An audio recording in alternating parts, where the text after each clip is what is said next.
Hello, people. How's everybody doing tonight? 7th second here. We all doing wonderful on this Thursday. I realized I did not have my chat configured in a spot where I could see it. Yeah. Also, I've not. While we're talking, today was kind of an average.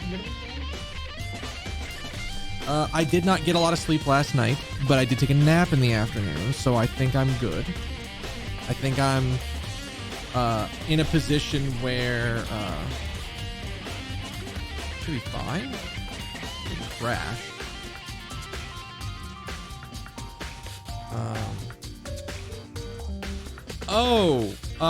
I should talk about that. So apparently my office is doing this, or not my office, my employer is doing this thing where they're doing riddles.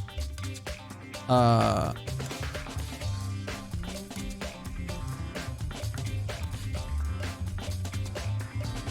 the riddles thing is only relevant because you get points in this system for solving the riddle. And then and then at the end of the competition, there's like a bunch of things that you can buy.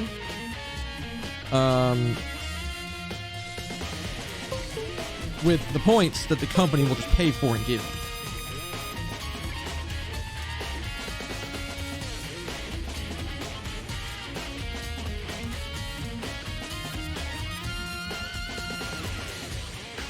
One of them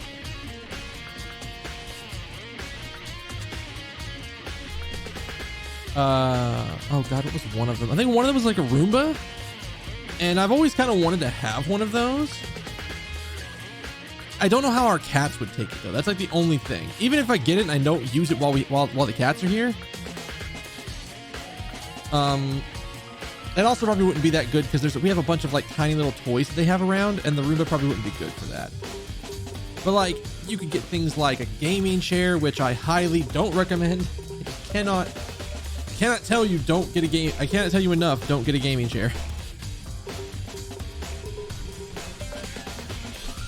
You're better off getting an actual office chair. Now, if someone gives you a gaming chair for free, that's a different story. But I have never felt comfortable sitting in one of those like gaming chairs for extended periods of time. I just never have. It just, I don't know. My body, they just don't, I don't feel like I fit in one. And admittedly, I bought this chair specifically to be like a long-term office chair. Because I was always used to buying like $200-$300, like not even $200 and under office chairs every couple of years. And so I said, you know what? Instead of that, I'm just going to buy a really expensive office chair once. And then, in theory, assuming that I take care of it and keep track of it and everything, I won't need to worry about buying a new chair for a while. And hopefully that's the case. But there's also other stuff like you could get yourself a new monitor, you could get yourself a standing desk. There you can get like an iPhone in there, which I mean, I'm not gonna lie. If I got an iPhone, if I had enough points and got the iPhone and wanted an iPhone, I'd be going for that. There's like a foot pad thing that you can that's like supposed to be good for ergonomics or something like that. I don't know how that's gonna work. I'd have to look at that. I think if there's anything else, I can't. There's probably other stuff, but like the thing that I would be looking at would be the Roomba.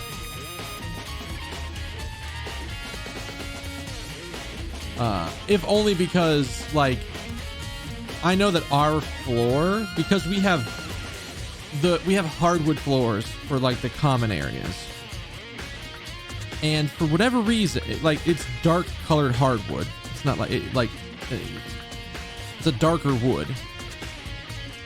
So it's actually really, really, really hard to see when dust and shit has built up. So I imagine our floors are fucking filthy, but we never notice it because we almost never do anything with it. So, excuse me. So, Might go for that. But like the first two, so they gave it's 3 riddles a day. And here's the thing I didn't understand, which probably means it's actually gonna be really hard for me to get anything. There were 2 riddles that were done at the very beginning of the warm up, but they didn't tell you, or I missed one or the other. I can't tell. Probably a little bit of both, where you get a massive amount of points for doing the first one. So I was just like, well, fuck, do I even want to do the rest of these?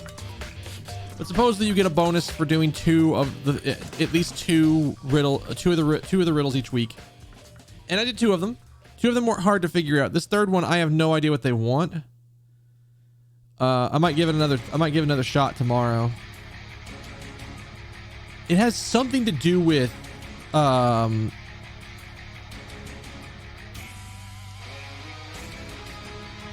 it has something to do with, there are effectively 9 umpires on this grid, or on this like section of this in this image, and there's 9 balls, and all the umpires have a line going from them, and from what I understand, you're supposed to say it's either in or it's out for each one, and then that forms somewhere in each one of those. It forms a letter. A braille letter that you can use to form a word. So I need to spend time doing it, and that's the thing. So I already took a bunch of points off for this one, but I'm gonna get a giant chunk for the bonus. It's like I tried to guess certain things, but it just didn't make any sense. I don't know. I might have to do some like. It's just gonna take some manual effort. The other 2 I figured out pretty fast, because I could figure out what the letters that I needed to use to form the word were, and then it just became a word jumble where I put the words in. I started taking the letters, forming a word, and then looking at the remainder words is like, does that make sense? And most of the time it's like, no, that doesn't make sense. No, that doesn't make sense. No, that doesn't make sense. Oh wait, hang on, it's that, and you just see it. It's the same way, like if you get if you take a word and you get the first letter and the last letter of the word right, and all the rest of the letters are in the word but they're jumbled, your brain can still figure out what the word is.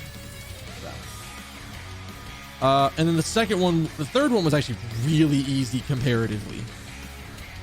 Like, maybe there's a better way they wanted you to figure it out. Like they wanted you to put the letters in order of so it was a video of like, it was like a 20-second video of something of like some basketball happening where they're passing back and forth, and then the second clip is it cut and the passes are out of order, but there's letters on the screen. I didn't even take the time to figure out which passes, the order of the passes. I just looked at the letters and said, what can I form from this?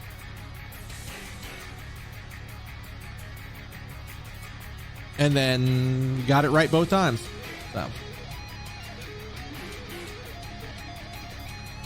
we're figuring that out. All right. Other than that, it's been kind of an average day at work. Wednesday didn't. I guess I should talk about that. So Wednesday, I started playing a game offline with a friend of mine, and the only reason I'm playing it offline is because he doesn't want to be on stream. He doesn't feel comfortable doing it, so I said I'm fine with that. We started playing It Takes Two, which has been a very fun game. Surprisingly very fun. Not hard necessarily, but like surprisingly fun. It has been wildly dramatic in the tone shifts in certain situations. Just like, what in the fuck is happening? I'm gonna say somebody, like, there's a sequence that involves Street Fighter and involves squirrels somehow. It's very weird, but like I said, it's enjoyable. I don't know when we're gonna finish that. We're probably gonna try to finish that maybe either on Sunday or next Wednesday, but that game's different. That's all I got to say. It's really cool to be able to play with other people, but Unfortunately, my friend didn't realize that I didn't have PS Plus. Like I don't normally keep PS Plus on my system. Very rarely do I ever want to play online anything on PS Plus. And I for some reason thought that you could still play games online. It's just that PS Plus wasn't how you had to play on PlayStation Network. I thought that was only like an Xbox thing. And if my friend had not, if he had known that I didn't keep PS Plus, he probably wouldn't have asked me to play, because it's like, okay, I got to go spend $10 to play this game, but it's whatever. I'm going to get enjoyment out of it. I'm going to get entertainment out of the $10 worth of play on it. So now, one more thing before we start. So I get my little snack crates, and they sometimes have drinks in them. I got this. I don't know how well you're gonna be able to see that. It is it's sparkling soda, which honestly, hit or miss. I have had really good sparkling drinks, and I have also had no free games from PS Plus. I have to look at the free game for what is the free game right now from PS Plus, Tacos? Do you know?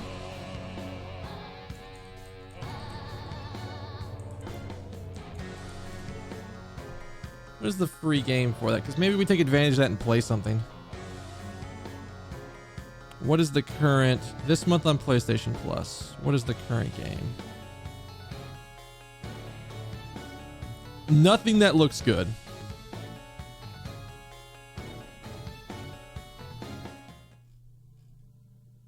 Yeah, this is an unfortunate month to have picked this. Because I don't care about Battlefield 5. Stranded Deep sounds like... It sounds like Subnautica, but not really. PS Plus does give you access to free games. Also, there's another extra game that if you had a PS5, you could get an extra game. It does. Yeah. So you can get extra games. Oh, wow. This is the one thing about... I don't usually keep my nails very long.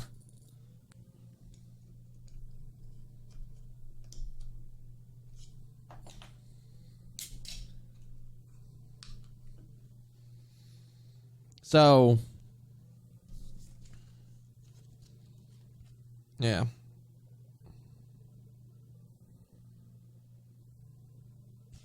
I have no idea how this is going to taste. Hopefully it tastes good, but...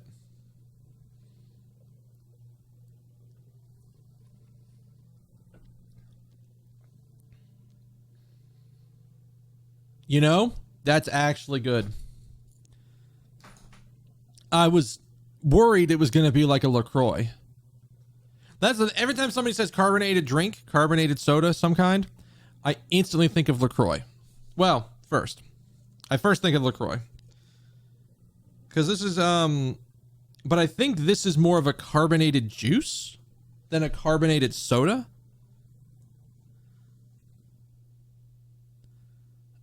Yeah, that month, March was apparently a really good month. But it is not like Xbox Game Pass. That's the words. It's not like Xbox Game Pass. Xbox Game Pass tends to be really solid in like almost every time. Okay, so yeah, it is. If I said soda, I misspoke. Carbonated water is what I thought I was getting. I thought this was supposed to be, because every time somebody says sparkling soda, like a LaCroix, it is a sparkling water. It is just carbonated water and flavoring. It's not much other stuff. There are other things. Oh God, what are those things called?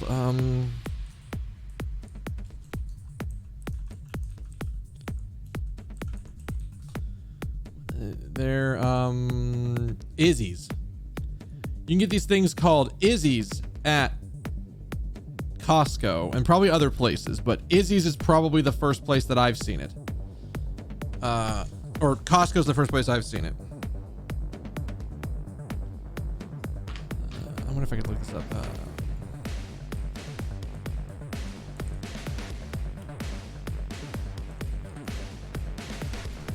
Is this just a carbonated juice?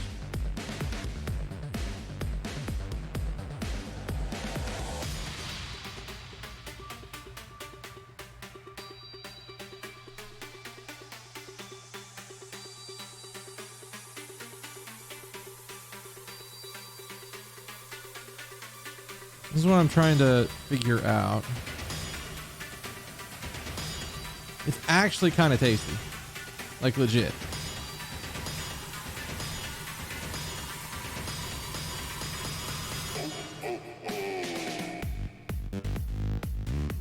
I think it's actually sparkling juice, which if that's the case, then I got lucky. And this is gonna be a good drink. I'm gonna enjoy the shit out of this.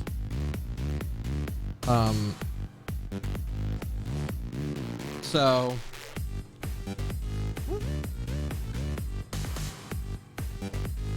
but that's the thing. Sparkling juices are really good. Like the Izzy's has a clementine flavor, which is basically it ends up being just sparkling, like carbonated orange juice. Actually really good, like surprisingly good. And this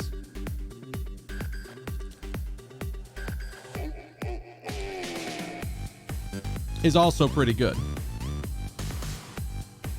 I would say it's definitely it's definitely closer to a juice, to a carbonated juice than like a carbonated water with flavoring. Thank God. I would have been very annoyed.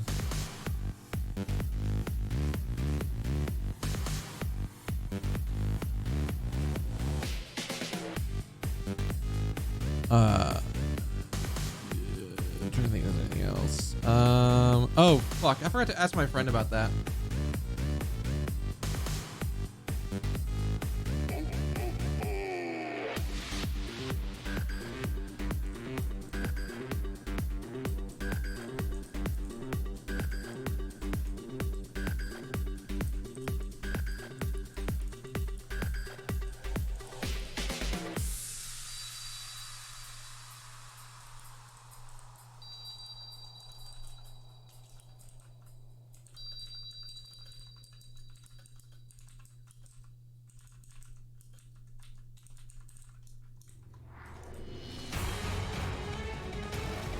My friend and I are trying to coordinate on going to see the Demon Slayer movie in person, because there's a small theater near me that is showing it in person.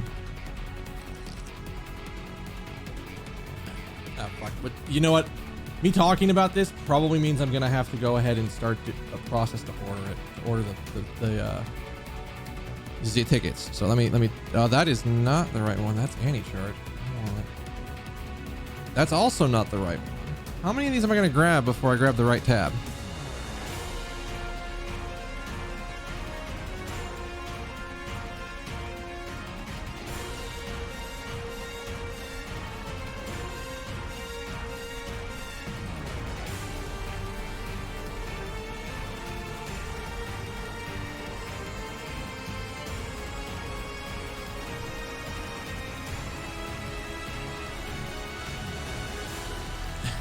At the moment, there's literally going to only be 2 other people in this theater.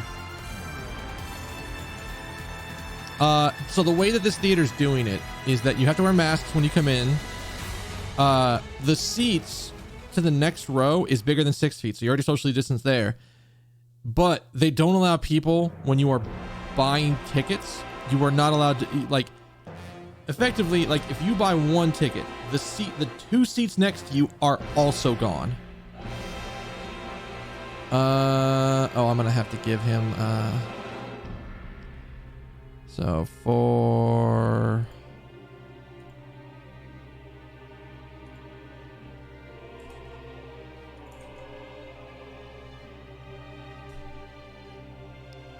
this is the sub showing, right? Let me fucking make sure I click the sub showing one. I'm gonna go fucking back here and confirm. Yeah, subtitled. Doesn't specifically say it on this, but for whatever reason, maybe if I click on the other one, it shows the non-subtitled info. More showtimes. It does not say, so I am going to oh, it does say that. I see where it says it. Never mind. I'm an idiot. All right. So 9:35.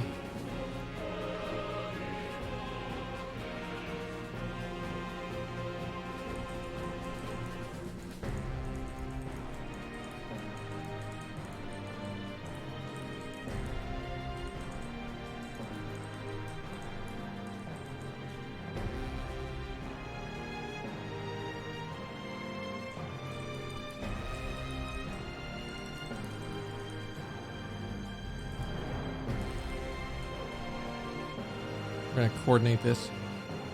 Spicy orange juice? I can see it. I mean, I'm up for spicy shit.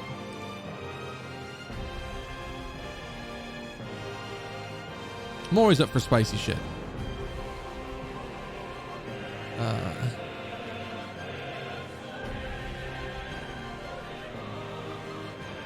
Kimetsu no Yaiba subtitled version.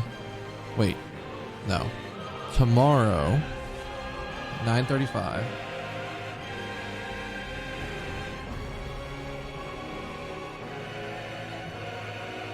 This is one of the things. Is like, it seems like this place is doing enough socially distant shit that I feel comfortable doing it. And I'm also vaccinated, so I'm at least a little bit better prepared. We're doing a big ramble because I'm trying to coordinate this.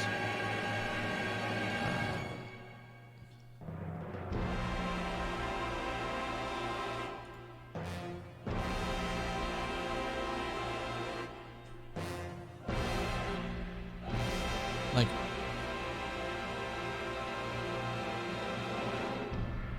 so 1, 2, so like E or F?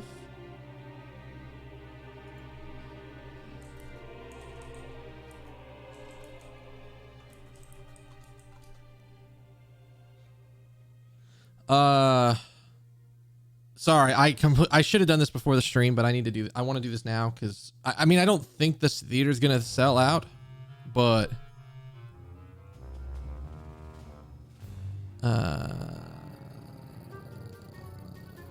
I'm probably gonna go. I'm gonna aim for like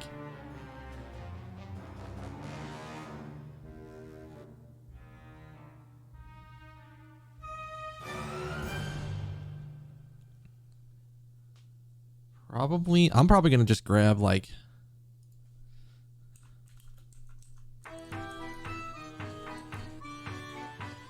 what is that? So grab that seat. Because we're gonna go see this, which is good.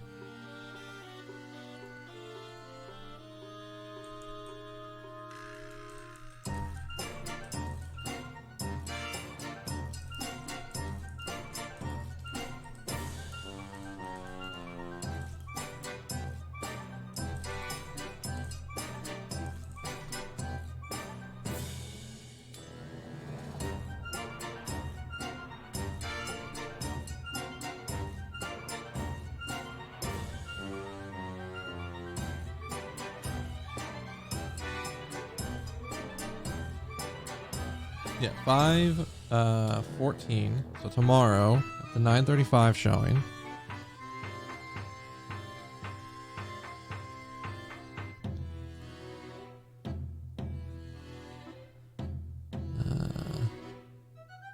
F6.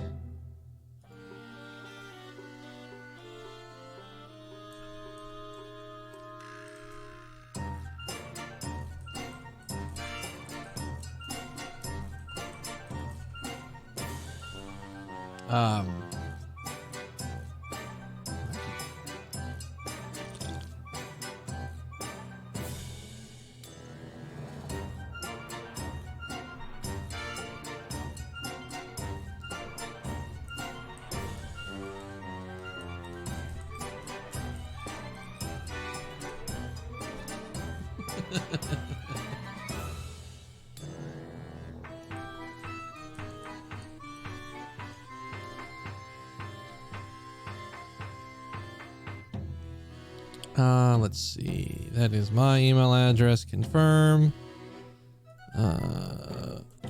Do.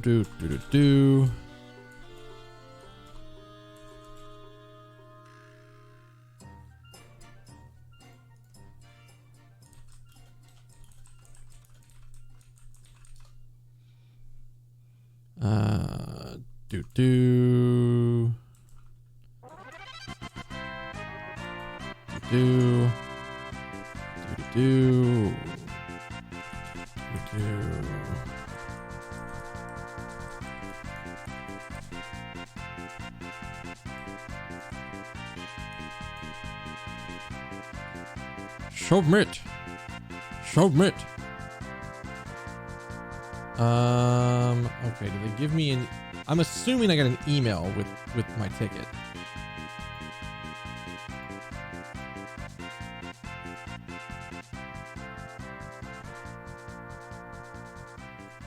I didn't see an email come through.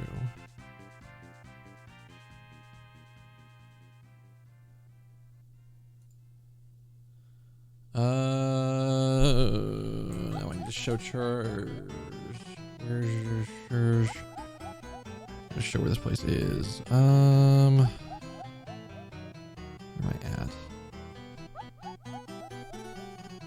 No. Yes. Grab that. Share it. Copy.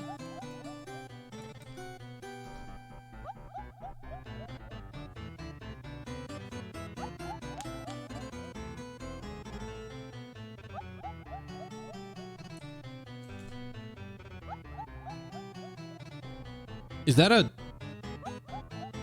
I don't know if that's a good... Oh, he likes it because it's a tap house as well.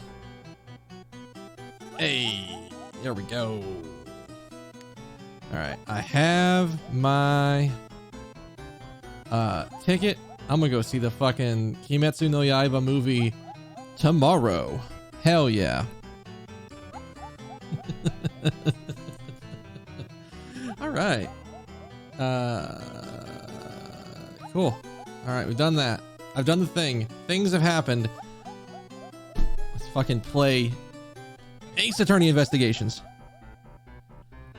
Again, should have done this while I was talking, but didn't. Okay, so there is like a slight gap right there. Okay, hang on. I need to like full screen projector preview this motherfucker. There is a slight gap there. Oh, it is. Okay, I did size these really badly.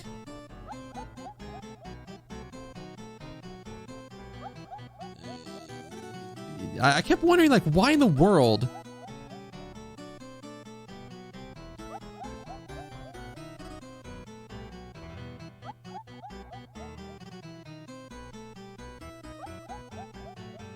I guess I can fix it.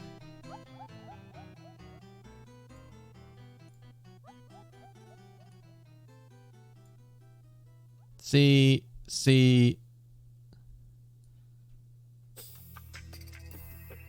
I know why it's like that, and it's because I did the cropping terribly. Which means that this needs to be unlocked. Oh, that's not the right one. That one needs to be unlocked. I'm gonna make it ever so slightly bigger, and then I'm gonna fix my camera. Hey, there we go. All right, so that's done. Let's fix the camera.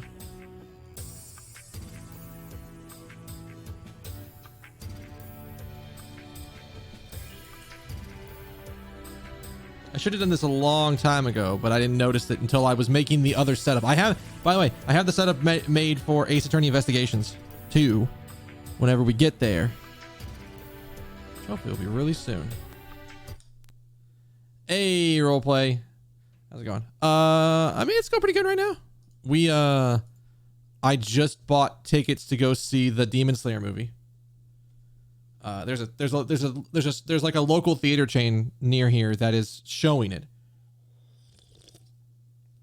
And they're showing it they're doing subbed and dubbed, but they're much less there's a lot less showings of the dubbed version. Besides, I watched the show subbed, so you bet your ass I'm gonna go watch it. I'm gonna go watch the movie subbed. Oh.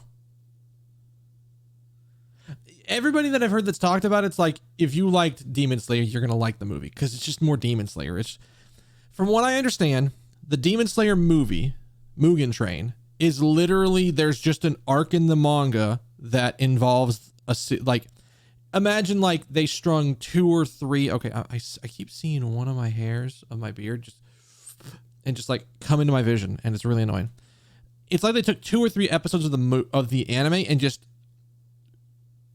decided to make one episode out of that. Because this is just a normal arc. This is literally the next arc in the show. You will need to have watched this in some form before the next season of the anime comes out. So, we're going to do that. My friends and I had talked about doing this for a while. I would take the roommates, but neither of them have watched Demon Slayer. Kept always meaning to introduce them to it, because I think they'd like it. But just never got around to it. Maybe we'll do that soon. Either way. Wait, what?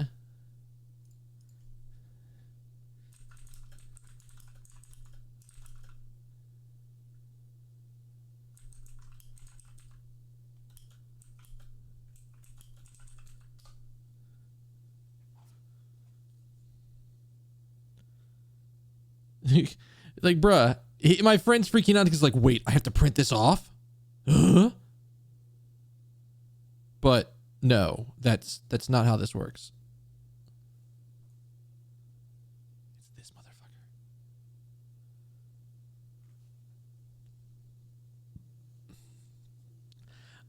I don't think I'm gonna be like, my plan is to go. I'll probably be around my parents for my birthday, and I'll be there for the weekend. I'll literally go there the entire weekend. Like, well, entire weekend, I say that, but I will go there on Saturday, and then I will come home on Sunday, and I'll spend time with my parents.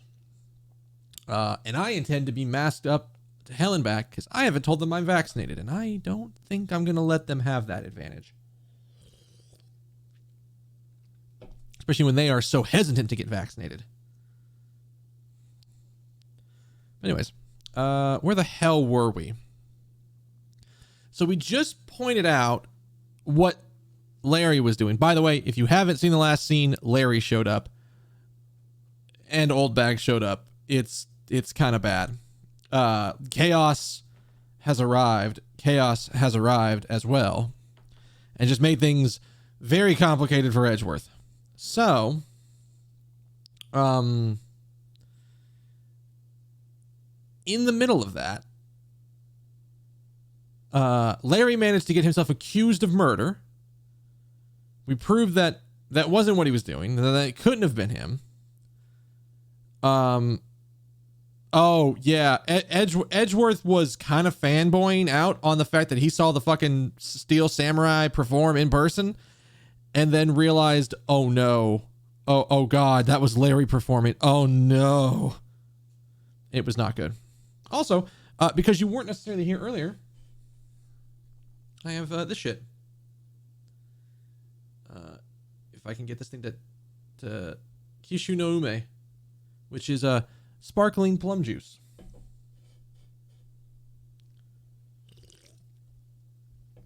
It came in one of my little snack crates. And this shit's actually really good. I was worried it was gonna be sparkling soda, like carbonated water, but it's more of sparkling juice. So think more like somebody took like orange juice and then carbonated that, versus someone made carbonated water and then ran the bottle of it through a room where the room next door has the flavor room. Because I was worried this shit was going to be LaCroix, and it's not LaCroix, which is really good for me. All right. Move these out of the way just a little bit so I'm not fucking worrying myself every time I like move my hand over here. All right. So anyways, I can easily point out the contradiction in the supposed murder weapon. Oh, put The real problem for me is figuring out what the real murder weapon is. This will be a high-stakes gamble. One game I cannot afford to lose. Doom, doom, doom. I was the one who found the body of the victim, Damask II. Beside him was the samurai sword, glittering red, and offered up a scent of blood. Did he say that right? It was supposed to be in the Steel Samurai's dressing room, but I found it here instead. Plus, I found the murder weapon's owner, the suspect, Larry Butts, in here too. Wait, Larry was in here? Wait, what? Is it a bit far-fetched to accuse someone simply on the basis of ownership? But the owner wanted to sneak onto the crime scene. I think that's plenty to go on, don't you? If you're alluding to his reason for being by the chimney, we have already established that he was trying to get into Miss Oldbag's panties unintentionally. Hold on there, Mr. Prosecutor. You two are longtime friends, right? Who's to say you didn't fabricate the evidence and give him an alibi? You're accusing me of fabricating evidence with my body? You think I can believe anything you produce? Forging evidence is all you prosecutors do. This man has some serious issues with prosecutors. Come on, man. I can't think of something as complicated as that, right, Hedgie? Larry, I agree, because I know you and your personality very well. However, Agent Lang knows nothing about you, or me for that matter. I can sense his hatred for my entire profession emanating from his whole being, meaning that the only way I can prove Larry's innocence is to present irrefutable evidence.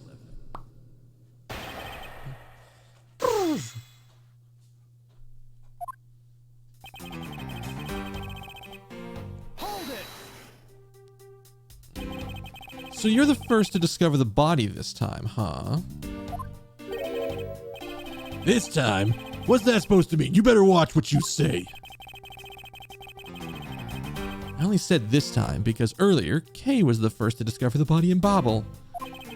And your secretary, Agent Sheena, was ready to accuse her of murder for that. Ha! So you're gonna use that excuse to call me suspicious now?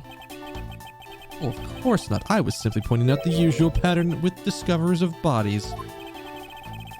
But in the Babelese case, there was proof that she was holding the weapon, right? Well, in this one, it's a bit different since we know exactly where the weapon is.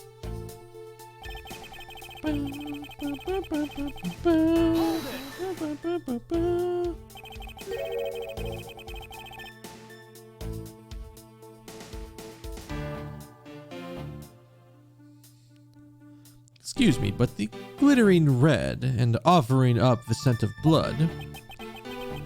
Do I have to spell it out for you? I mean the sight and smell of blood, of course. Come on now. According to the test, the blood on the sword belongs to the victim. The sword was made only to be used on stage, so it's not very sharp. But it is pretty weighty, and it's certainly heavy enough to beat someone with.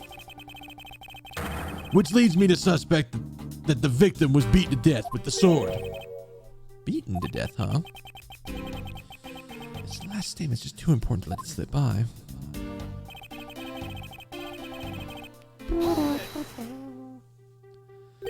So the sword is covered in the victim's blood? Yeah, the lab results confirm that the blood on the sword matches the victim's. And I just spit all over everything. Fuck. But the sword is as dull as a vanilla envelope. Dude, don't fuck with vanilla envelopes. They will give you some of the nastiest paper cuts. Insanely nasty. It's just a stage prop after all. The Steel Samurai is all about safety first. You can't use it like a real sword. The Steel Samurai has spoken. Oh yeah, and there's Oldbag. The Pink Princess also appears to have something she'd like to petition to you personally. Wait, what the Pink Princess would like to say can wait for a day after eternity. Anyway, good God, these people are weird. My point is that even though the sword is too dull to slice with, it's certainly heavy enough to bludgeon someone to death with. Therefore... Hold it!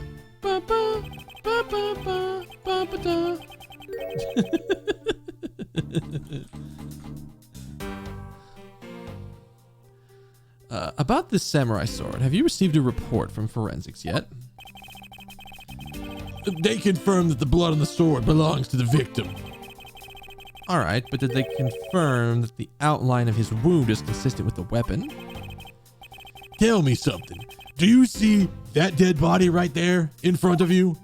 So, if they were conducting an autopsy right now, shouldn't that body not be here? Well? Suppose so. I guess they must still be investigating this room, meaning that it's possible he doesn't know about the piece of evidence's true nature. Anything else you'd like to chit-chat about? No? Good. Let's continue.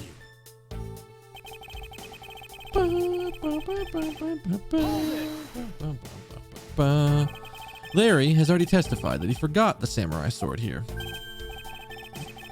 Yeah, I was shaking hands with the ambassador in here and left it in behind by accident.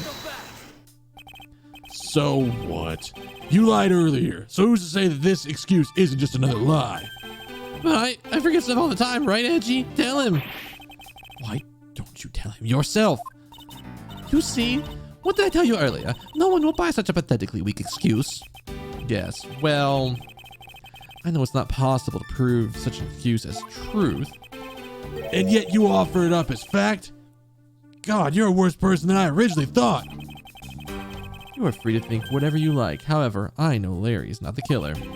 Agent Lang, please continue with your argument. I'll expose the flaw in it soon enough.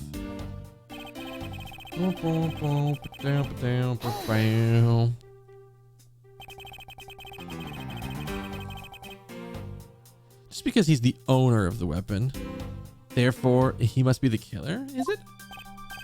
No. Climbing all the way up to the chimney is plenty well suspicious in my book as well. Regarding that, I have already drawn the truth out, and the truth is one thing I don't bend. Doesn't matter if it's you or whoever, you prosecutors are all the same. And as for me, prosecutors are the one thing I don't trust in. An agent who doesn't trust prosecutors? What are you playing at? Sorry, sis. But there are only two things I trust. My subordinates and the evidence at a crime scene. Agent Lang hates prosecutors. As long as he trusts evidence that has been left at a crime scene, and there is something that can show him that he can believe in. It's simply not possible that the samurai sword is the real murder weapon. I should focus on proving that to Agent Lang first. Okay.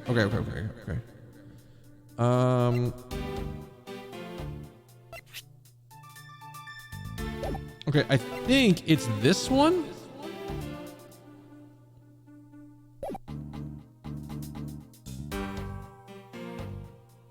Maybe?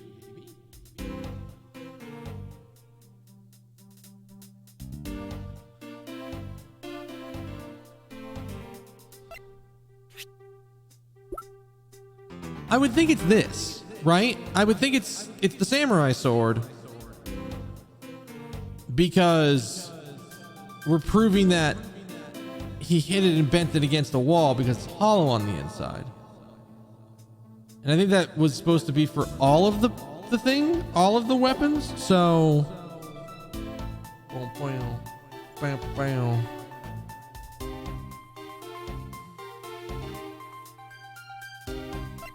we need to be on the right statement first. I think it's this one. And then we present the busted one? Yeah, there we go. Do you know what this is, Agent... Oh, whoops, that's still on. Do you know what this is, Agent Lang? Heh, it's a long spear, right? We used those a lot in my country a long time ago. Piercing, mowing people down. Spears are the weapon of heroes throughout history. You don't fuck with Lu Bu. Do you understand what that means? It is the next most efficient weapon after the whip. I think the whip is in a slightly different category, Francesca. So what's your point? Are you going to tell me that this spear is the real weapon? No, that's definitely not it. I simply want you to take a look at this section here. The way it's bent? Precisely. Apparently a certain troublemaker hit it against a wall in this embassy earlier. And as you can clearly see, the insides of the steel samurai's weapons are hollow. In other words, they're replicas that aren't strong enough to deliver a damaging blow, let alone multiple strikes necessary to bludgeon someone to death. And yet, there's not even a dent in the samurai sword. How do you explain that?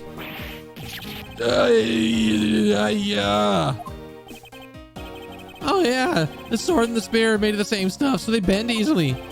But I wish they'd make them out of better stuff, because the spear got bent. I wasn't able to do my special early summer rain jab move. Man, I got such an earful from the director for the play for not doing it in the show. The Steel Samurai special move was changed tonight because of him? Even more angry. Ow! That's more than enough of your whiny whimpering. Now, back on the topic of the spear. Yes, let's return to the real topic of discussion here. This is where the real gamble begins. I don't have a real strategy per se. All I can do for now is that the chips fall where they may. Using guesswork and taking risks in place of real logic is hardly the way of the Von Karmas. It is neither smart nor very clever. Miss Von Karma, as you know, unlike your father, I'm not a genius prosecutor. Plus, I doubt his record of a 40-year win streak will ever be broken. You're about to get whipped a lot, Edgeworth. But perhaps, if it's for the best, it remains unbroken. For no one should have conceived of the notion to convict all defendants in the first place. It's a foolish statement for a foolish fool who hates to lose. It's the job of a prosecutor to make sure all defendants are found guilty in court. There is nothing more important in this world than a perfect victory. Oh, that may be your opinion. But I've got the finger waggle going, and you can't disagree with it. I don't believe that's all we are. As a prosecutor, what I pursue is not the perfect victory, but the perfect truth. And if that means the bridge I must cross will crumble beneath my feet, then let it crumble as I walk on it towards the truth. You're good at keeping me entertained, Mr. Prosecutor, but you know, humans are delicate creatures. The slightest bump and we expire. I'd like you to consider, if you will, the possibility that the sword was used in such a way that the attack killed Damask without bending it. He has a point. So what do you think of my hypothetical scenario? I think you know what to do here, right? And what you need? Of course. What I need is evidence even Agent Lane can't refute. This is it. This is the time to bring it to a close.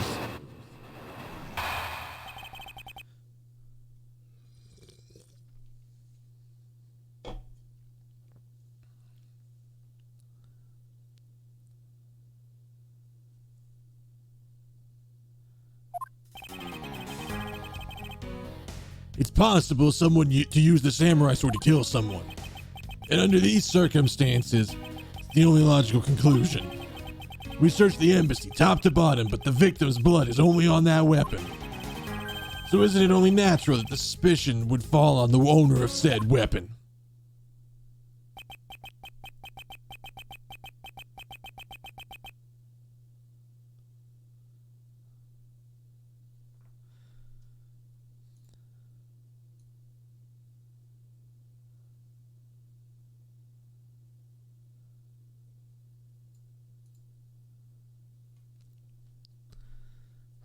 How long do you intend to cling to that preposterous theory? As long as I want, because I've examined every corner within the walls of this embassy. There's no stone we've left unturned. and we have managed to come up with the only logical conclusion.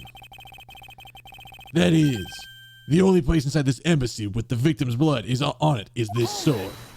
And I keep fucking spitting. You left no stone unturned. Is that a fact?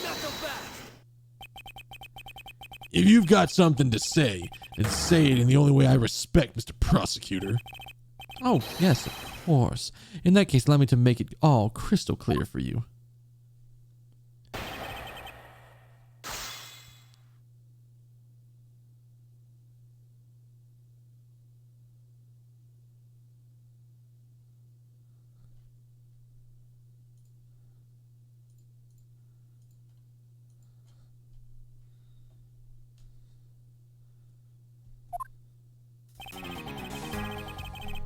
You know what? I need to say something because I'm seeing this and it's just making me annoyed every time I look at it.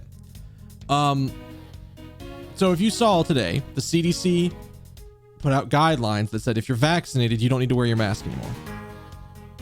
Basically, except in like very specific circumstances, you don't need to wear a mask outside. You don't need to wear a mask indoors. Is the updated guidelines we just got.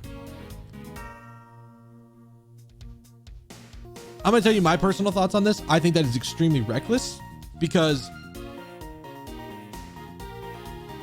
they are relying on people to use the honor system and do the right thing to be like, I'm vaccinated.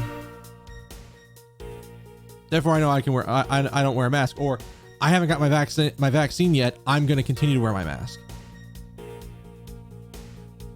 Maybe this is me, but I don't have the same kind of faith in people that the CDC does. I do not believe that for a single second that people who don't want to get a vaccine are just going to say, no, I'm vaccinated, and then cause an incident. As much as I hate to say it, give it a month, there's going to be a rebound of COVID cases spiking up, and they're going to have to say, no, well, I guess not. Put your mask back on, people, because you're idiots. I'm waiting for it.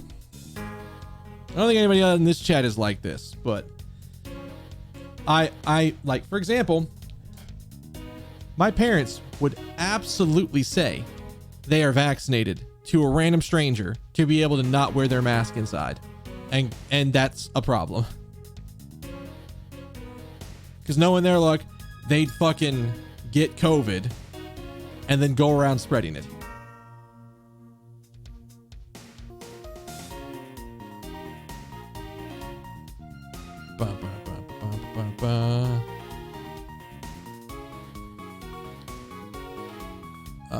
Anyways, sorry for that tangent. I just felt the need to speak out because the more I see of this like CDC message, the more I'm like,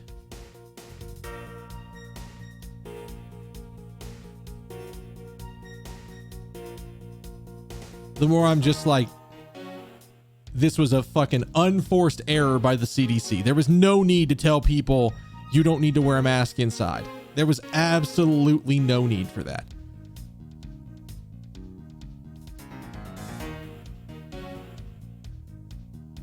Anyways, keep going. May I inquire as to how you were able to make such a claim, Agent Lang?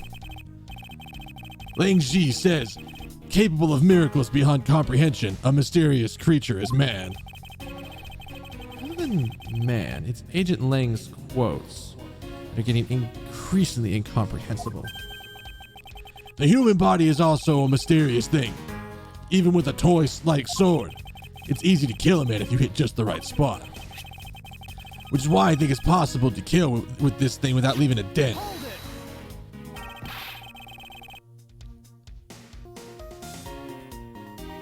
But how can we be sure one way or the other? We can only be sure one way or the other by seeing if the wound matches the sword. I know that. But as long as it's a possibility, I can proclaim it as much as I like. Ooh.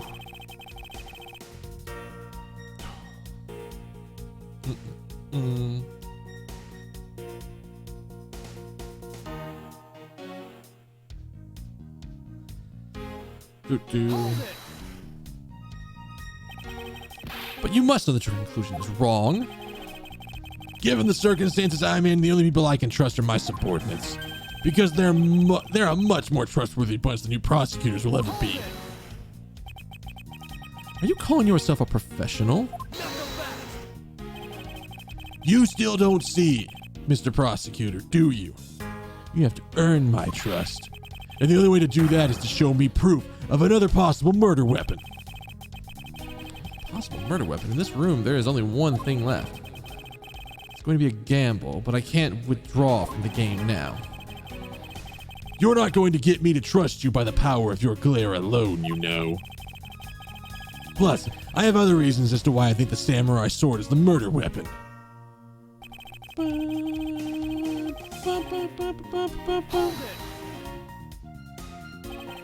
only place where you could find blood was on the samurai sword? That's right, even with luminol, which means there are no other possibilities outside what I've already outlined. I didn't realize you covered this entire room in luminol.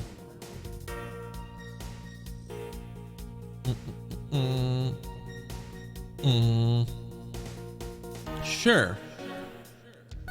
Do I have an objection to Agent Lang's proposition? Probably. If you believe that there is no other door of possibility left to open, then allow me to force one open for you. Oh, I know what we're gonna do. I don't know. Do we have that in evidence? Is that actually a thing in evidence? Do I have that in evidence?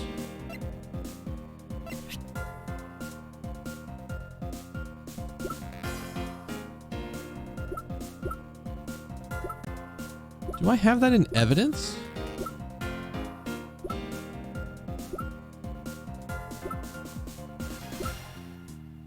I don't know if I have that in evidence or not. I was originally going to say we're going to show him the door. We're going to show him the hidden door in the fireplace.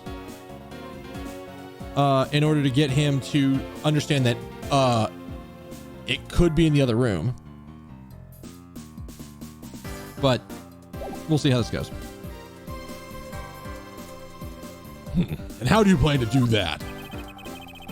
By showing you that, by showing you what may possibly be the real murder weapon. Ha! The real murder weapon. I hate to repeat myself, but my men have already searched every last inch of this embassy, and they've concluded that nothing else could have been used as the murder weapon. Knowing these facts, do you still want to press forward with your little hypothesis? Oh.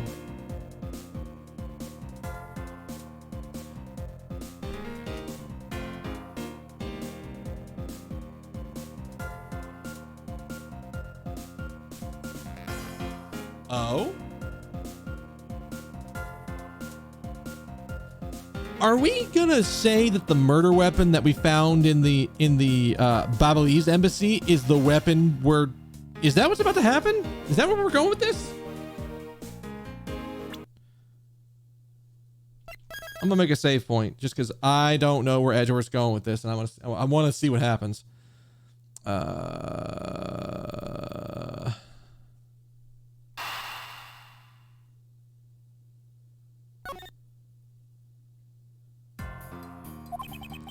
course, because it's not yet possible that your men inspected everything in their investigation.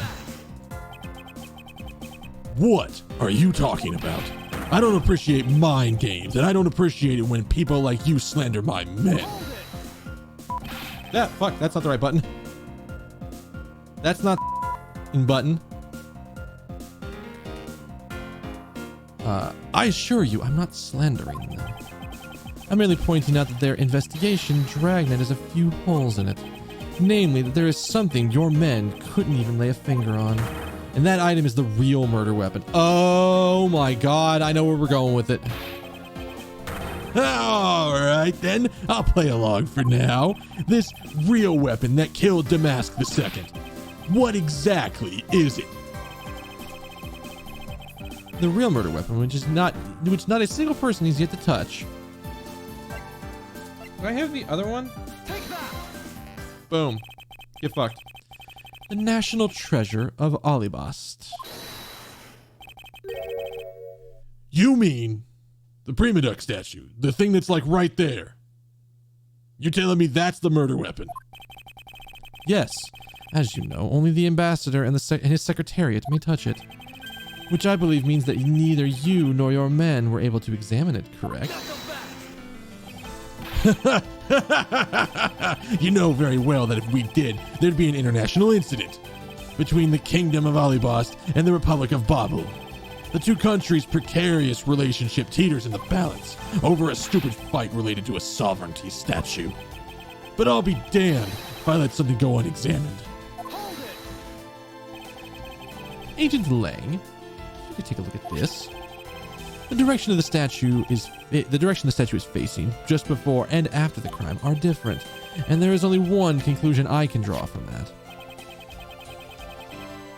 I don't like where this is going. Go look for Ambassador Alba and give him to give us the okay to examine the statue. Shifu, you can't listen to this infidel's words. He's most definitely trying to trick you. Shifu, please, be rational. Angshi says, just go fucking do it already. Yes. I was already thinking that, but that's good. That's good shit. Yes, sir.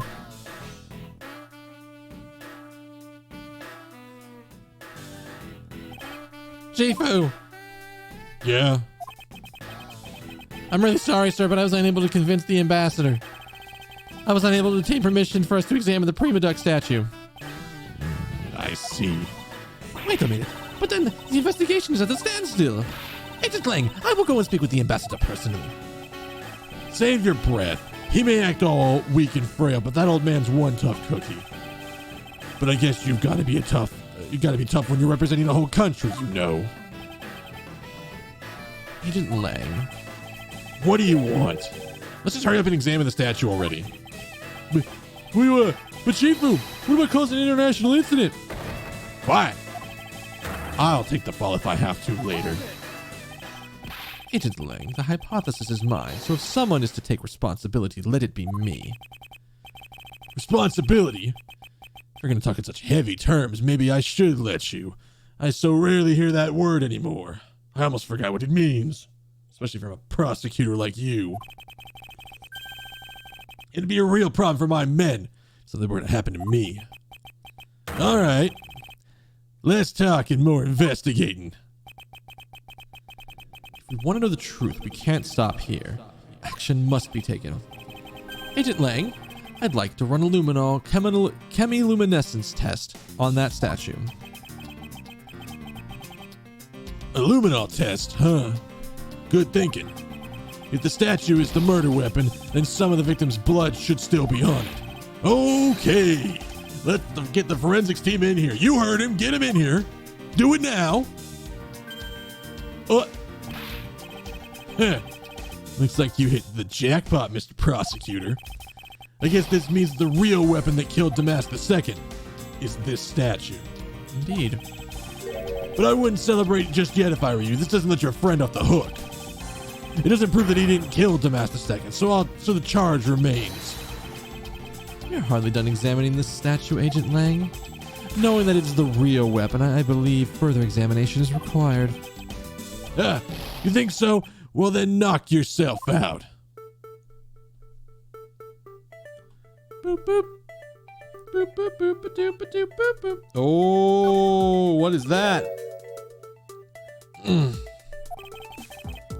And what do we have here? This dirty smudge. Kind of looks like a handprint.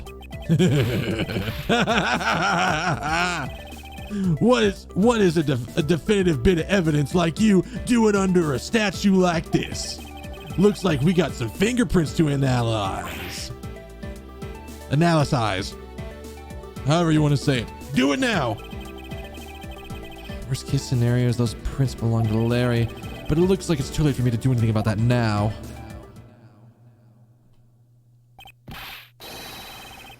Hey, forensics guy.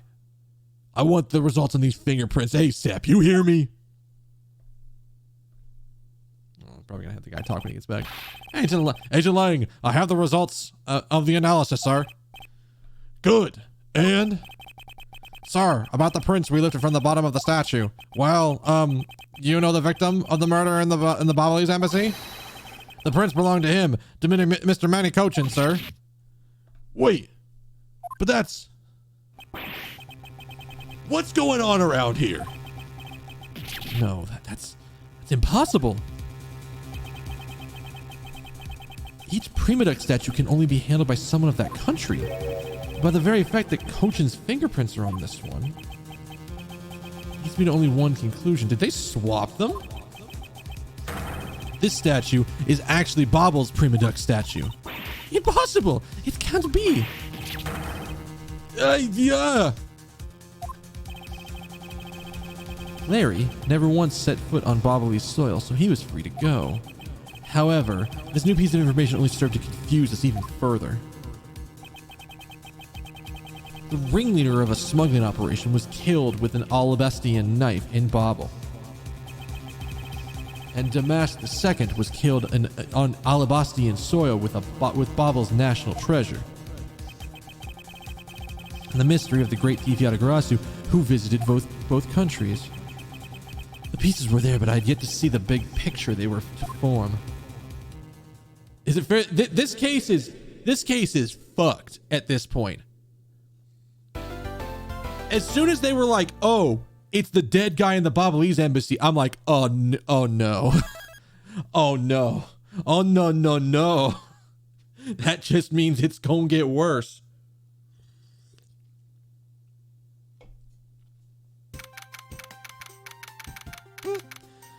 March 14th, 9:21 p.m. Open air stage. I left the Damask II investigation to Francesca and returned to Bobble. I suppose my first order of business should be to look into the Bobblese statue. Mr. Edgeworth! It's okay. What's the situation? Oh, it's great! Investigating is so much fun! In other words, they've made absolutely no progress, have they? We weren't goofing off, honest, sir. We've been investigating on our own. We've been investigating our hearts out. Very well, then. Would you care to give me an update on your investigation? Oh, we had a really fun time, sir. I knew it. Zero progress.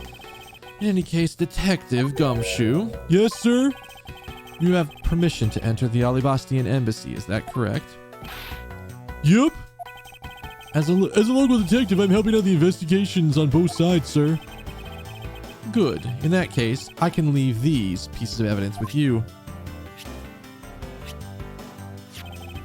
They belong to the lady under the pink princess mask. The pink princess? What kind of lady was playing her, sir?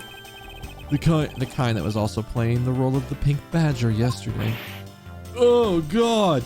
Oh, Mr. Edgeworth, please. I'll do anything. Please don't make me talk to her. I don't like talking to her. Understood, sir. If I happen to run into her, I'll give these back to her. And if I don't, well, then I guess I'm just gonna burn them. He doesn't seem all that enthused to go find her, but I can't blame him. Evidence that has lost their value given to Detective Gumshoe. Thank you. Is this the first game that did this? Is this the first of the Ace Attorney games that actually started like removing evidence from your inventory when it wasn't relevant? I know later games do that. I don't remember if any of the first three did that.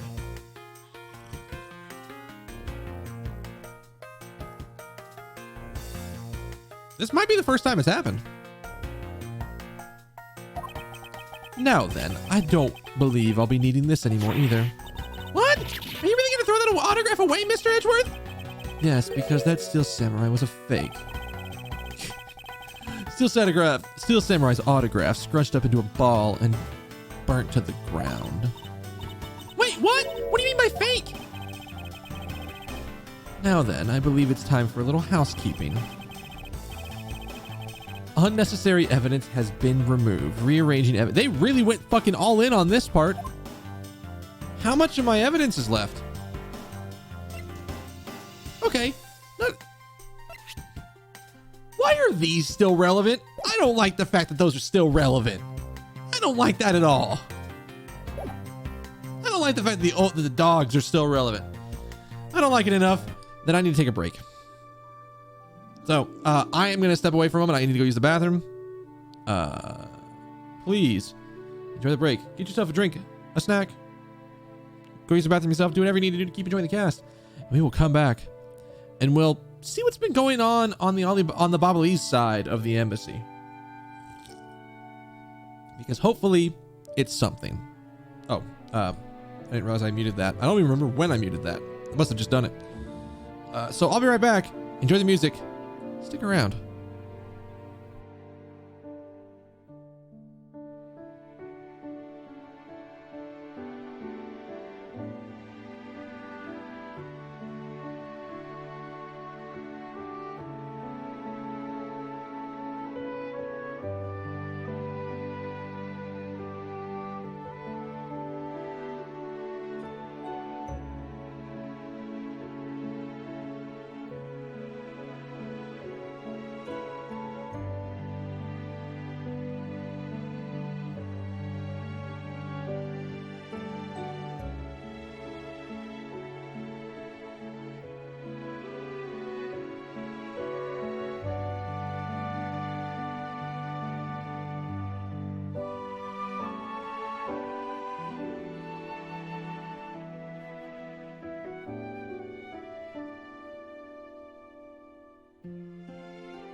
Hey, I'm back.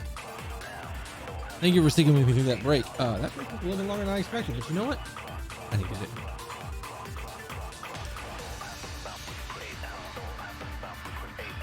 All right, ready to jump back in? Because I'm ready to jump back in.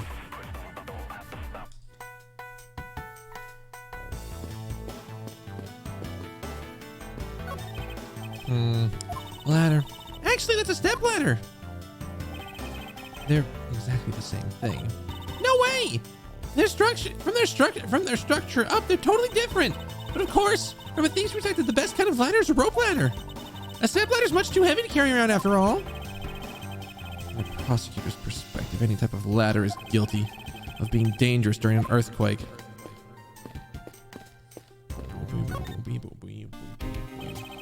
Mr. Edgeworth. You look like you're enjoying yourself, detective. Well, I don't have much else that I enjoy as much as a good investigation, sir. So, what did you find out? Well, You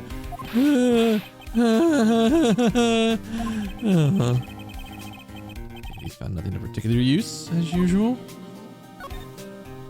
Good old ladder arguments. hey, Mr. Edgeworth. I got something really interesting from from Ambassador Pagliano.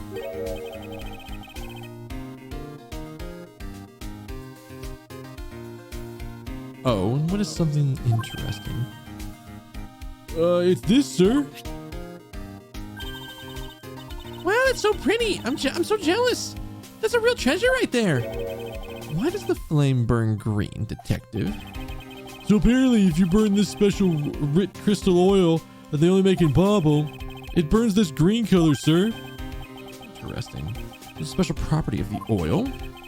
I suppose this is a ploy to force people to visit Bobble should the oil run out. Hey, Gummy! What about those silhouettes? Well, they stuck some cutouts on the outside of this lantern so it would project the images. Oh, silhouettes, you say? They're rather pretty, aren't they? Wait, what am I doing? Should be asking for an update on the investigation. I'm losing my mind. Hey, what's wrong, sir? There's something I want you to investigate for me. Do you think you can do that much?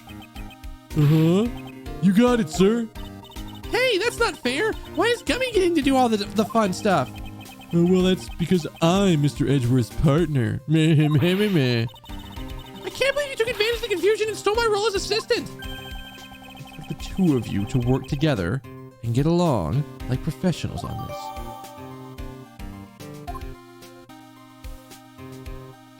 Ba-na-na-na. Okay, so to go over what you missed, we proved that we proved to Agent Lang that the samurai sword couldn't have been the murder weapon because it's hollow on the inside. So it's not enough to bludgeon someone to death with. He came back and said it is completely possible to bludgeon someone, to hit someone once and kill them. So he's like, it can still be the murder weapon.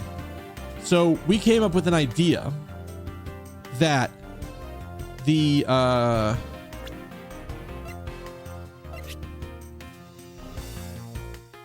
Alibastian Prima Duck statue was the actual murder weapon. We came up with this thought saying that while the agent had explored and investigated everything in the room, he more than likely didn't touch the statue because it would, cause a national incident kind of a thing. So we basically tried to get permission to do it. They wouldn't give us permission to do it. So we did it anyway. And we found blood on the top of the statue. And so we started moving the statue to look at it more, and we found a bloody handprint on the bottom of the statue. Which turns out to be, where's that boy at?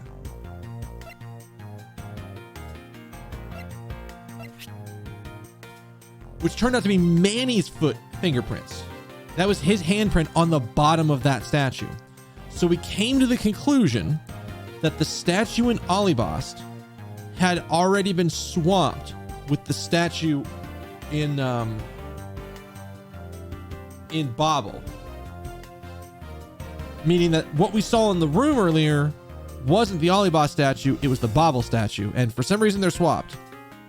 So Francesca is handling the argument, or is handling the investigation on the Olibastian side, and we're back to the Bobblesian side.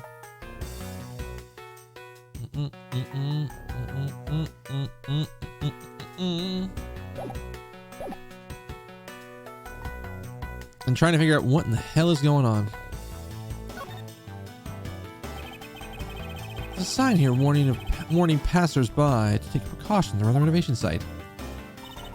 They're really going all out, aren't they? There's construction going on everywhere. Oh, hey. It didn't ping me again. I have the audio channel it's on up. It's a little weird. It's definitely a little weird. I believe Ambassador Poliano said it was to attract more tourists and visitors. But what can they do with the new stuff they're building? Hey, what do you think they should do, Mr. Edgeworth? Okay, I gotta see something. This happened earlier. One of my hairs on my mustache has just decided that gravity doesn't exist. And so it's like going up into my nose. So I need to take a second.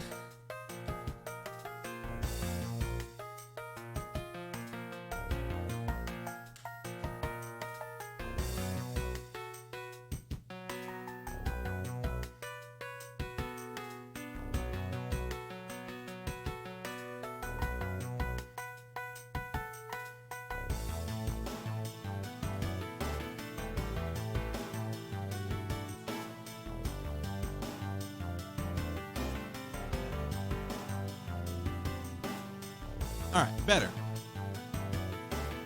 All I had to do is comb it down, but for whatever reason, like me just trying to use my fingers to do it doesn't do it justice. So I had to go get the comb.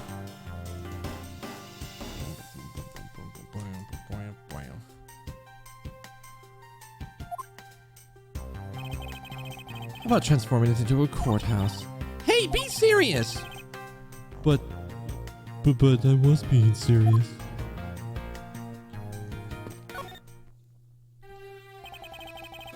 So you're back, Are you Mr. Edgeworth? You must be tired. Here, with these, you can eat whatever you like. And these are discount tickets for our cafeteria. They open tomorrow at 10 in the morning. I appreciate the concern. However, these coupons do nothing for me right now.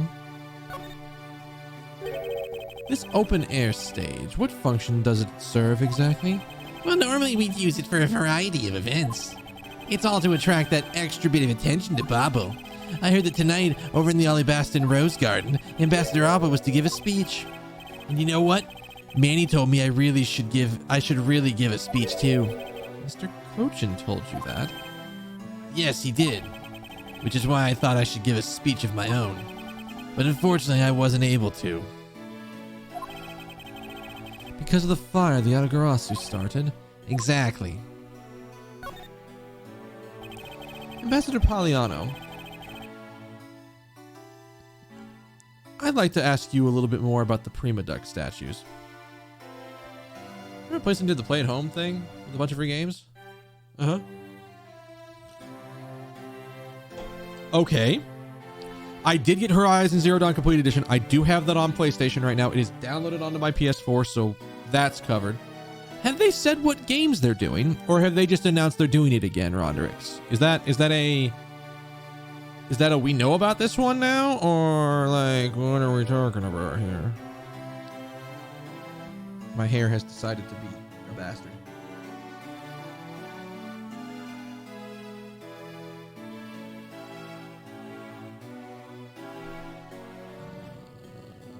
Let's take a look.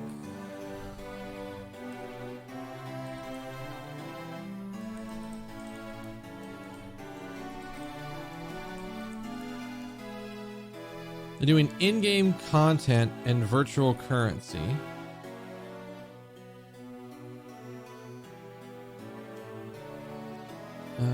Let's take a look here.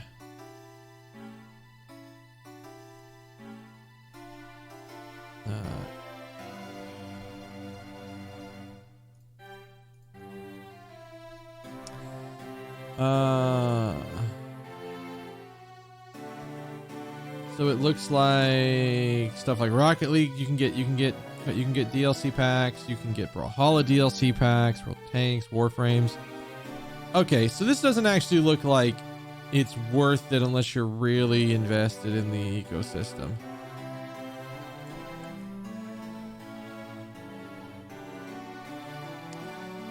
I mean, that's fine. It's not something I intend to go for.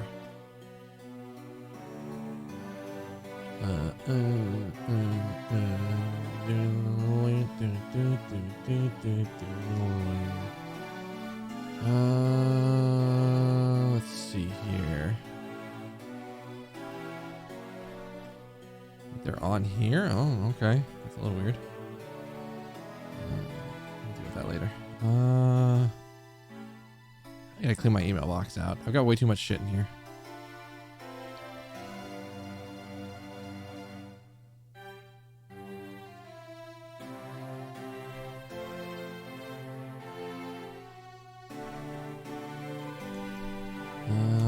Oh, you know what's starting here? I'll have shit to watch after I get off the stream tonight. The new Guilty Gear Strive beta number 2 is starting tonight.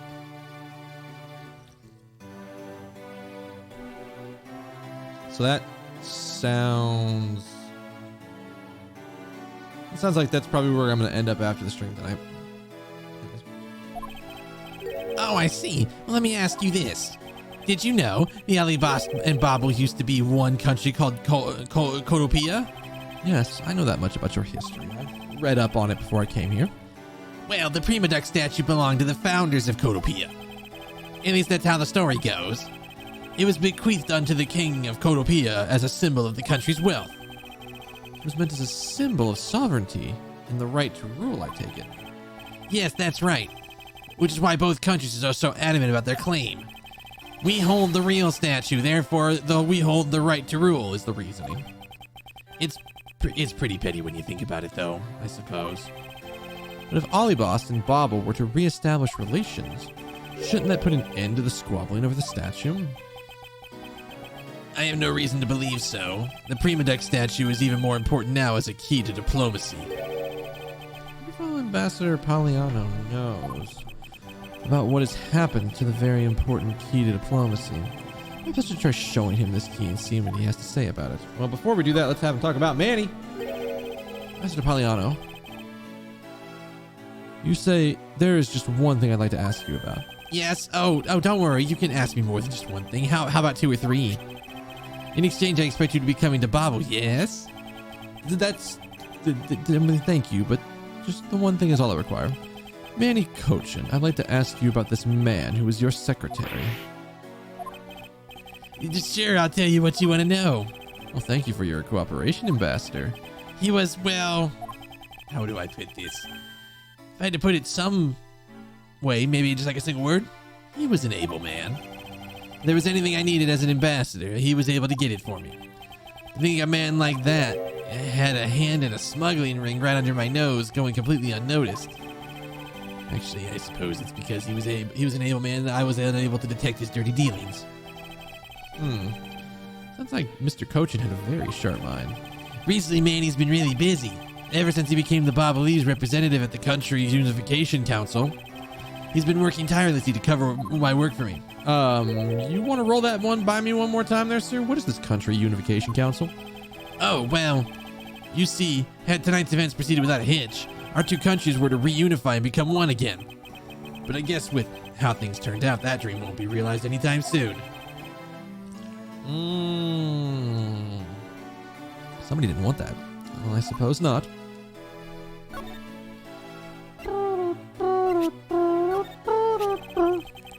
Mr. Poliano, if you could please take a look at this for me. The Prima Duck statue sitting in the Alibast right now actually belongs to Bobble. So it would appear. I received a call from Miss Von Karma about this earlier. Well, then you will understand why I wish to inspect Bobble's Prima Duck statue immediately. Because the statue currently in your country's possession... Yes, well, I've already inspected it myself, and it's definitely Alibast statue. I know because it's the real statue. What? Are you saying Bobble's was a replica? I'm embarrassed to say it's true, even though I knew someday it would be exposed. I received my orders from the leaders of Bobble, and I was to negotiate with Ambassador Alba at this event. I was to negotiate with him to fix the results of the evaluation tonight, to say that we could not determine which statue was the real one. Wow. Why are you telling me this? You literally just gave that to me. Why? Well, because you've already figured it out. Our statue's just a hollow gold shell. Even if Bobble were to lose face, the reunification of the country is what's important. Interesting. He has a very different motive.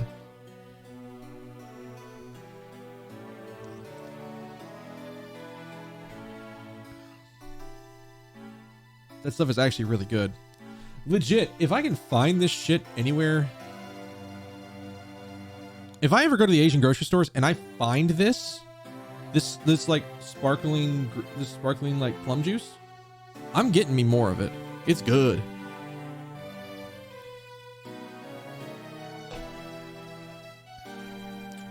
It's actually really good. I'm right in thinking that, aren't I? I'm not making a mistake, right? If you don't know yourself, then I won't pretend to know either. I never thought I'd be betrayed. I never thought that being betrayed by my own secretary, the real symbol of wealth, would be given to me. Isn't it simply ironic? Don't you think? Hey, where are you going? Are you heading back to Alibast? Yes, but before I do, I suppose I should give you a summary of what's happened over there. Listen, there was this guy and there was this really old lady who shouldn't exist. And there were hot dogs and like undershirts and fake swords and trapdoors and like chimneys and Santa. Oh. I see. So there's been a murder in both countries using an object from the other country. That's the gist of it. Bobble is just as strict as Alibast.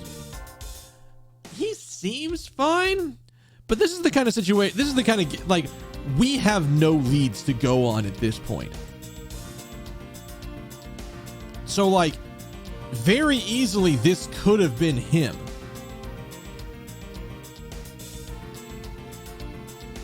Like, he's not out of the woods yet, is the way I will phrase it. It's still completely possible that it's him. But I won't know until we get maybe a little bit further in and we get some more evidence. Because at the moment, I kind of don't have an idea of who did either of these murders. Well, sort of. I think Manny killed the guy in the Alibastian embassy. But I don't know who killed Manny. And I think that's the bigger thing. They're really wanting to pin this on, what's-her-face? On Callisto. The fake Yatagarasu. They're really wanting to pin that on her. But I'm not sure about that yet. I don't know.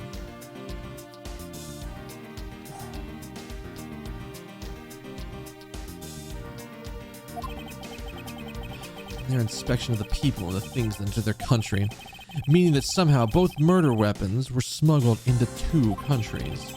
That's the only logical conclusion that can be drawn. Perhaps the key to the weapon smuggling is the person who traversed both countries. You mean the fake Yatagarasu? In one way or another, the Yatagarasu's connected. Of this I'm sure. Now then, where was the Yatagarasu first spotted? I believe it was the rose garden of the Alibastian side of the embassy. The garden is just on the other side of this boundary. It's where Ambassador Alba was to give a speech tonight. At least that's where I had heard the Yatagarasu appeared. Well, in that case, I think it's vital that I investigate the garden post-haste.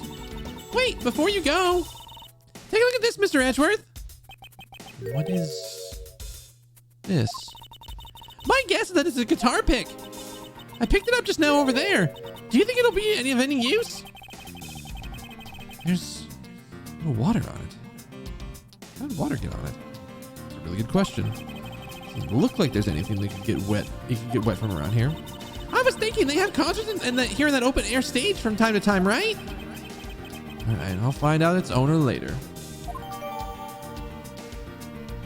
It's the Jammin' Ninja. He's come to murder. Oh,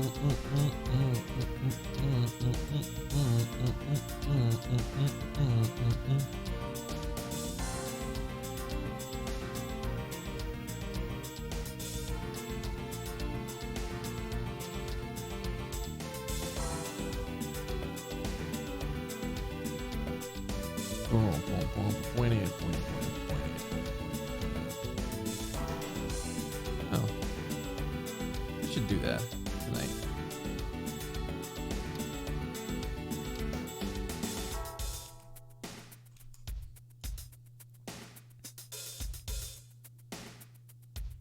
Yes, the real attorney quotes done in Ace Attorney style, right? Wasn't that it? That is not the thing I meant to click on. Not that one. Right?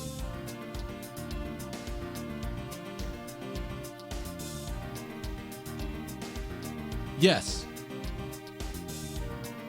I don't think I had seen that specific one, but I have seen versions of that video before. They're fucking great. I love those videos. I love them so much.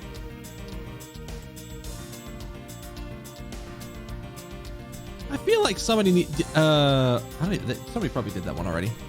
I have to imagine somebody did that one. There was that real famous one that went around. They got that like went viral for a little bit of the lawyer who got on a call for a case in a court, and I guess it was his kid or something had put up a filter that made him look like a cat,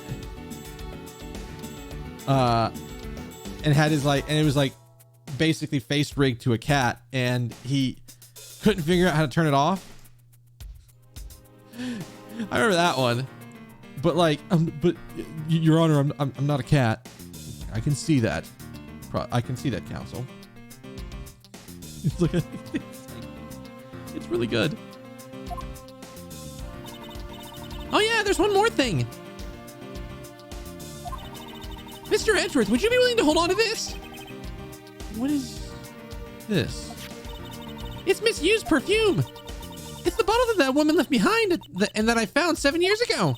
I thought one day it'd be some kind of use in tracking her down, so I kept it safe all this time. Well, thank you. I'd be honored to hold on to it for you. Good girl. Wow. Dedication. I'm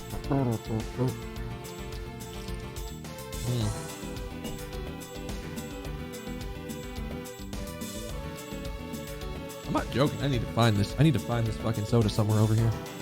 I'm hoping that one of the Asian grocery stores I go to has this shit. Time this weekend to go make that round trip. Cause I have 2 bottles of soda of the cherry soda left, which probably means I shouldn't drink them anytime soon.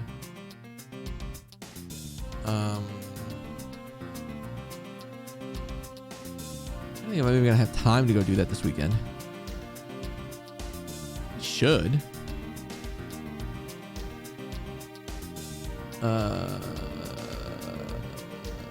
like I don't even need.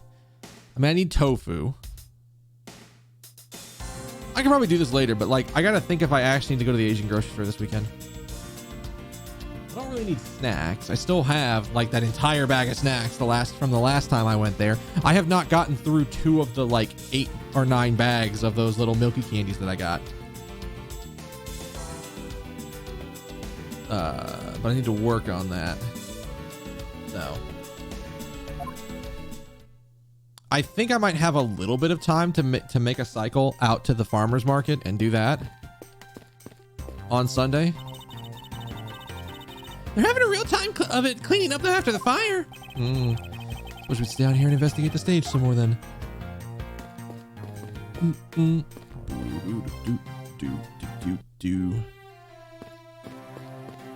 Is it?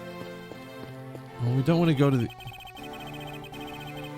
We'll be returning to the investigation in Alibas now, but I know. I'll go back to Bobble and do some more investigating there.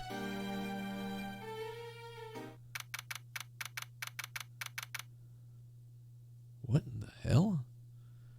March 14th, 9:58 p.m. Rose Garden. I see you back, Miles Edgeworth. I fucking knew. Nobody else in this area calls him Miles Edgeworth. Nobody does, except for Francesca. How about things in Bobble? Although I really can't say I expect much from Scruffy and that girl. The investigation into Manny Cochin's death hasn't really progressed any. However, investigation into the Yatagarasu has. Ah, yes, the Yatagarasu. Even now, I find it hard to believe. A person who can freely traverse between the two countries at will? Preposterous. Well, that's what I came here to investigate. I heard that this is where the witness claims to have seen the Yatagarasu. That's correct. Ambassador Abo was to give a speech tonight here in Alibast. And that is when the Yatagarasu appeared. The shadow of the mysterious thief suddenly appeared, and just as suddenly it vanished. After that, there was a fire at the Babalese embassy that the Yatagarasu started.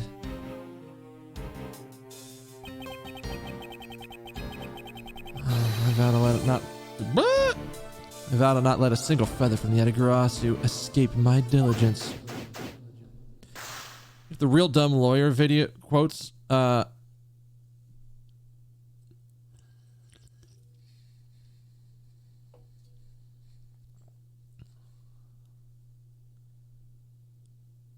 don't remember who did those videos.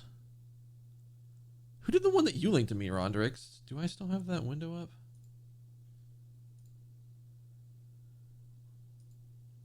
It's faster to do this, I think, than going, who did the, hey, oi. Yes, the one that Rondrix linked me, was, Chiste.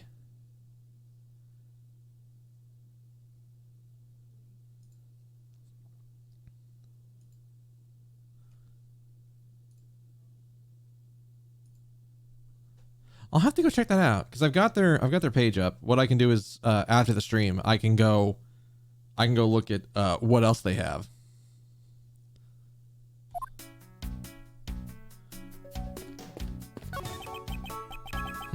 Statue of a woman. Wonder if the lady is pouring water. It says it is a statue of the queen who spoke of love to King Primidux. Well, Miles Edgeworth, it seems that you are lousy at reading a woman's heart.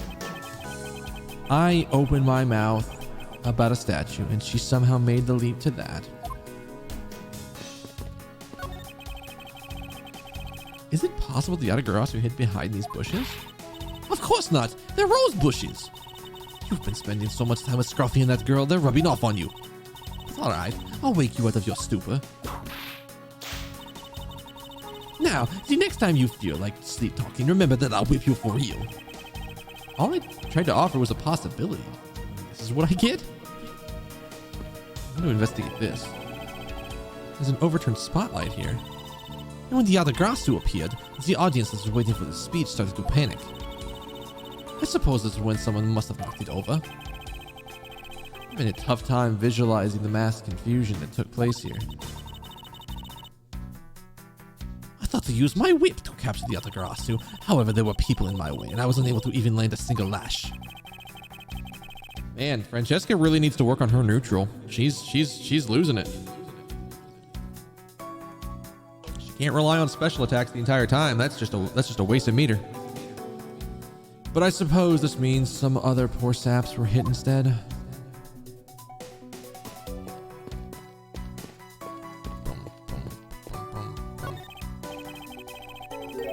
This statue bears the resemblance to the Primidux statue. The plaque says King Primidux entered the battlefield. In order to save the queen, King Primidux put his life on the line and went to war. So Primidux is actually a person of royal blood? I thought it was simply someone imitating a character from an ancient legend. Well, what surprises me is that the real person looked like the steel samurai existed. I suppose there's that too. There's an overturned spotlight here as well. Oh, it's the same. It is the same one. There are roses scattered on the surface of the water, creating a pleasant fragrance. It's not just for aesthetics. The pool's water is also used for putting out fires. I see. Oh. Huh. The pool stopped filling itself automatically. The fountain spouts are set to stay open until the pool's water reaches a certain level. Well, this water was used then to put out fires. I suppose it must be refilled to its normal level. She just this pool was somehow recently used in this embassy? I guess I'll take some notes about it just in case.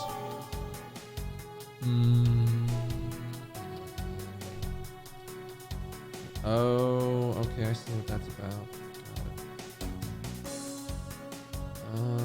Well, that's another thing to do after the stream tonight.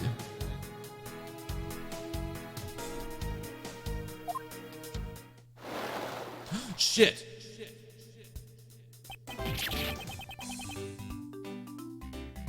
Fucking Larry, what the fuck are you doing in there, sir? What the hell, Larry? What's going on? How dare you surprise me like that? I'm sorry. Oh, hey, Edgy, thanks for what you did back there. Gratitude alone is enough. More importantly, Larry, this pool was not for your personal enjoyment. What are you doing in there? I know that. You really think I'm that type of just jump into a pool and swim around for fun? Yes. Alright then. Did you by chance fall into the pool?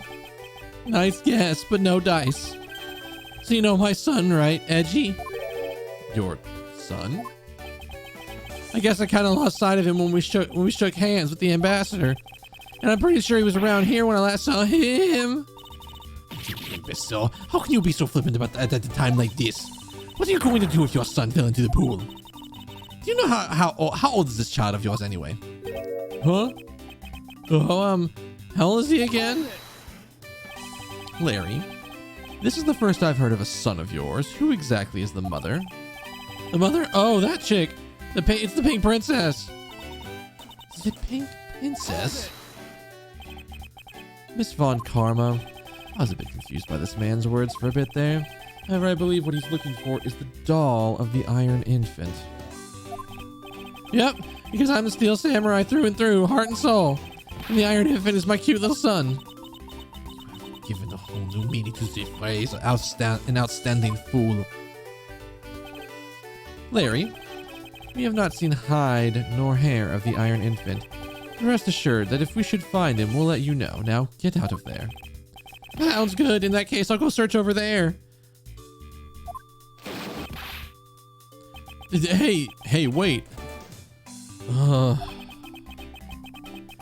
it's not as if he'll get very far if he's swimming around in that pool. And though he's unrelated to the murders, he sure knows how to cause a lot of trouble. Fucking Larry, I swear to God. This is where Ambassador Alba was to give his speech. The stage was set up nicely, however, where was the audience supposed to sit? Huh. Perhaps we're supposed to sit around the edge of the pool? That's such poor planning. If there was no other space than a spot or two by the pool, they really should have made some sitting arrangements like how the gallery is set up in the court. And I just spit all over myself again.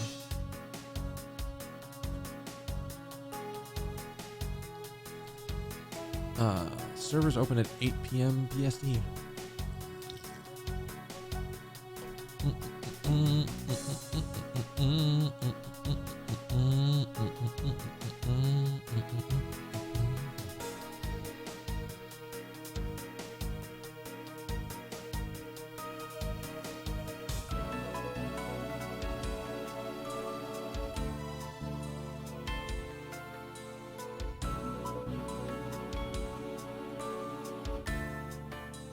See here.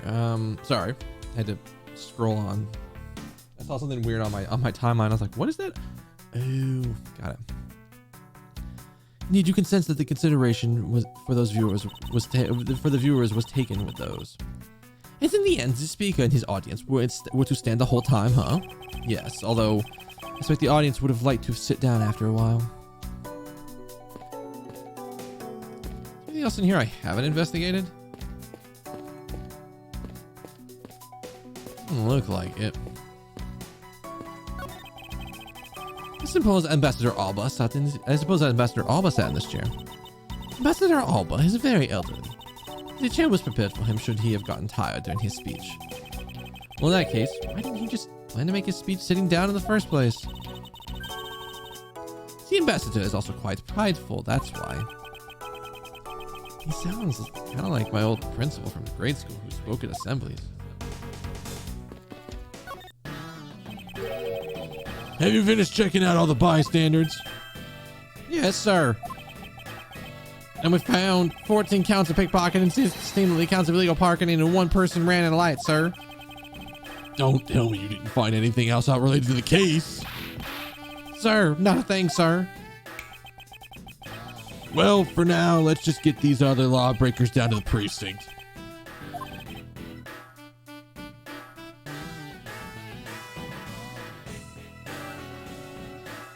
Agent Lang. Well, if it isn't Mr. Prosecutor.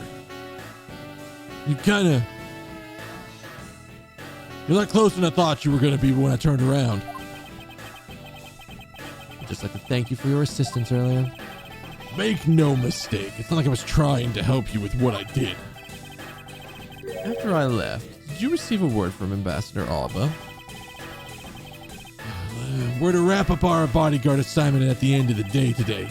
Oddly enough, we received word from HQ to return home on an urgent matter.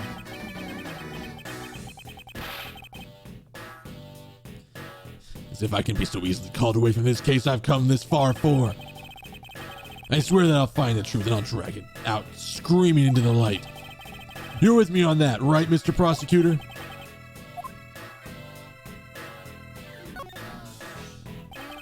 You were working as Ambassador Alba's bodyguard at the time. So naturally, you witnessed the Yatagarasu appear when the Yatagarasu appeared, correct?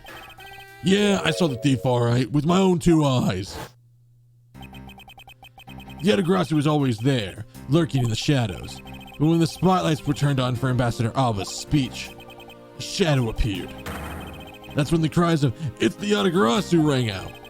Next second, the spotlight went out. And by the time we got around to the area being lit again, the deaf thief had vanished. When we investigated it afterwards, we found out the reason the lights went out was because someone had unplugged the extension plug for all the outdoor electronics. You really should learn to use more than one extension cord. Or get one of those, or like, tie it up at the end with like a little like knot so it strengthens on itself. It doesn't pull apart very easily. It's not complicated. I've done it before. Whether someone was doing it on purpose or simply a guest who had tripped over it, we don't know yet. But one thing's for certain, the Yatagarasu was here. So wait, you're saying that basically all you saw was the thief's silhouette? Yes. If all you saw was a shadow, it's entirely possible this shadow belonged to someone else. Ha! Good thinking, sis. You just might be right. If it weren't for the fact there was no one else with that same shape. Not amongst the staff or the audience members.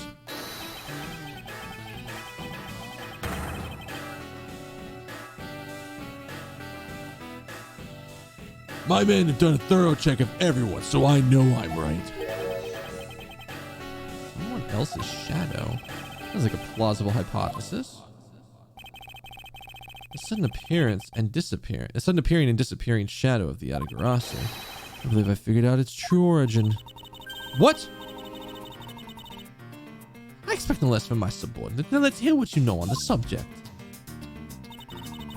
What really cast the light of shadow on the Yatagarasu? Was it?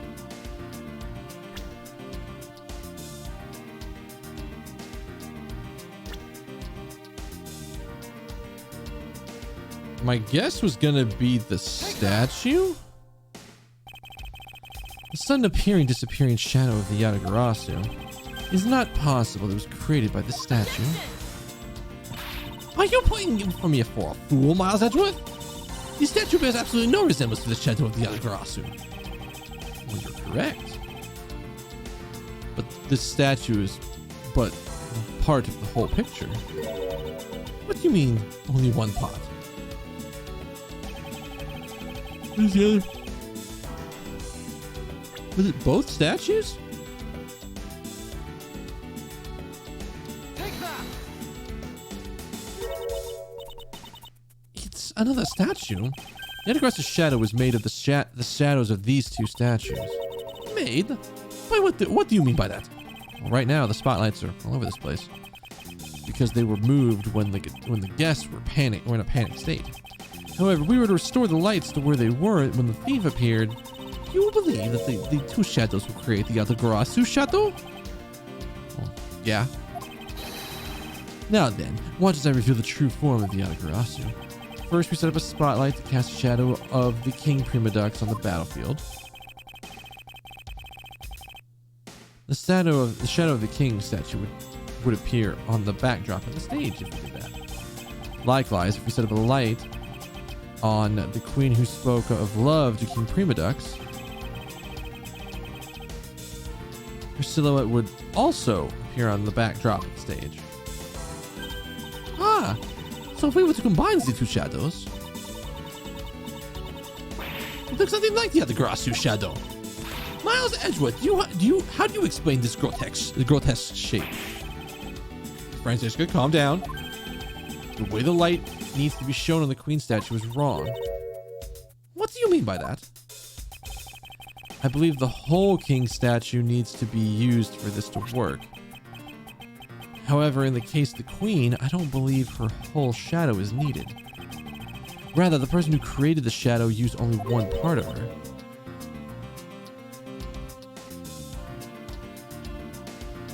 Ugh.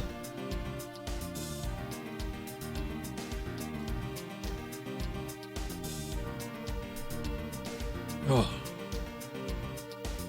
I don't think there's any there certainly shouldn't be caffeine in this. They've added caffeine to this. I'm going to be very surprised.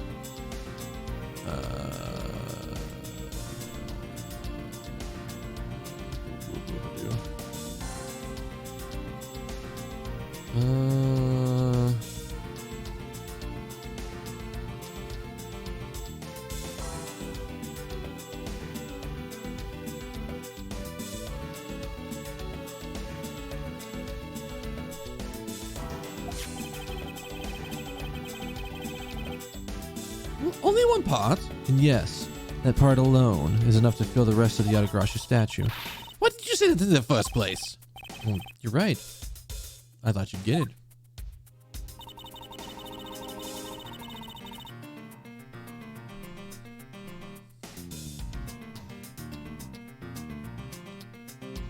Take that! Think back to what's missing in our shadow. 5 long, thin areas, correct? Now, what does that remind you of? Ah! That's right. It can only be the shadow of the Queen's left hand. Francesca, can we please adjust the spotlight's position so that it only shines on the Queen's left hand? All right. Let's give it a try and see what we get. It's... Yeah, that's the exact thing. It's exactly like the shadow I saw. The culprit must have changed the position of the spotlights beforehand, and then pulled the plug after people saw what the culprit wanted them to see. Oi! What's that? Motor. You for the host. How you doing?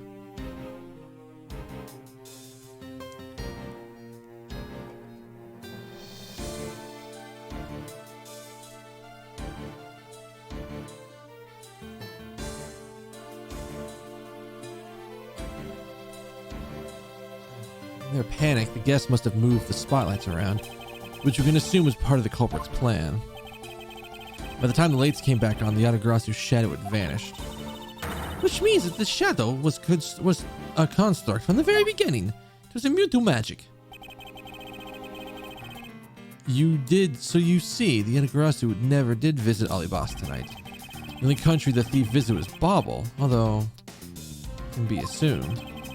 the Yatagarasu had an accomplice in Alibast. An accomplice? With who? I haven't figured that one out yet, but I figured it's the person who set up the shadow. I'm getting the sense that the biggest clue to solving this case is the existence of this accomplice. Ooh boy.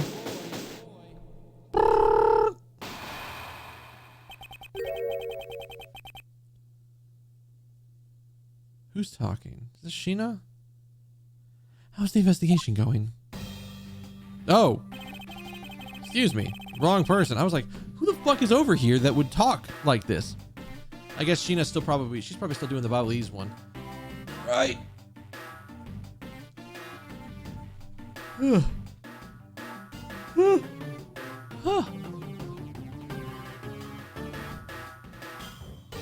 I'm also very tired. As it's starting to hit. Had I not taken like a 45-minute nap today, instead of working out, I'd be in a very fucked state right now. Well, I didn't know who was talking. They didn't give me any signature of who was talking. I don't think his intro had started playing until he walked on screen, so I was like, I have no idea. Bad. Have you come to join us in investigating the Yatagarasu? I've left the murder in Agent Lang's charge. My only target from the very beginning is the Yatagarasu. See, here's the thing. For me, I don't drink caffeine. I have yet I'm trying to, when is the last time I had caffeine? When's the last time? Saturday? When I went and got Zaxby's for lunch. That was like the last time I had gotten any kind of caffeine. And that's because the thing that came with it just, I get mellow yellow there, even though it's not the best. I wonder if I could go back to asking them for a water to drink, and that they would take, because the thing, Zaxby's, which is a food chain around here, it's like a, I want to say southeastern food chain, but I think it actually has some, it goes a little bit up the East Coast. Let's just call it an East Coast food chain then, I guess. When you order one of their combo plates or one of their meals, it comes with a drink. It used to be that you could get the meal like $1 off if you just go, oh, I want a water. I should try that again the next time I go there, because, I mean, I'm trying to drink less soda anyways. What's the calories on this? I didn't even consider the look. Per 100 milliliters, it's only 50 calories. How many milliliters is this motherfucker?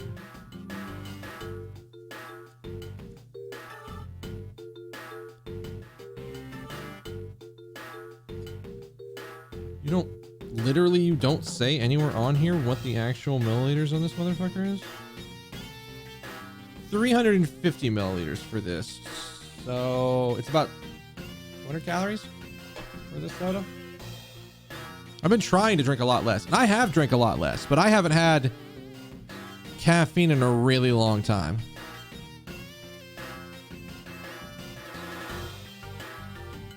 Like, and admittedly, part of that is because I'm going to bed earlier, or I'm trying to get more sleep at night. And that's because my Fitbit here, like, by wearing this thing, I learned how my sleep cycle is. I thought, okay, I get in bed, close my eyes, I'm asleep very shortly, and then because I don't remember waking up at all in the middle of the night, means I slept 6 hours, right? No, that's not how that works. Being asleep, well, not always, but like most times when you are asleep, you'll wake up for like a few minutes in the middle of the night. And this is let me rephrase it. My experience has been that I will wake up for no more than 5 minutes in the middle of the night, but I won't remember waking up. My Fitbit will notice it as I'm waking up. So Like I used to be like, all right, I get in bed for 6 hours. That's it. And that would usually be fine until I basically hit a night where I'm like, I'm fucked. I'm definitely getting older because I know that I can't pull that shit off anymore. Maybe if I was rolling caffeine all day, I probably could, but I don't know. Nowadays, if I have anything with caffeine, it fucking hits. I know.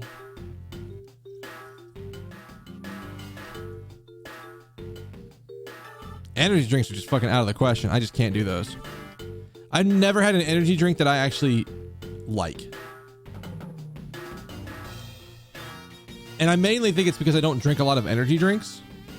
Because like every time I have an energy drink, I just get a fucking headache.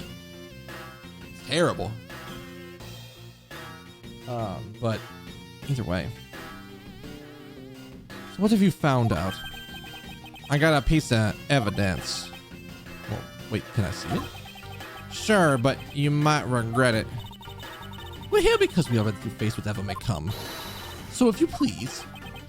When people heard the commotion, bystanders started gathering, and one woman claimed, "I'm telling you, I'm a genuine international journalist. Oh no. Chaos number 3 is about to appear." She gave me an interesting picture. Journalist? Well, actually, she's a freelance cameraman. This is the photo I got from her. What in the world? The other Karasu is flying through the air.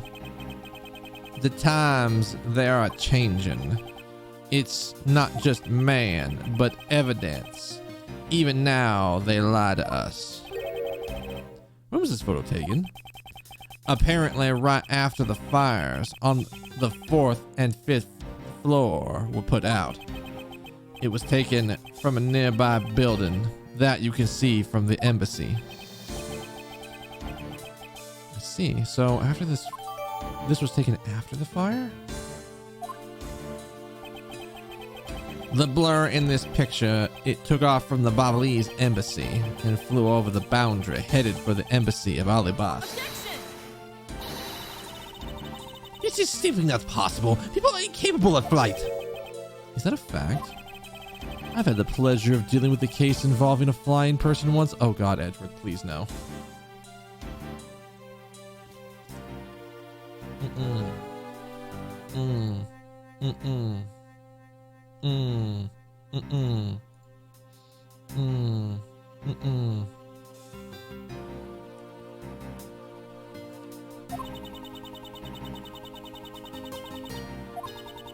Actually, come to think of it, I've come across a case like that as well. 2, actually. Maybe it happens more often than we think. Am I up to the task of solving the mystery behind this photograph? Well, the Yadagarasu took off from the Babalese embassy, so I should start from there. Francesca, I need to return to the Babel investigation for a bit. All right. Boom. I'll continue investigating on this side of the building. All right. I'm counting on you. Welcome back, Mr. Edgeworth. Now, come on, let's get back to our investigation. Yes, let's.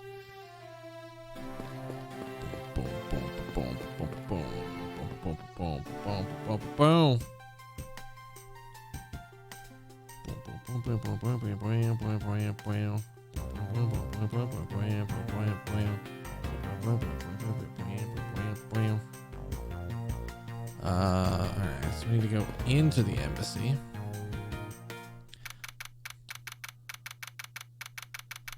So this is actually the real statue.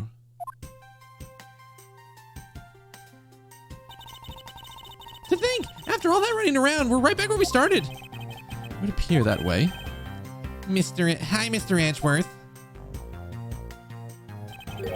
Have you found Manny's killer yet? I'm terribly sorry, Ambassador Paliano, but I've yet to find his killer.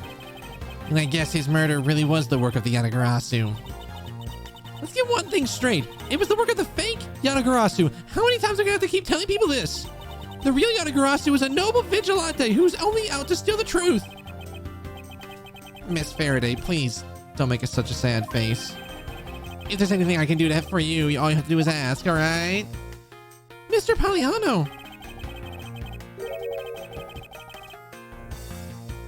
Actually, there is one thing you can do. We will allow us to take another look around. We didn't have enough time to conduct a thorough investigation earlier. Oh, sure. Feel free to investigate to your heart's content. Well, there's a few questions I'd like to ask you personally, Ambassador. If it will bring a smile back to Miss Faraday's face, then I'll gladly answer anything.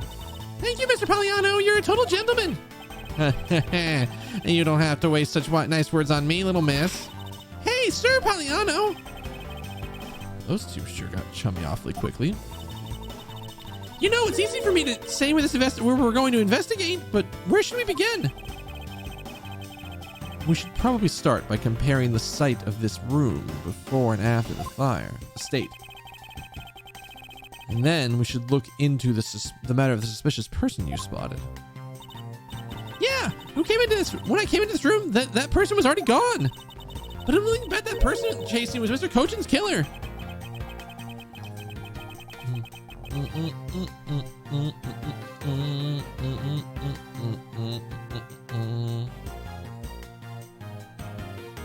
We don't know that yet. However, it's hard to believe that person is unrelated.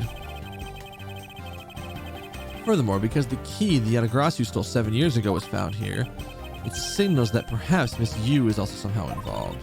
I knew it! That woman's almost definitely Mr. Cochin's killer. And again, we don't know that. There's too many mysteries there are too many mysteries to be solved in this case. Speaking of the Yatagarasu and mysteries, I received a most mysterious photo from Detective Bad. Uncle Bad? He's taking part of the investigation too? Yes, he's been chasing after the Yatagarasu for all these years. Uncle Bad! Now then, I was told photo was taken just after the fire. Well, what? This looks like some kind of person with a long coat I was chasing. Does this mean that I was chasing the fake Yatagarasu after all?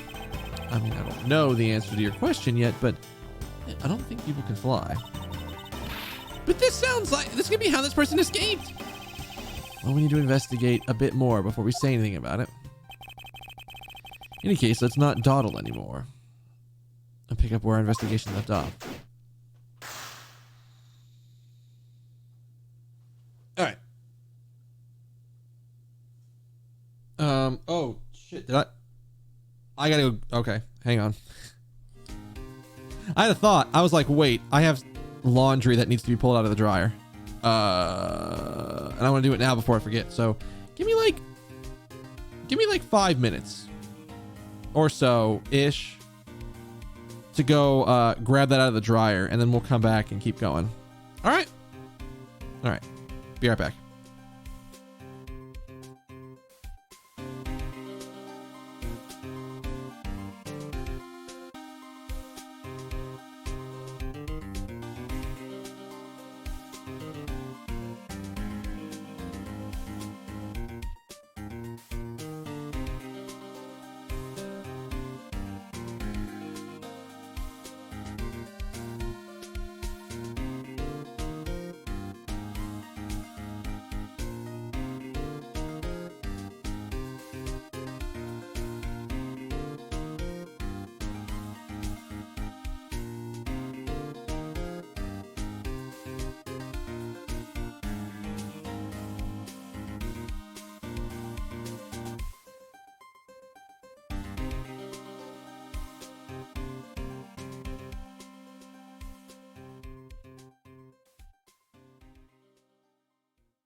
All right, I'm back.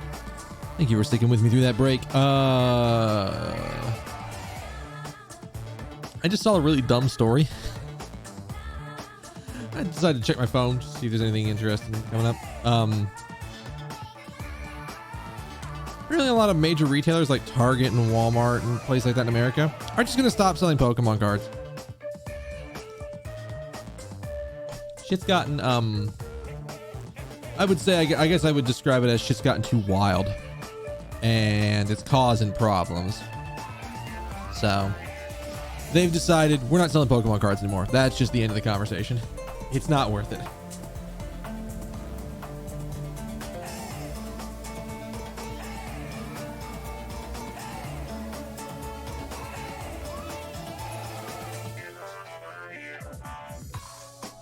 All right. That should be everything, right? Yeah, let's jump back over. It should be everything. All right, we're back in the Bobbly's Embassy, the Secretariat's office. So this is the real Prima Duck statue. This is really valuable, right? That's what they say. Hold it! Okay, you're not seriously considering theft of the statue, are you? No way, Mr. Edgeworth. I wasn't thinking about anything like that. I wasn't thinking about how I'd break into this room and take this thing out of here without anyone noticing. I was just calculating in my head how much the statue is worth. That sounds mighty suspicious to me.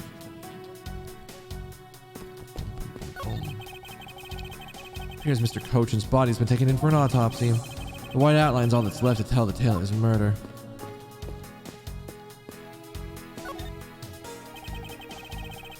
You can see the Alibastian embassy window through this. You can see the Alibastian embassy through this window. So where were you when you were investigating? Where were you when you were investigating over there, Mr. Edgeworth? You can see it from here. I was on the 5th floor. That's where Damas II was killed? Oh, that's where Damas II was killed. What? Wait, what? You don't mean the Damas II, do you? Oh, poor guy.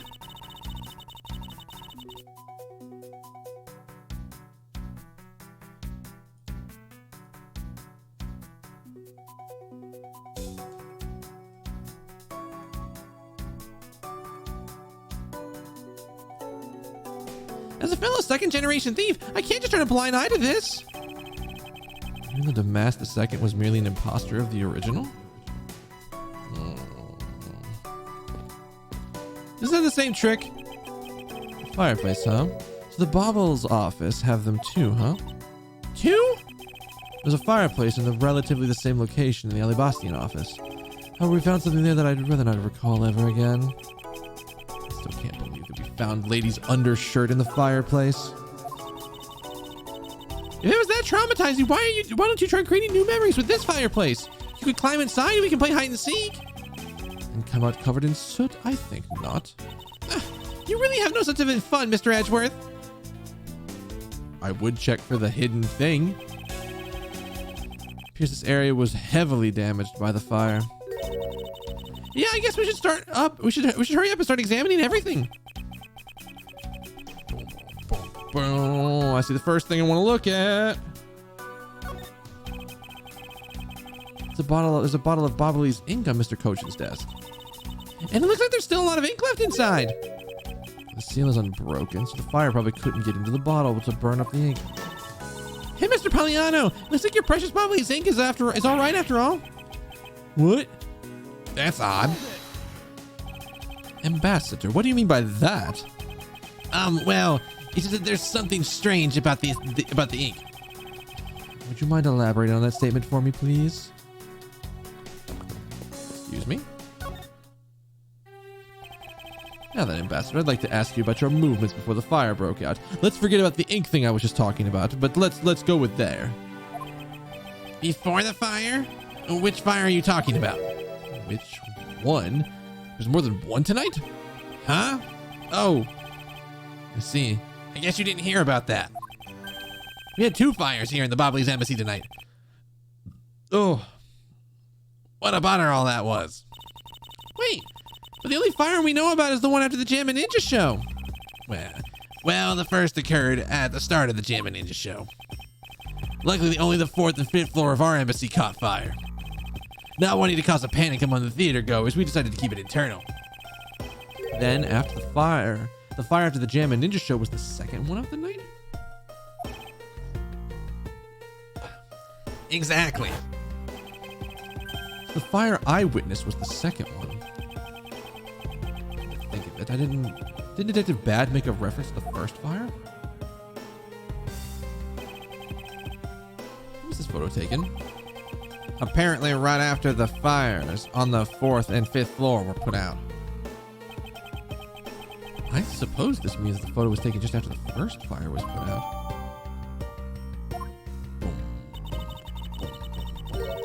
So then, what was the damage what was the extent of the damage in the second fire? The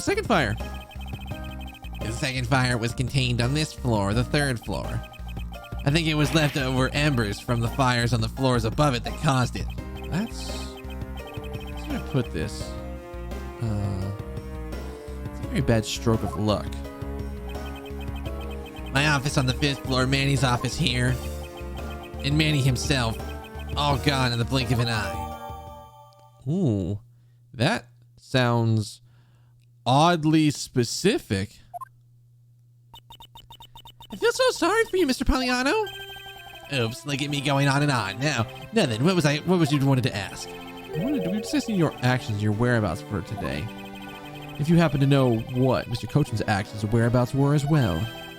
Very well, let's see. I've been quite busy all day from morning until now.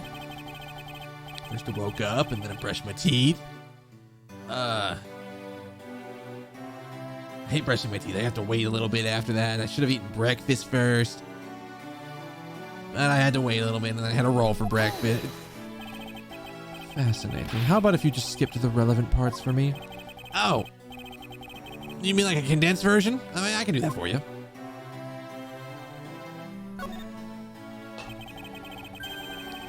So what did Mr. Cochin and you do this morning? Well, originally we were supposed to meet and shake hands at the Jam and Ninja. But Manny and I wanted to turn it into a photo op, so we were tidying up his office. Wait, you helped clean Mr. Cochin's office? Why were you not cleaning your own office? Oh, I think I forgot to mention this, but my office is currently undergoing renovations. Okay. Which is why both the Prima Duck statue and the Bobbly's knife are set down here. Oh, huh. Oh, but the tidying didn't take much really. We just burned some files we no longer needed and expired coupons in the fireplace. I bet cleaning up the fireplace must have been a real pain though, huh? Well, about that. I kind of forgot to clean the ashes out. I guess I'm up a creek without a Manny here to get really angry at me. That sounded kind of sus. There's like some shit on there. I'm like, you're not telling me everything. An ambassador like yourself has been on the receiving end of a secretary's anger? Oh, he was very good at being very mad. Why, even this morning he got mad at me. I spilled some Bobbly's ink onto the back wall when I was burning the files, you see. He got mad at me, saying I should treat the ink with more respect.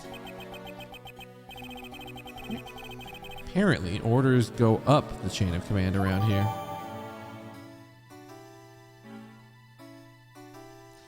All right, sure. That's about it for what I did this morning. Just some cleaning. Don't tell me you had no other work to do, being an ambassador at all. Now then, if you could tell me what you and Mr. Cochin did this afternoon. Well, Manny and I went down together to the Theatrum Naturalis. We had to be there for the start of the Steel Samurai stage show. After the show started, I went back to my office on the 5th floor alone. Wait, so they were together until the start of the show.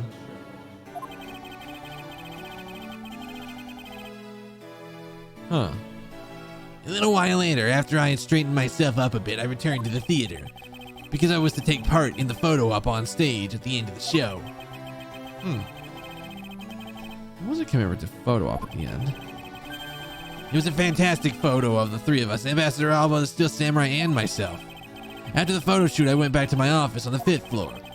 Prepare my handshake for the photo op with the Gem and Ninja. He seems to be rather overworked for an ambassador. Rather overworked.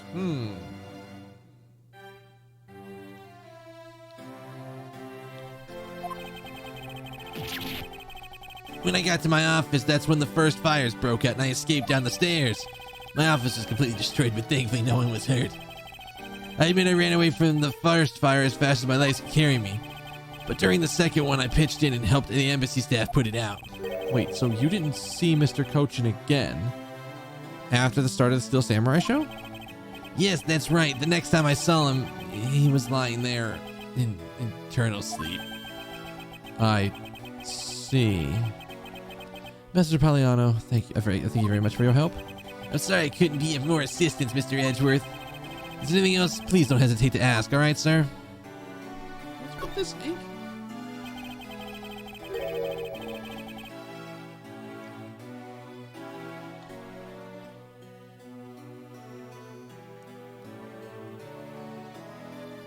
I wonder if you might be able to tell me what you noticed about Mr. Cochin's bottle of ink.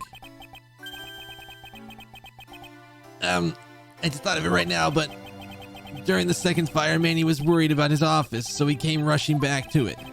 I called out to him, and when I received no reply, I used my spare key to open the door. But when I did, I was greeted by a roaring green flame. The flames were so big that I wasn't able to see into the room at all. He's you don't have to say shit, sir. I already think he's really suspicious. They're giving, like, his office is randomly under renovation.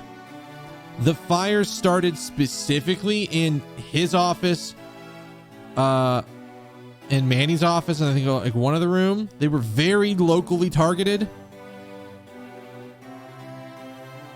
Not to mention he's doing that thing with his hands that makes me instantly fucking suspicious of him.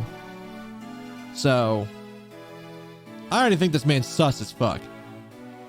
It is completely possible that he did one of the murders. Completely possible. But we'll see. The fire was green? What was the cause? Well, wet crystal oil burns green when it's lit, as you can see by this lantern. Bobbly's ink is made from the same oil, which would mean it also burns green. You know, I too had thought it was Manny's ink that had caught fire, so that's why I was surprised to find out there was still a bottle of ink left on his desk. The case of the perplexing green flames. Talk about a mystery. What exactly was that? Was it that caught on fire in here?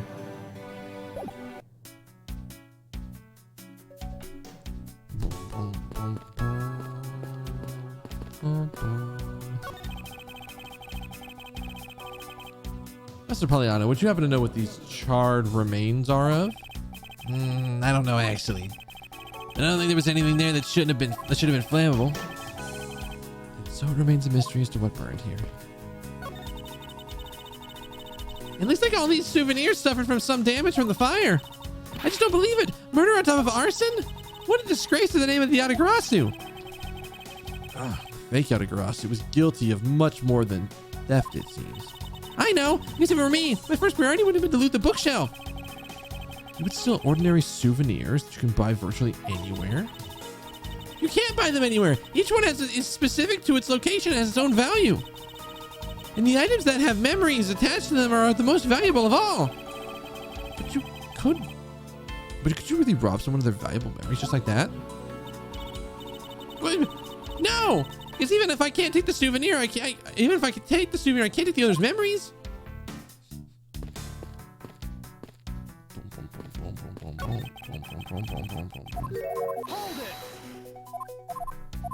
it! Oh, shit.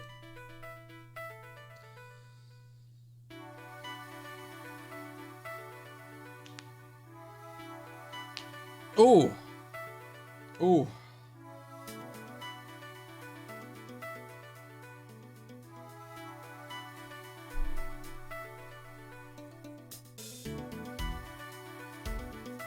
My body's just not happy with me today. I can tell you that much. It is tired as fuck. But we're gonna power through it. I don't think these things are connected just yet. There we go. The charred remains of a falling ceiling fan. Oh, I've seen a few of these before. They spin around and around and play music. I believe you're thinking of a musical mobile for babies. Yeah, that's it. But they're nothing alike. They're totally alike. They spin those babies right round. Oh god, they literally had to make this joke, didn't they? Oh my god, I didn't even that one completely caught me off guard. Just shit.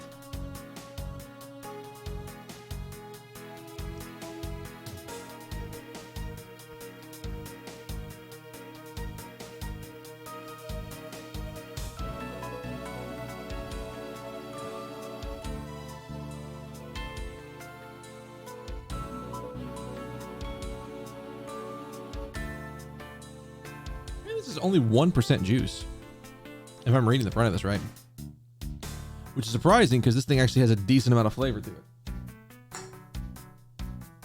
I finished it off. Took me a little bit, but I finished it.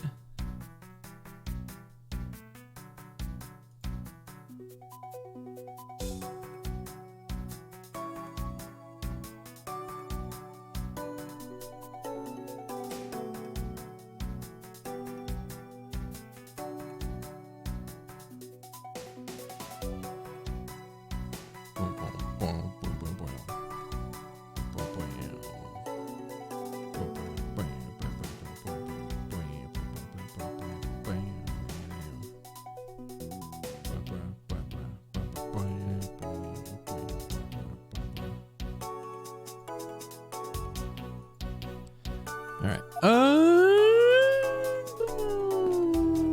What else could have burned? Is there something more on the desk to investigate? There's more shit on the desk to investigate. All right. What is this? It looks like a bunch of flyers with coupons attached to them. Bottle Sugar sure gives away a lot of different coupons. Maybe I should create one of my own. I can call it the Great Thief Coupon. And what kind of discount would you give? The 5-finger kind. What else? I'd steal an extra thing or two for the bear. Such as the truth. What else would I steal? I wouldn't give to have a mountain of your coupons right about now.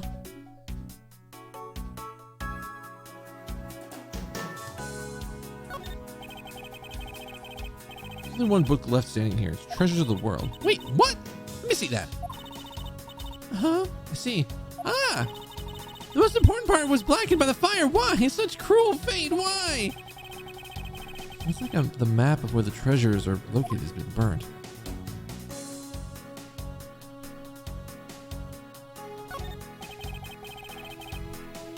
It looks like a very comfortable chair. Well, doesn't it look? It doesn't look all that broken. So why don't you try sitting in it?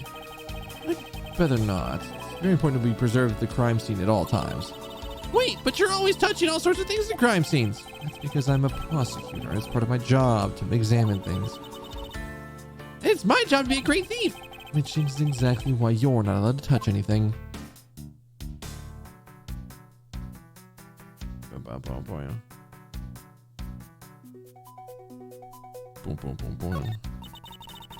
So I guess embassy phones are just like normal phones, huh? Well, what did you imagine them to look like? I thought Baba would look like a flower and the receiver would look like a butterfly. That way it looked like a butterfly receiver was sucking on the nectar from the flower base. Any country had a flower phone, it would be Alibas, don't you think? Oh, then maybe the phone I envisioned would have been from when they were Cotopia? There's no point in asking me about something that never existed in the first place. You know what you like, Mr. Edgeworth? Curiosity and imagination. What else am I not examining here? I see a bunch of flyers with coupons attached. Oh.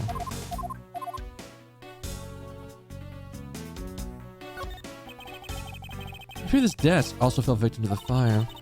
But it doesn't look too damaged. Oh, I think we can rifle through this drawer a bit. I suppose we really should take a look. Oh, what is that? Oh, shit. Oh, we know what that is. Rather unusual shape for a notepad. I suppose I must know. This must be a souvenir from somewhere. Is it? Deduce. Where is it?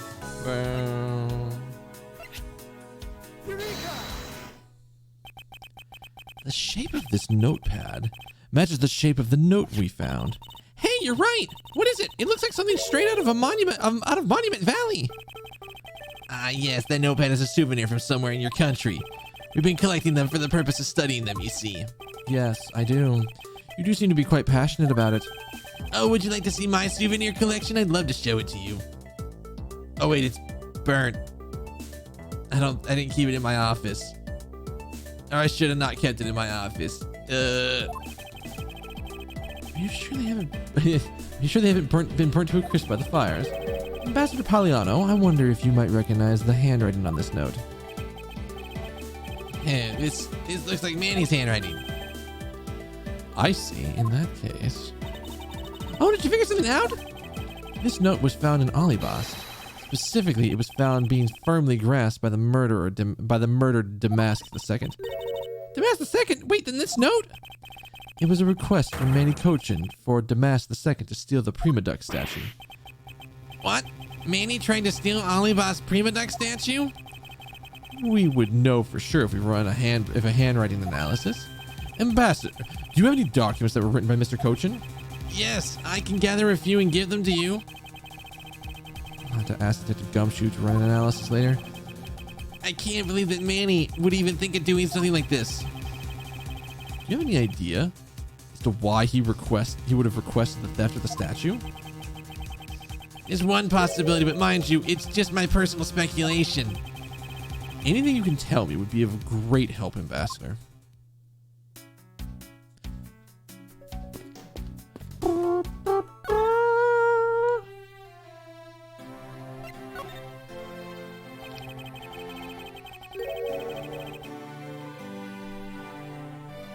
I believe you said that you might have an idea as to why Mr. Cochin hired Damask II. I actually fear it may be my fault. As I was telling you earlier, we were to determine which statue was the real one as a part of today's event. But because of the Adagrasso and the fire here, that got canceled, didn't it? I'm actually relieved the rest of the event has been canceled.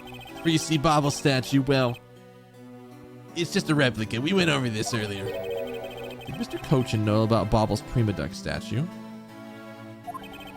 Of course he knew. That's why he was the only person who I can consult with. We have to do something once our statue was revealed as a replica. It has to be expected. I was very nervous today, and this would affect our country's authority. I understand. Well, when I told Manny my concerns, he said, "Let me handle it. I'll be right back. I need to go get some cigarettes." I mean, what? I'll find a way to make sure you're the ambassador of the reunited Cotopia. At the time, I thought he was just trying to cheer me up. But when I saw that note, I realized he was serious. Mr. Cochin conducted a lot of business behind your back, didn't he? I assume he did all that to ensure that you were the next Cotopian Ambassador? But why was he trying so hard, I wonder? He was so much better at getting things done than I ever was or will be. Oh, this guy's absolutely lying through his teeth. I don't know the answer to why he was trying so hard yet. But I suspect he had an ulterior motive beyond just simple kindness. Oh, here you are, Mr. Edgeworth. Detective Gumshoe, have you collected the information that I requested? Yup, I got it all right here, sir. Here you go, Kay. Feel free to take a look. It's for you after all. What's all this, Gummy? It's all the information on this room that I got from the embassy and the Interpol people. Now we know exactly how this room was before and after the fire. Good work, Detective. Oh, it was nothing, sir. I'm an expert on getting people to talk. Wow, you two remind me so much of my father and Uncle Bad. What do you mean? As prosecutor and detective, your dynamic is just like theirs back in the day. Well, don't you worry. I'm going to find my own wonderful partner someday. And when I do, I'm going to go become a good Yatagarasu, just like my father, right? Please don't ask me questions to which I have no answer to, Kay. However, I can say that this is a truly wonderful thing to find a partner you can trust. You bet! So what now, Mr. Edgeworth? Well, I decided to ask you a favor. Yes? The gadget, Mr. Thief, is it? The thing you call your little secret weapon? Oh, you mean Little Thief? No, you're coming to really rely on it, aren't you? I don't need a crutch like that. I'm only asking because I need it for the investigation. From the information Detective Gumshoe gathered in the ambassador's testimony, I'd like you to please recreate the room as it was during the third floor fire. You got it! All right, here we go! Dark skies of evening, when no other bird dares take wing, one alone remains all seen. Now witness the true power of a modern day Robin Hood. I didn't realize she had voice authorization on there. What? It seems there are other things besides what the ambassador mentions that have changed. It's possible that we might find the escape route for the person Kay saw as well. Oh, what is this? Is it some sort of light show I was not told about? Oh God, it's so good. This is the power of a true vigilante. It's recreating the room with the intro I put in. Really? Well, that's certainly one interesting device there you have, Miss Faraday. I believe it's about time to return to our investigation. Wait, what? Hang on. Why is this different? This grandfather clock was apparently in a different position before the fire? According to the staff members, the clock was flush against the wall before the fire, sir. Which means that most likely it was moved by somebody during the fire. Speaking of which, it's only 11 o'clock now, but I don't hear any chiming. That's odd. It was still chiming right on the dawn of every hour this morning. Maybe the fire damaged its internal mechanism or something? Ambassador Paliano, maybe have a look inside this clock.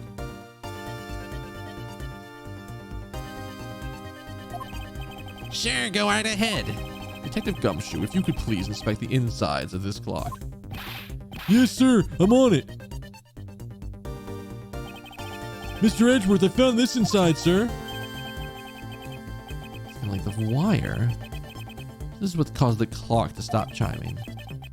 Well, what's a long length of wire doing inside the clock in the first place?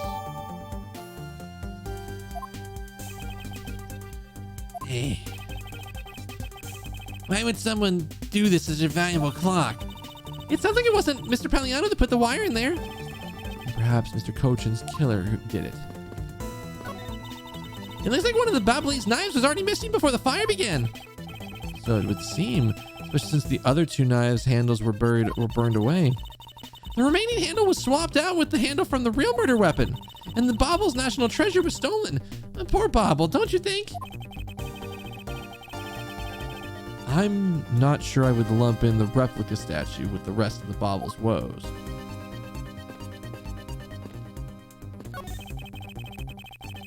The charred remains of the falling ceiling fan. Oh, I've seen a few of these before. Oh, wait. They spin around and play music. I believe you're thinking of a musical mobile for baby. Oh, wait. Why is this? Do they force you to not skip this every time you see it? So Volvo really is pushing their tourism industry, huh? Yes, it would seem to appear. It would appear that way. You know, I'd really love to take a trip. Hey, why don't we take one after the case?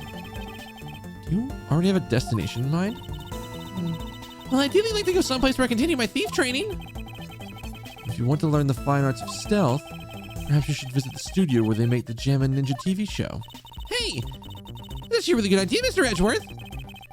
I can't believe she took me seriously. A fireplace, huh? So Bobble's offices have them too. Two? There's a fireplace in relatively the same location. Oh wait, we've already. Hang on. So wait. Even though these statements are the same, we still can't skip them?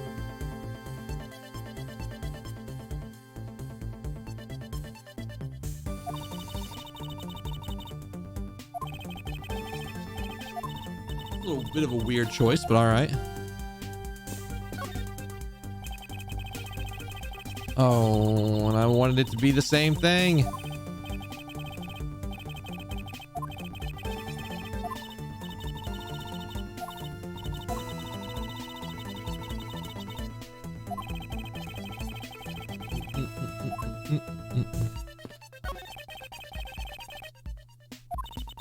Oh, it is all the same thing.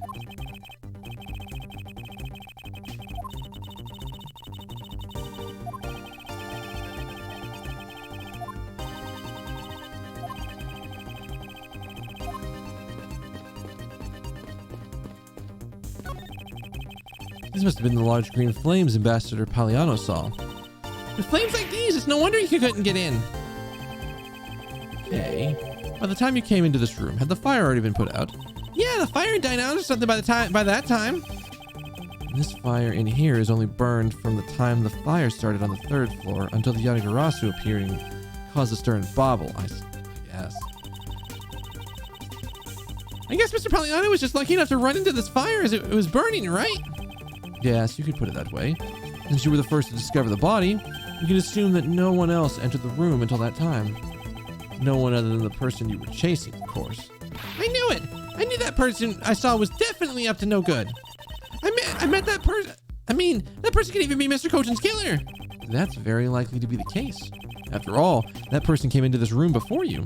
They must have chosen this room precisely because they knew no one else would be in here. Okay then, maybe the green fire was to prevent anyone from coming in? But then, what if the person set on fire to make the green flames? Whatever it was, that person burned and made a rather sizable fire. The fire's green. I bet we've got something that burns green, right? It's a bit tinier than these flames, but you get what I mean. Yes, I do believe it's what you're thinking is exactly why these flames are green.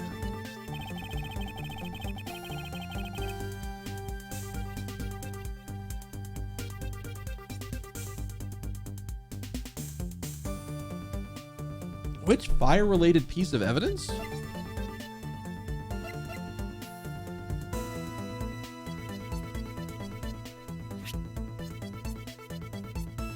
No, it's not that.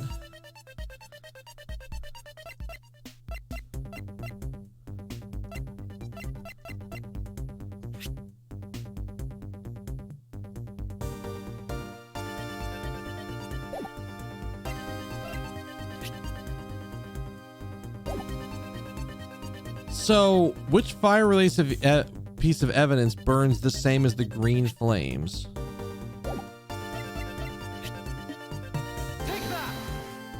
Let's see, this is the only one that specifically mentions green, so it had to be this one. This silhouetted lantern. Its green flame is coming from the wit crystal oil, and it's burning. Yeah, it's the fire I was thinking of too. I love the green it gives off. Francesca elsewhere.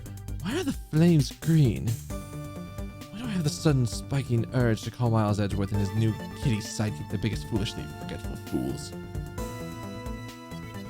Well, before that little bit. Yeah. I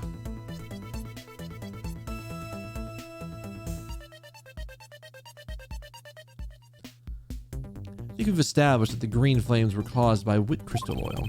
Furthermore, we know that there is only one other thing made from wit crystal oil. Oh, you mean the thing Mr. Paliano was mistaken about, right? Yes, precisely. as we find out earlier in our investigation. Wait, what? I don't get it. Can you fill me in, sir? Fine, I suppose. Explain it to you in a way that even you can understand.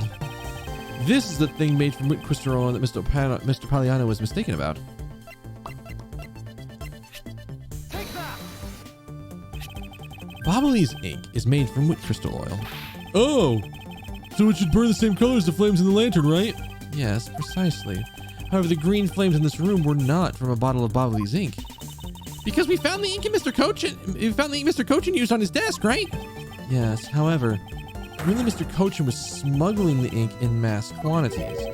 Now, where do you suppose he made what do you suppose he made using all that ink?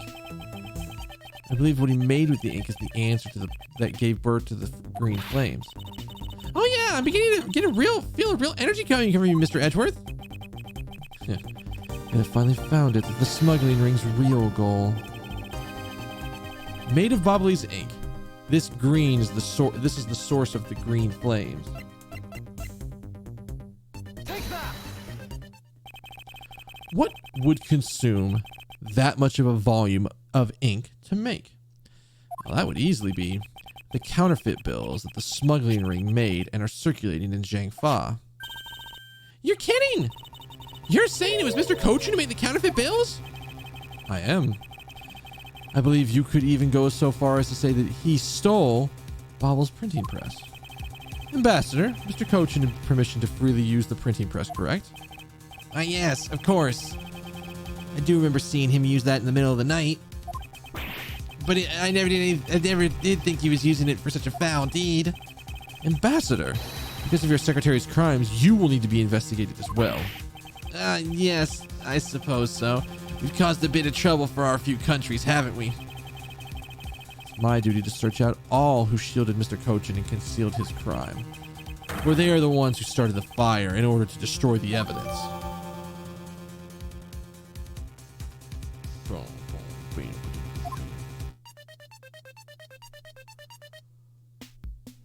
Do I have a logic bomb? Not yet.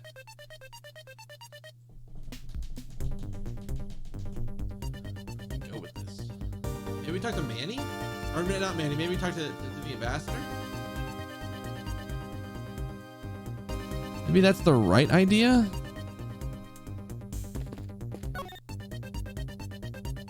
Nope.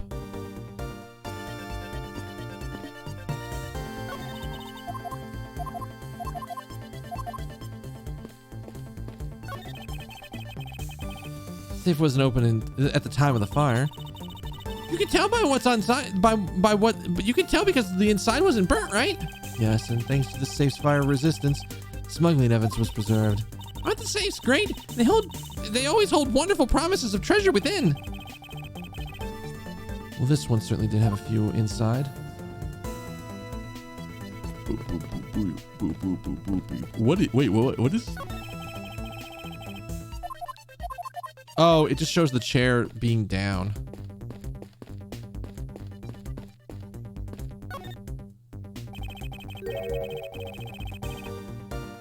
Detective, you took part in the initial Bobble investigation, correct? Yep, sure did. Also helped put out both fires, sir. But the first fire took me by surprise. I had a tough time escaping the 5th floor. First I tried the elevator, but I guess someone else had the same idea because it was in use. If I had remembered to use the stairs at that point, I'd have been burned to a crisp. Wait, that's odd. We always warn our staff that in case of a fire, it's dangerous to use the elevator. Oh? Maybe someone wrote it in a fit of panic. Detective, did you see the Yatagarasu that came into the Bobbly's embassy at all? I didn't see personally. And the staff members told me they never got a good look at this person either, sir. Huh. I wonder if you could tell me a bit more about what you discovered, Detective? Here we go. The second fire broke out around the time the Yatagarasu was spotted on Olibast. That's also when a suspicious person was spotted in Bobble, which caused some panic. Wait, so no one was able to get a good look at this Yatagarasu that entered Bobble? Yeah, all they saw was a mysterious person wearing a long coat. But that's not enough to make a positive ID, you know. Still. It was enough to make the people who received the calling card panic even more. A person in a long coat. Sounds exactly like the same person I saw. The Yatagarasu that appeared in Alibas was proven to be a fabrication, a shadow. In light of that fact, the Yatagarasu that appeared in Babel is also suspect.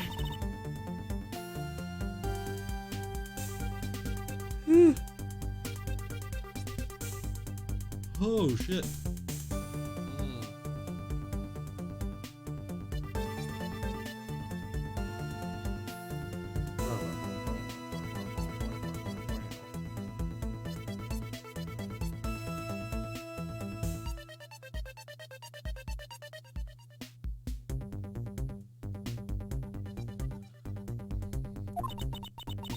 Never were this close to capturing the fake. I mean, Callisto, you. So the Yatagarasu appeared, caused mass confusion, killed Mr. Kochinen, then disappeared. Sounds like it. By the way, detective, why did you not chase after the Yatagarasu? I did, but, well, this embassy's huge, sir.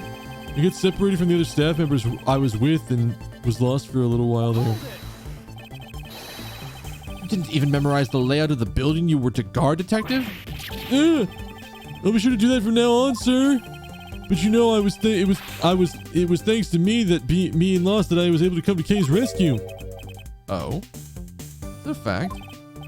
Yeah. It was when I was lost and wandering around on the 3rd floor hallway, sir. When I heard a scream, I headed towards it right away. Well, that's probably from when I found Mr. Cochin's body. Yeah, I thought it sounded like her, so I got real worried and ran as fast as I could. It was thanks to Gummy and that Miss Sheena wasn't able to take me away. He covered for me until you got here, Mr. Edgeworth. Oh, I see. So we can be useful once in a blue moon. Still, it's too bad that Agent Sheena got here before I did. Huh? I wonder why Agent Sheena was here before. I wonder where Agent Sheena was before you found her here. Well, I got just before I got to this room, I saw her coming out of the room next door. Oh, shit. Oh. Oh, no. Oh, no. Oh, no. Agent Lang's not going to be happy to hear this. Agent Sheena mentioned something about chasing the Yatagarasu herself earlier. Well, apparently she had helped putting out the fire first. And then, or the first fire, and then the second fire, I heard she was busy chasing the Yatagarasu. She seemed to be a very dedicated agent. You would do well to learn from her. Why are you pointing to me when you say that, sir? We've examined everything in this office, but there's one thing that still bothers me. Perhaps I should ask the Ambassador Pagliano about it. Ambassador Pagliano, there's something I would like to ask you about. Yes? About the office, it appears to me to be very similar to Ambassador Alba's office. For example, the location of the fireplace and the position of the grandfather clock. Ah, that's right. You've also paid a visit to the Alibastian side of the embassy. Our two embassies actually used to be one. Yes, I know. Even the pamphlet mentioned that. Which is why this building is bilaterally symmetrical.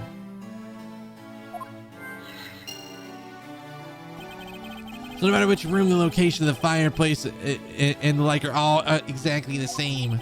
Even where the art is located is the same, as my room is currently under renovation.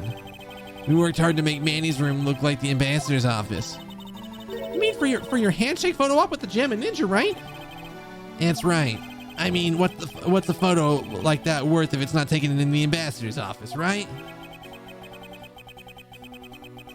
Yet another odd expression of Babel's obsessively competitive spirit with Alibast, I take it. Thank you, Ambassador. That piece of information is all I needed to connect the dots. Connect what dots? I mean, well, I'm glad I was of some kind of help. Logic bomb time. All right.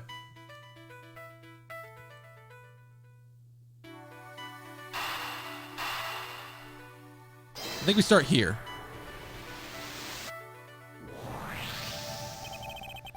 The only Bostonian and Babalese sides of the building are symmetrical to each other.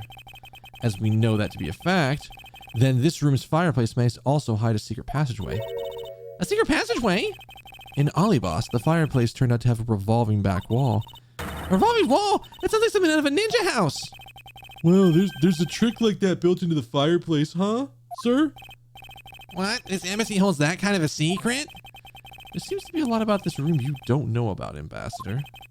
I guess it's time to pay the bill for letting Manny do so much of the work for me. Please, I really want to know about the real Manny and what you know about this room. What are you waiting for, Mr. Edgeworth? Let's get to the bottom of this. Agreed. Although my first thought is that the killer likely used the revolving fireplace. I hope you can see where this evidence is going, because I see where it's going. Oh wait, no, I thought we were going back to it. Hang on. It looks just like another fireplace, though, doesn't it? So how do you turn it again? In Olibos, I had to push where the X was on the far wall of the fireplace. Oh, I see an X back there, sir. Let's see what happens when I push it. Yeah! You scared me, sir. There's something about this fireplace that lies in the contradictions to the facts. Huh? We found an X where you thought there'd be one, right? We did, but that's not what I was referring to. Something that is missing from the scene. What does this contradiction mean for us? What? What?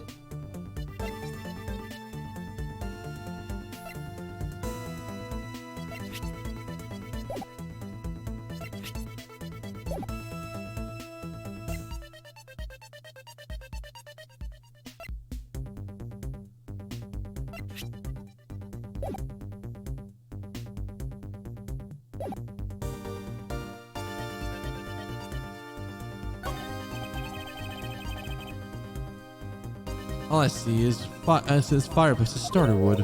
Huh? That's odd. It doesn't match what Mr. Poliano said earlier. Oh, whoops, I had that on. What's the meaning of this contradiction?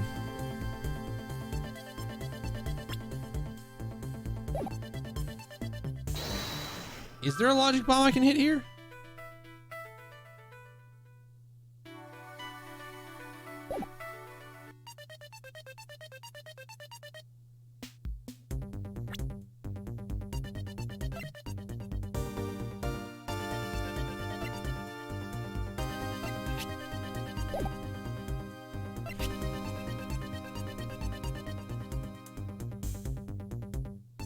Oh.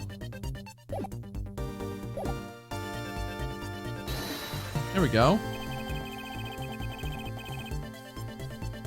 Is this spot somehow related to any of the evidence you hold? Yeah, so now we bring up his testimony. Mr. Poliano, you said that you burned some old files in this fireplace today, correct?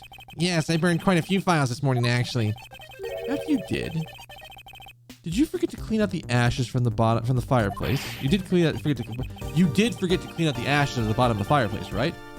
That's right. But why are you asking? Why are you making such a scary face? I'm sorry. I admit I'm a bit intimidating when I'm serious, but in any case, take a good look at this fireplace and tell me what you find odd about it. Let's see. Huh? Where did all the ashes go?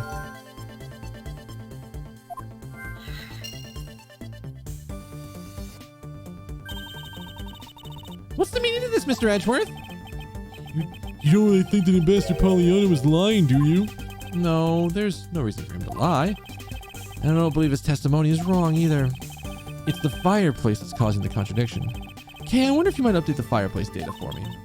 You got it. I'll add the ashes from the burning flyers and files, and it sounds like we pretty much figured everything out now, huh? That was nothing.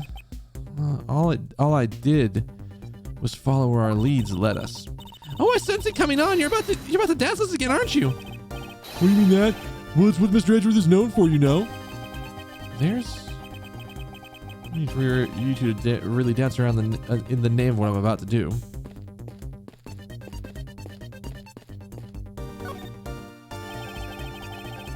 Oh, okay. I thought we were gonna get something new off the. All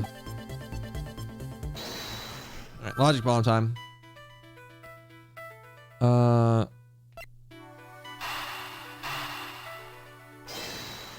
Is this the way they're talking about it? Yeah. The reason as to why the ashes are missing is simple. It's not because someone cleaned them up, right? No, because even if someone did sweep them up, the fireplace is too clean for that. Ambassador Poliano said that he spilled some Bobbly's ink while he was burning the files. And yet there is not a trace of the spilled ink on the back wall anywhere. Well then, I don't know what happened. Well, I'll tell you what happened. The two sides were switched.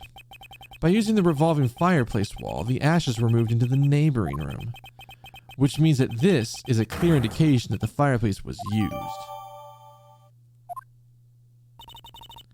Then you mean the person I was chasing disappeared from the room through there? Yes, I believe the person you were in pursuit of is Mr. Cochin's killer. After committing the murder, they escaped through the fireplace. Wow, Mr. Edgeworth, you figured out the killer's escape route. I have, but this is only the beginning. Now we have the killer to chase down.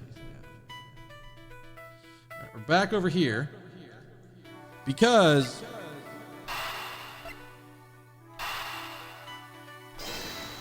I'm very suspicious of Shi-Long now. If the killer used the fireplace in this room to escape into the next, then it's only logical for us to talk with the person who was in the neighboring room. Well, that person in the next room was... Oh, it was that person, sir. Yes, Detective. Agent Shi-Na.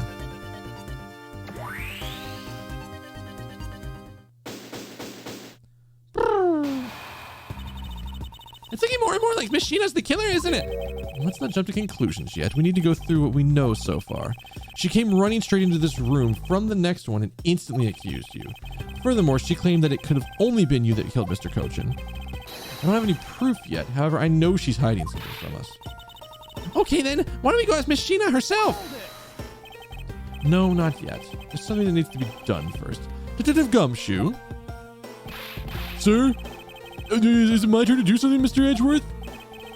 Yes, I have a two-part special assignment for you. First, I need you to run a handwriting analysis on Damas II's note. Okay, I'll get the lab boys on that right away. Second, I want you to see if you can fit through the revolving fireplace wall. Wait, right now, sir? No, next decade. Of course, right now. We need to test our hypothesis first, don't we? Go on, Gummy, you can do it. All right, I'm gonna do this like a real man. Here I go, through the fireplace and back.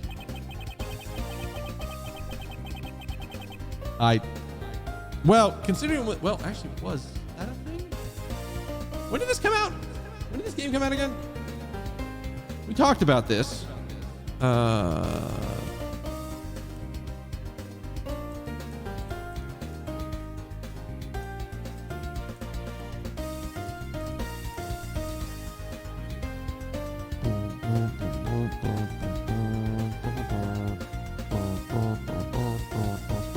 Okay, so it was 2010.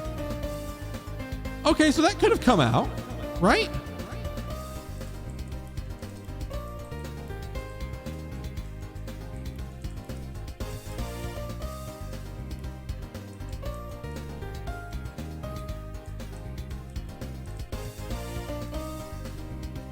When did that song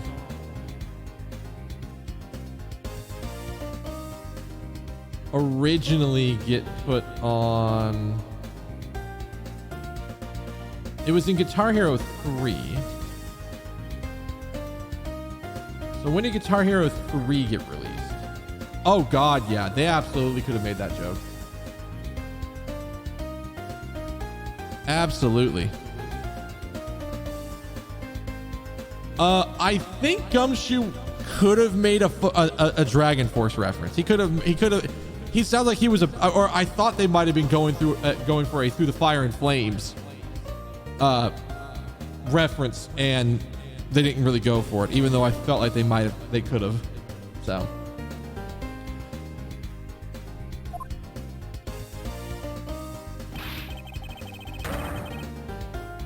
Wow, the roll inside the fireplace really did turn. it's so neat. Now I want to try going through there too. There really is a secret passageway through here. I had no idea. Here the ash really was pushed into the other room. Furthermore, the Bobbly's ink you spilled, Ambassadors, are there on the back wall. Okay, here I go, sir. Detective, I'd like you to go through there under the same conditions as the killer. Huh? There's all that ash and stuff. Your point is, now we're short on time. If you could please hurry on through. Oh, man. Yes, sir.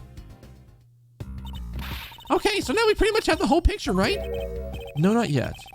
There remains a few more mysteries to resolve, such as the Yatagarashi's whereabouts, the other smuggling ring members, and the 2 weapons that made it across the border. The key Miss Yu stole 7 years ago. In fact, we haven't figured out a single thing about how Miss Yu is related to any of these embassies.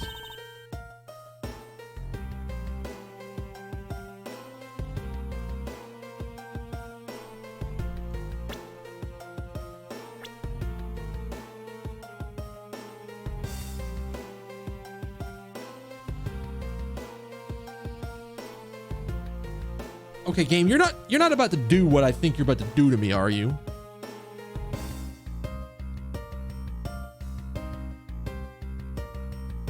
Game? Game, are you about to try to pull bullshit on me? Because I feel like I feel my brain did the brain blast thing and I see something and I don't know if it's right. I had a thought and I don't know if it's right. Mr. Edgeworth! A number of pieces connect in a very complicated way in this case. It's almost enough to make one completely mentally exhausted. What do you say, Mr. Edgeworth? I thought you were the one who said it was easy if you follow the lead. Was that supposed to be an impression of me, Kay? If it's the info gathering you need, with Gummy and I can help with that. Then all you have to do is show off your fancy schmancy logical deductions. Show off? Does it seem like I'm being boastful when I do that? Must be natural. Let's not overcomplicate matters, Mr. Edgeworth. We've been so focused on like a laser, on like what seems like a strange and what seems like I can't say the words. We've been so focused on like a laser on only what seems strange and out of place. It's no wonder nothing clicked and we haven't unlocked anything yet. But if we think things calm me through, the answer should come to us. Okay. That's the sort of thing I say to myself when I'm practicing how to unlock padlocks, you know? That is something that I hope practice doesn't make perfect for your sake. Ah! Yay! Looks like you're back to your straight-laced self again. And I immediately thought of the fucking lockpicking lawyer. Hey, Mr. Edgeworth, I'm back, sir. Yes, I can see that. Good work, detective. Looks like you can use that fireplace like a door, sir. Are you alright, Gummy? Yeah, I'm okay. Just a bit of ash and dust, that's all. Your jacket has gotten quite filthy. I see the hem has turned practically black. Again, the game is pointing me in this direction, and I think I see what's going on, and that's fucked. That's straight fucked if it is. It would explain a lot of things too. It would absolutely explain things. But at the same time, wow, somebody's about to not be very happy with what we tell them. Yes, well, quite a bit of the unburned ink got on it as well. On it, sir. I see. Thank you, detective. You did a fine job. I'll even pay for the cleaning bill for the trench coat. Wait, what? Oh, no, sir, I could never. This is just my old coat. If it was a coat I actually cared about, then I'd get it cleaned, but, you know. I see. Very well then. As you wish. I was offering. I'll take it back now. So basically, because Gummy was able to climb through the fireplace, we know it can be used, right? Yes, but that's not all we learned. We actually learned one other important fact. Wait, and that is? I will have to explain it to you later. Right now, we need to deal with the handwriting analysis. Detective Gumshoe? Yes, sir. I'll be back before you know it. The handwriting analysis of Mr. Cochin's handwriting will take a bit of time. Let's go and wait in the Theatrum Neutralis, along with Agent Lang and Agent Sheena. Because we want to talk to her, because I'm fucking suspicious of her for multiple reasons now.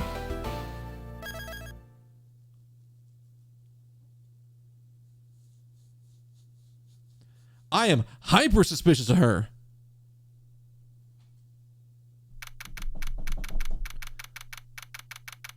March 14th, 11:33 p.m.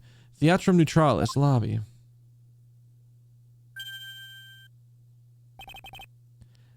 Agent Lang. Lang Shi says, little cubs, never do they know the real fury of the elder wolves. Okay, what the... Bro, what the hell happened to him? Excuse me? What the hell happened to him?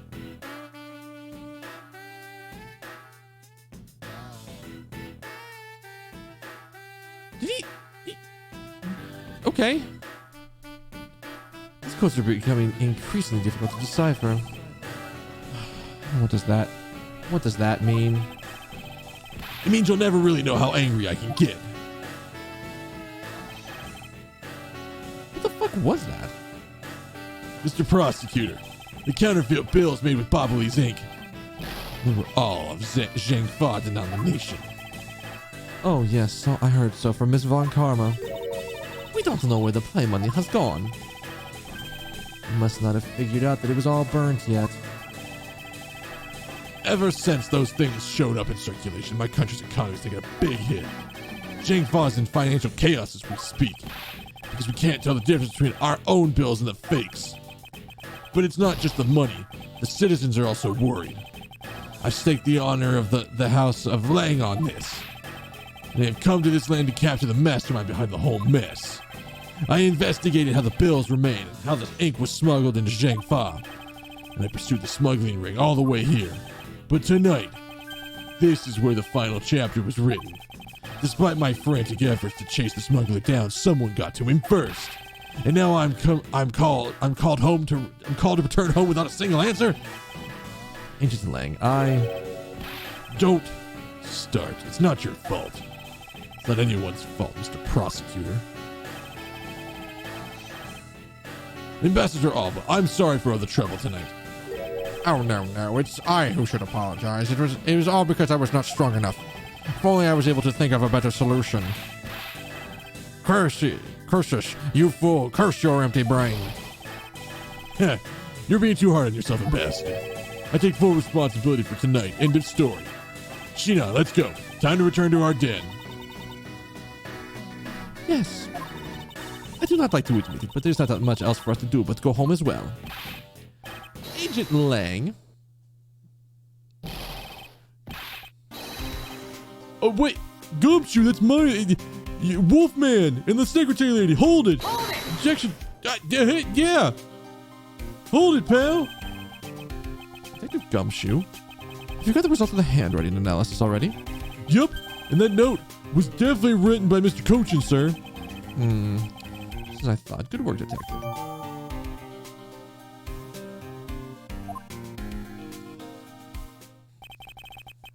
Hey, Mr. Prosecutor.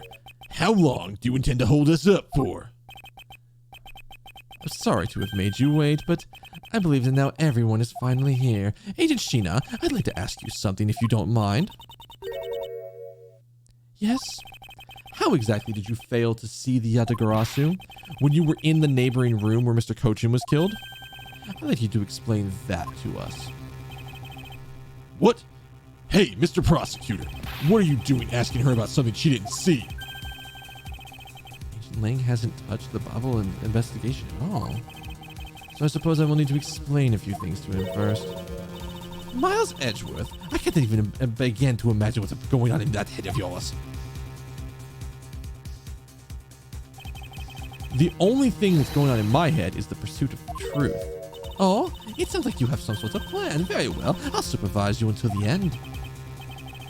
Oh, she's seriously going to treat me like a subordinate for the rest of the day. What did I sign up to? Do I need to worry about this? Hang on. Okay. I don't think the entrant cap is going to be there. I wanted to try to sign up for an event that's going to happen later this year as a volunteer. And I don't think they have a volunteer cap. But I'm going to go find the tweet and go double check. just in case I need to like take a minute to go sign up for volunteering on this thing. No, it's got to only be the entrant cap. There's no way it's not just the entrant cap. They're not going to volunteer.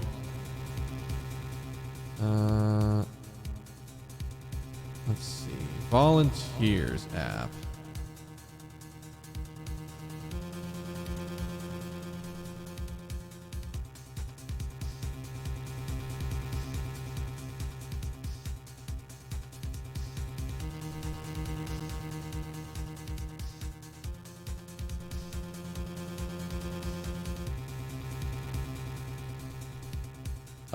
Yeah, I'll sign up to do this. I've been meaning to try to get myself involved with this event. There's an event that goes on in Atlanta called Climax of Night, which has a bunch of anime fighting games. And it's always been like a really good event. Like,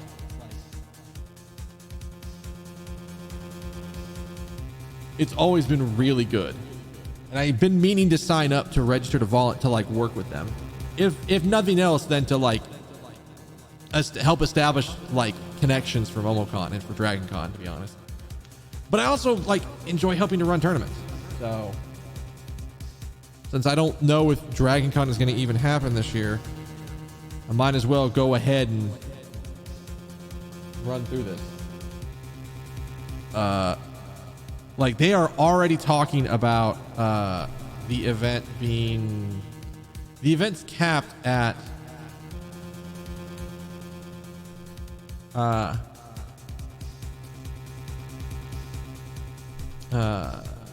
320 people.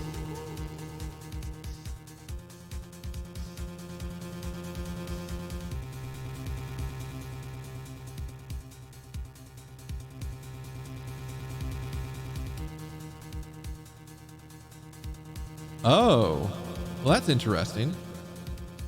So they're going to ask when you go to compete that you show proof that you are vaccinated.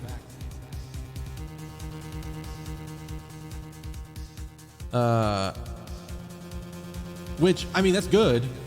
I completely appreciate the idea of doing that.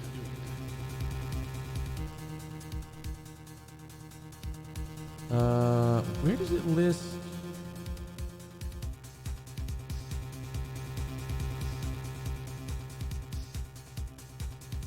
Wait, it's where?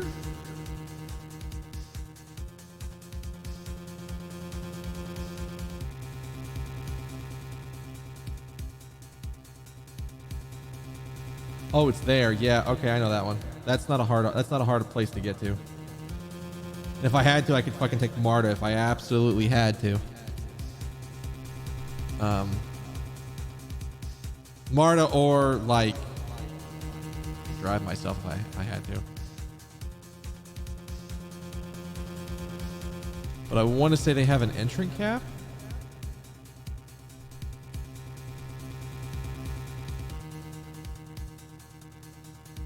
Oh yeah, all of the games have an entrant cap.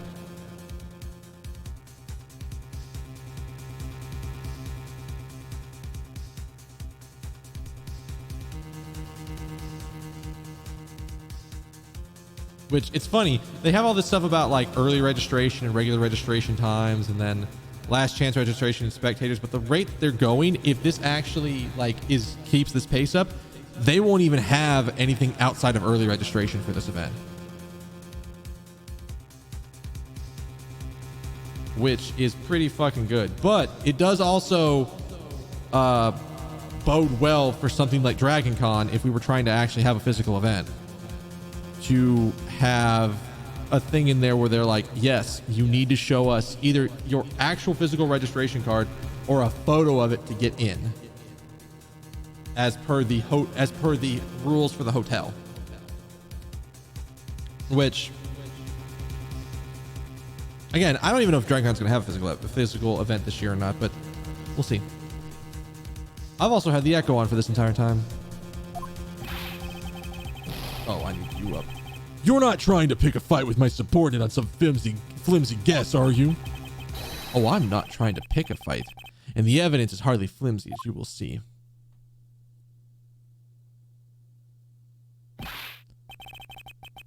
Ha! I should have known that you and I are destined to fight it out to the very end. It would appear that way.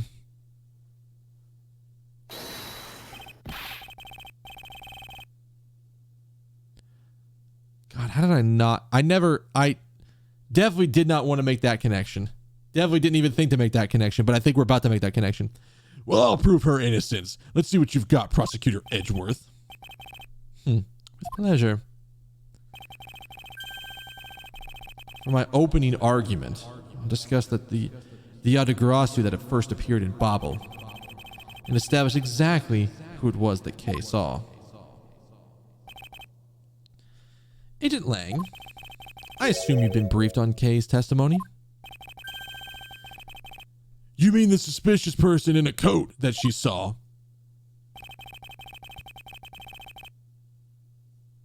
That's right. That person is one of the keys to solving this case.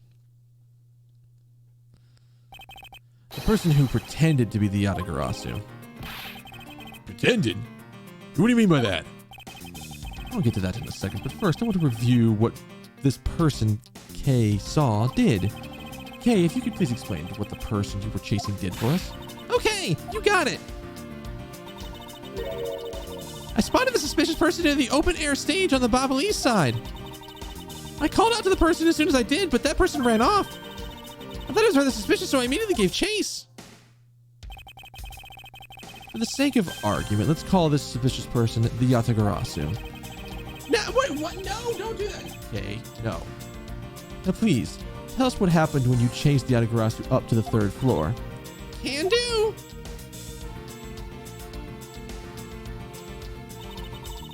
I chased the Yatagarasu all the way up to the 3rd floor of the Babalese embassy. It was a pretty straight chase down the hallway until a sudden turn. The Yatagarasu disappeared around the corner, and so I did my best to catch up. When I turned the corner, I saw the Yatagarasu run into Mr. Kochin's office. I gave chase and ran into the room.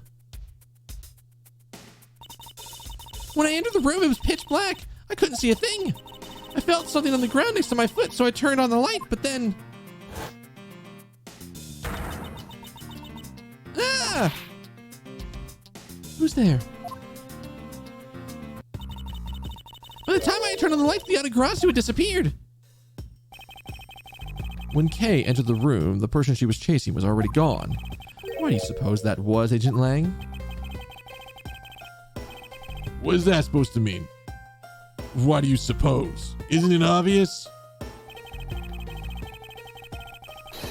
The person slipped out through the door behind the girl under the cover of darkness. Oops, I didn't have the thing on for that. Whatever. Sorry, but I know for a fact that the person didn't escape through that door. Oh? And how do you know that with such certainty? Well, that's easy. The Yatagarasu had left through that door, they would have run right into this person. Take that! Wait, your answer is Sheena?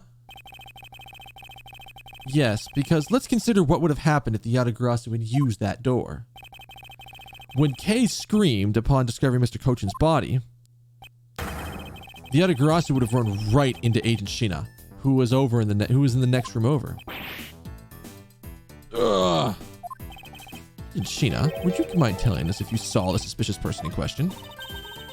No, I did not see anyone. Eyes, I need you to not fucking play tricks on me while we're trying to do this. It just means that the creep slipped out before Sheena made it out into the hallway.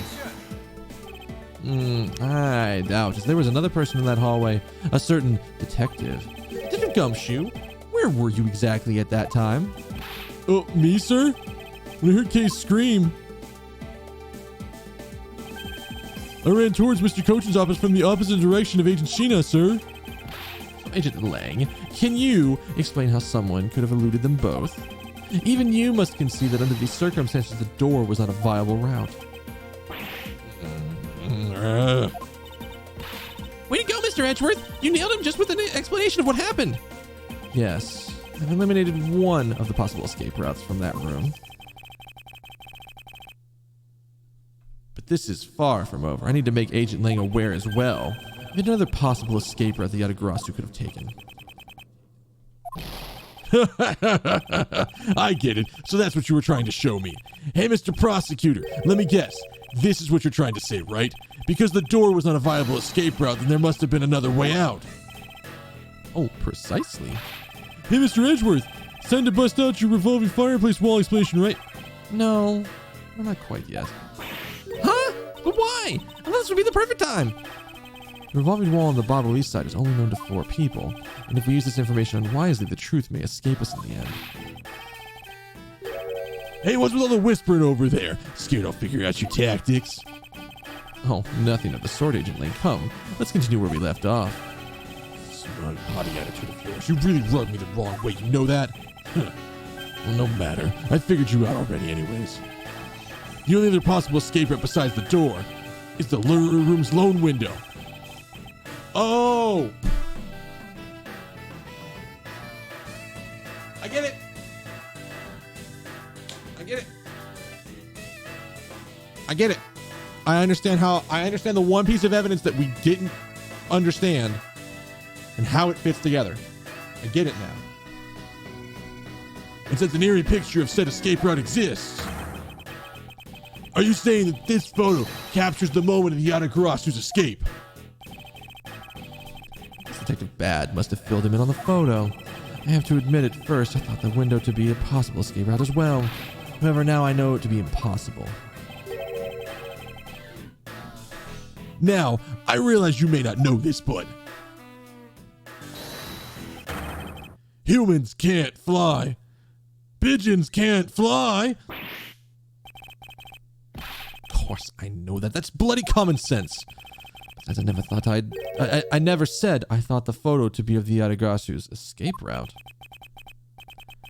I suppose not. All right, then explain yourself. The shadow in this photo is not the Yatagarasu that Kay was chasing after. You can say whatever you like in whatever language you like, whatever fancy words you want. But there's only one language I really understand. It's the language of evidence. Oh my god. Oh. This is okay. A lot of shit's just coming together at this moment that I'm like, well, how the fuck does that make any sense? Oh, that's how. Okay. Very well then. I present to you proof that this person is not that the person Kay saw is not the same one as in this photo. I actually don't think I know exactly what they're asking me to present here.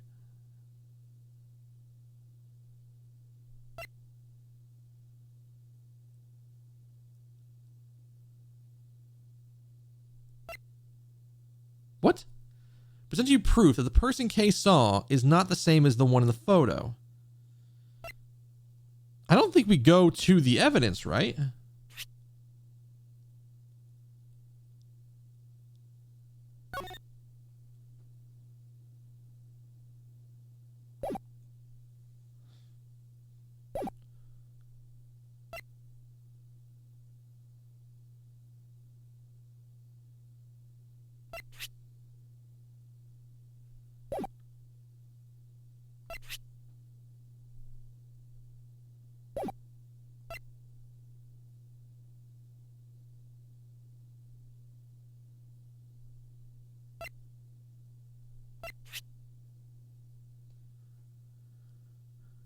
I don't think it's this one, right? It can't be this one.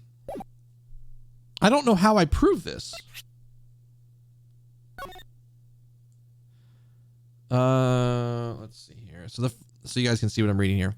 The first fire at the Bobley's embassy occurred during the Jam and Ninja show. The fire occurred until the 4th and 5th floors and took at the end to put the fire out. The second fire at the Bobley's embassy occurred after the Jam and Ninja show. Mr. Cochin's office on the 3rd floor caught fire during this.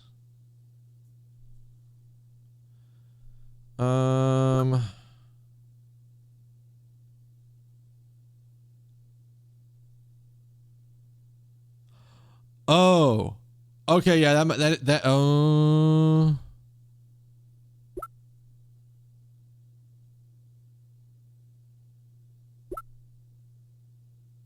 Is it just this? Is it just this? And we're going to get there by showing that it's the ink on the edge of the thing? Take that. No, I didn't think so. What are they asking me to prove here? What are they asking me to prove here? Let's run back. Let me run that back a bit. I'm actually probably going to save just because this is going to probably be a long explanation.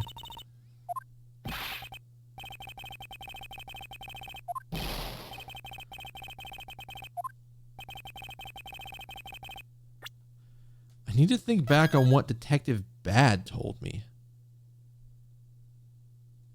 Is it actually the photo? Are we going to use the photo specifically? We're making a save point because I'm not sure about when this photo was taken. Oh. When was the photo taken? What did he say?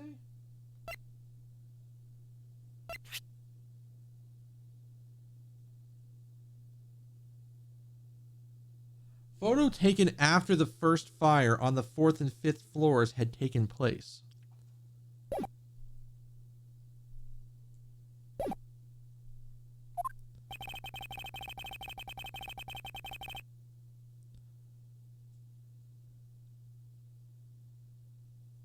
Okay, so I guess it's just the photo? Yeah, okay. A little bit simpler of an explanation. Let me explain to you precisely why the shadow in this photo is not the Yatagarasu Kei saw. Kei spotted the Yatagarasu heading for the 3rd floor during the 2nd fire. There was an outline to explain the timing. Yeah. However, the photo in question was taken just after the 1st fire. Ugh. Again. Yeah, way to go! That's twice you've bit him in the butt now. We're not done yet. You still have to explain what that shadow is and how the Yatagarasu escaped. I don't suppose you can answer both, can you? Oh, regarding the photo, I admit we don't understand what it means quite yet. Ah, as I thought. However, the Yatagarasu's escape route, oh, that I can answer. Wait, you can? Well then, Mr. Prosecutor, go on, enlighten me. Even if I explain it to you, you will try to find some flaw with what I have to say. You were busy heading up the Alibastian investigation, correct? In that case, I doubt you'd have much knowledge about the Babalese side of the case. So wouldn't it be best to take if the lead on that side, Agent Shina, explained in my stead? Ugh. Shina is my subordinate. If I don't stick up for her, how can I look her in the eyes and call myself her boss?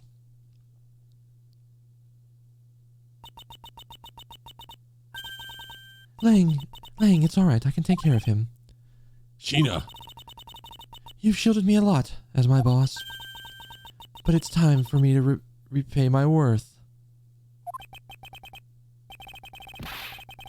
Good God. Good fucking God. This is gonna be a wild one. All right. If you're okay with it, then you have my support. Finally, it's down to just Agent Shina and myself. This is where the real battle begins. Now then, what is it that you would like to ask about? Let's see. Why don't we start with your movements inside the Babalese embassy? During the first Babalese fire, I assisted in putting out the fire. During the second fire, I was searching for the Yatagarasu that appeared in Babel.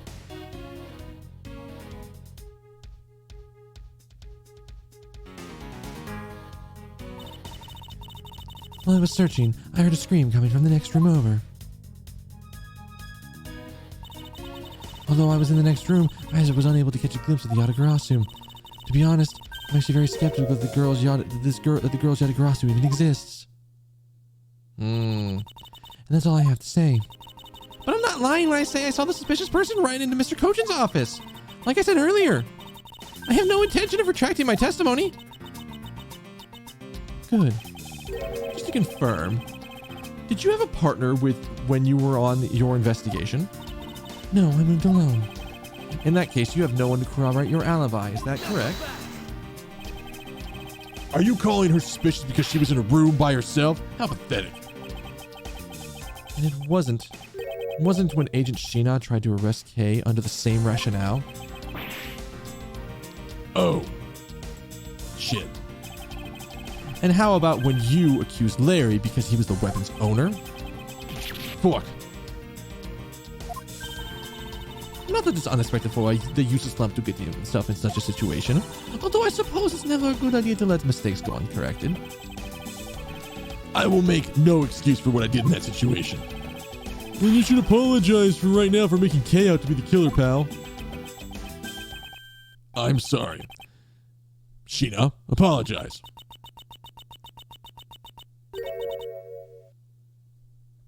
I'm sorry. It's really okay. I mean, I'm not under suspicion anymore. Right, Mr. Edgeworth? Well, I never doubted you, not for a second. And the same goes for you. And the same goes for me. I believe in Sheena. Well, then let's put that to the test and see if she's really worthy of your trust. This promises to be interesting. She got rid of her laughing habit really easily. Or for, I guess after 7 years. Hold it. Let's see what we can find here. You helped with the fire extinguishing effort? I was in charge of the police on the Babalese side, so I helped with their work. Yes, I do. I think she's someone we've been looking for 7 fucking years and managed to get herself in a really cushy position that protects her very heavily. Please doing the job of fireman. You really know how to work people. So, the way the logic works in my head, and I'll come up here for this. The way the logic works in my head, we have seen hide nor hair of Miss Callista Yu. But yet she's somehow involved. And up until this point, I was like, maybe she's not actually involved with this somehow. Weirdly, they're like trying to really throw us off. But Sheena wasn't around 7 years ago. She was the one, as far as we're about to prove, she was the one that went in that Kay was chasing. She went into that room. She went through the fireplace. She got some of the ink on the coat she was wearing. Well, no, that doesn't make any sense, but when she was going through there the first time and the fire was happening and she chucked the cloak out. That's why it's green on the outside. It's because it got some of the ink, but it was on fire. So it got yeeted out the window. She went through that fireplace passage and then immediately came around and got her and then immediately tried to blame her. I feel like she's trying to throw it off. And as soon as I started mentioning, well, we haven't seen her for a while, my brain did this thing of, wait, what if that's the reason she's got that creepy ass smile? What if that's the reason that we had this entire discussion with Lang earlier about trusting his subordinates? Because we're about to have to fuck that. Because that, like, I don't have a ton of evidence for it, but that's where my brain is going. My brain is saying that Sheena is Callisto Yu, who fled through her connections with the smuggling ring to where they were smuggling the money, took up a new name, got into the police force, and became this guy's subordinate in order to hide in plain sight. So I don't know if that's right, wrong, or otherwise, but we're gonna see where this goes, because I am again really suspicious of her right now. She sure does. That's because she's one awesome woman who knows how to manage. I guess so. She's always bringing you a business card or a scroll at just the right time. Prepare everything before I'm ordered to. That's the definition of a secretary. She kind of seems more capable than Agent Lang, doesn't she? At the very least, she's certainly more capable than you, detective. I had a feeling you were going to say that. Sheena is more than just a capable secretary, you know. Tell him the other things you're good at. All right. Hold it. We'll see how right the theory is as the game plays out, but at the moment, that's kind of where I'm sitting. By the second fire, do you mean the one that consumed the 3rd floor of Babel, correct? Yes, that was the one. That was when the suspicious person was spotted in Babel. Well, then you were after the same person in the long coat that I was after. There was no proof that the suspicious person was really the Yatagarasu, because no one was able to get a good look at the person's face. By the way, what was your team's investigation? In order to extinguish the fire, water was pumped into the 3rd floor via the windows. The majority of the investigators concluded their searches on conducted their searches on other floors. Maybe they did, but there was one person who was still wandering lost around the 3rd floor. When the fire was pretty much out, I moved to the 3rd floor. I moved to investigate the 3rd floor. And you did that alone? Yes.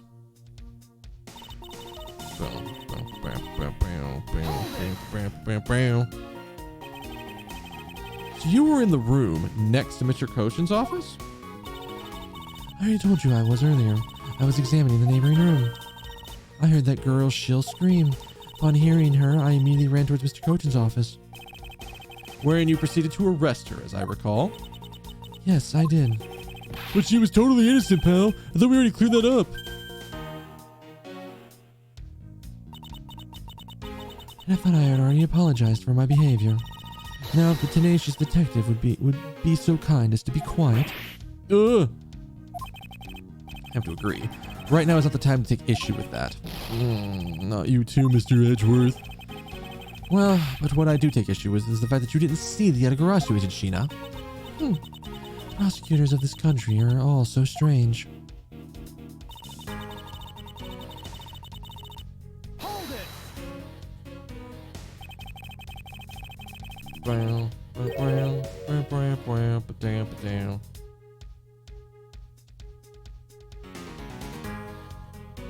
You were unable to catch even a glimpse despite being in the next room? Is that true? I really hate to repeat myself. I'm sorry for inconveniencing you. However, I simply wish to make sure that you are not misremembering something. We wouldn't want you to be accused of lying later on, now would we? Hey, Mr. Prosecutor. Are you calling Sheena's testimony a lie? Agent Lang, I am talking with Agent Shina now. So I'd appreciate it if you wouldn't interrupt us with your superfluous comments.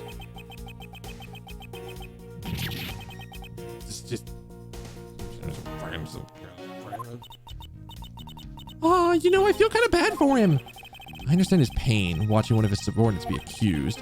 However, I cannot turn my eyes away from the truth. Lang, I'm alright. And as for you, I think you should be focusing on your doubts on that girl rather than me. And why is that? Hold it! Why do you not think that? Are you throwing doubt on Kay's words? Are you throwing Kay's words into doubt again?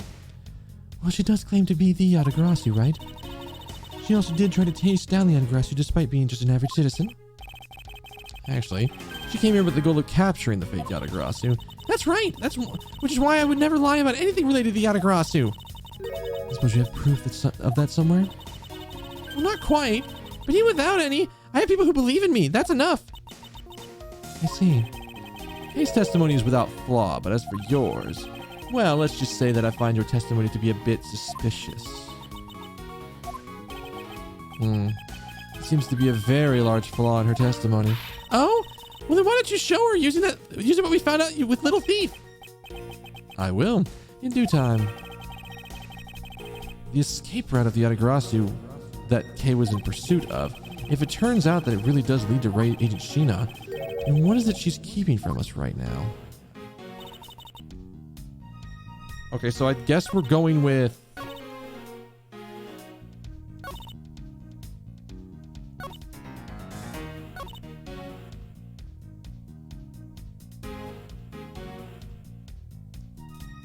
I think we're going with... Is this actually the point where we're presenting the evidence of how they got out of the fireplace? Objection! Yeah, it is. Being in the room next to Mr. Kochin's office is a bit of a problem with your testimony. Knuckle back. Mr. Prosecutor, I don't see what problem you're talking about at all. Agent Lang, do you recall the secret we discovered about the Alibastian office fireplace? Huh? Oh, you mean how it connects to the room next door? What about it? Well, Alibast isn't the only country with a secret connecting fireplace. What? The fireplace in Mr. Cochin's office holds the exact same secret. What? Even the Yatagarasu didn't escape through the door. If the Yatagarasu didn't escape through the door to the room or the window, he escaped through the wall. The escape route was through the revolving fireplace wall and into the room next over.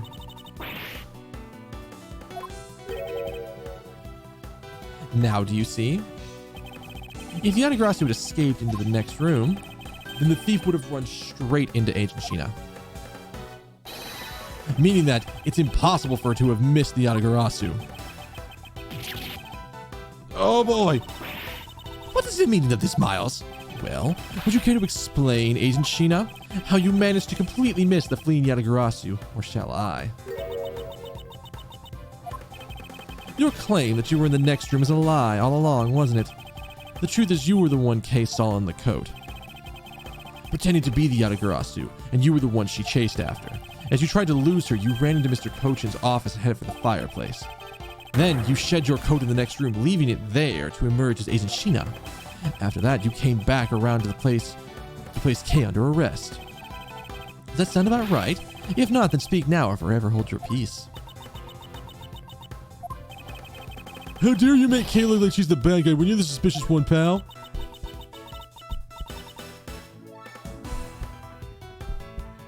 Oh, I recognize that.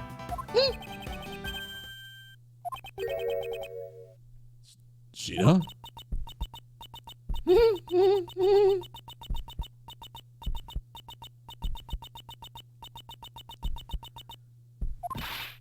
Yep.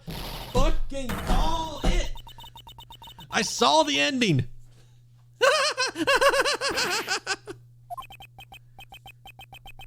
That laugh. Yup. I remember this irritating laugh. I'm getting chills down my spine. It can't be. But it has to be. Shina, what's wrong with you? I'm sorry. It was so funny that I couldn't help but laugh. Funny, you say?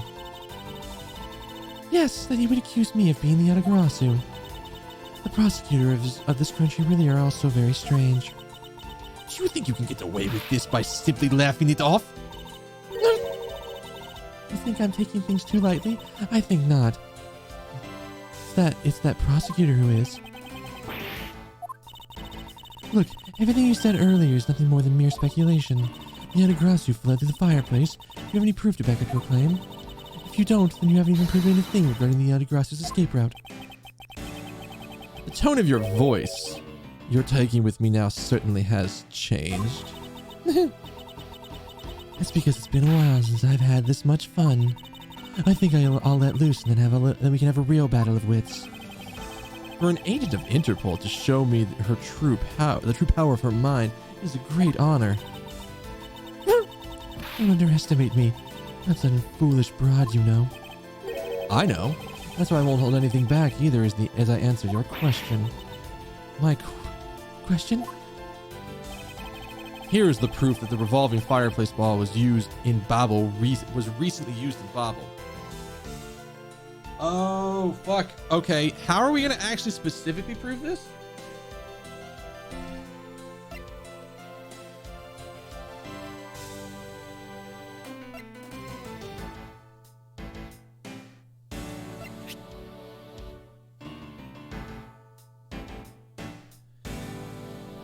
Is it just this? I think it's just this, right? Because this says it has proof of it being recently used. What? Well, the bar's gone, so I'm assuming we're on the right track. I'm sorry, but is this really your honest answer to my question? Yes. According to the Ambassador Poliano's testimony, He said he was burning some documents in the fireplace with Mr. Cochin. Oh? The ashes of what they burned were left in the fireplace, so they should have been there. However, when we were investigating, when we went to investigate the room, the ashes weren't there. Why is that a problem? Maybe someone cleaned them up? Oh, no. Unfortunately for you, Ambassador Poliano has said that he forgot to. And the question remains, why were the ashes missing? The answer is simple. When the Yatagarasu went through the fireplace wall, the ashes were pushed into the next room by the wall as well. The movement of the ashes that were in Mr. Cochin's office is my proof.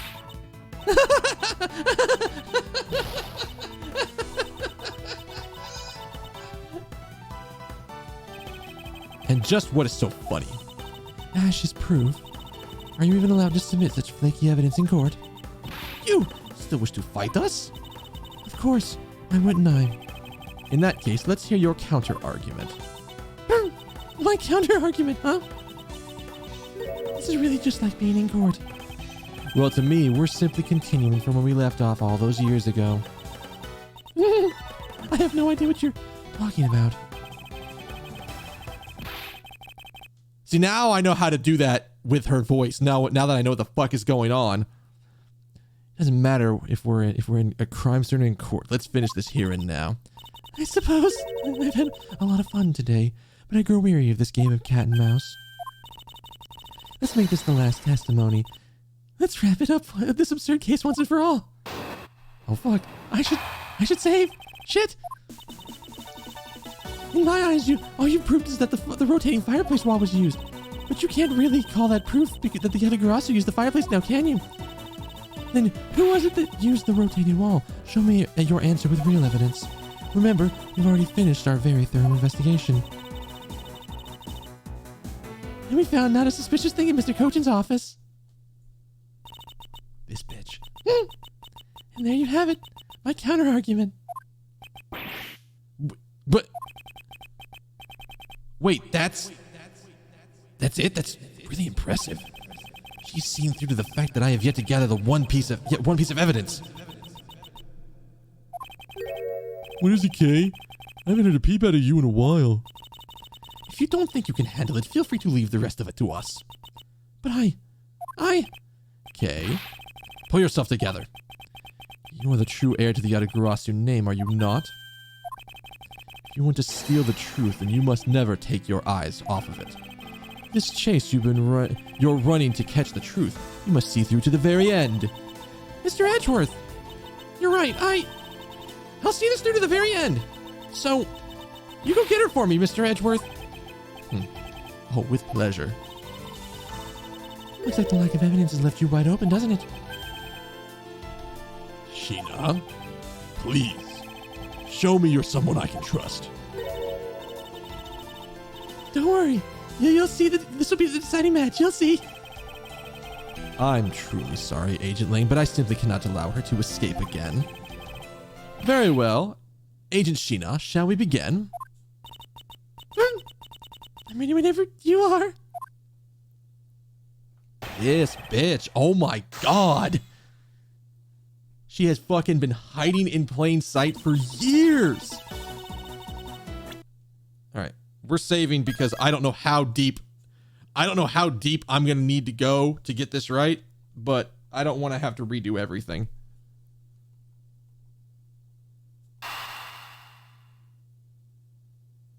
By the way, if you're curious to when I had this thought, when you saw me just randomly go into the profiles and stare at it for a second, it was right there.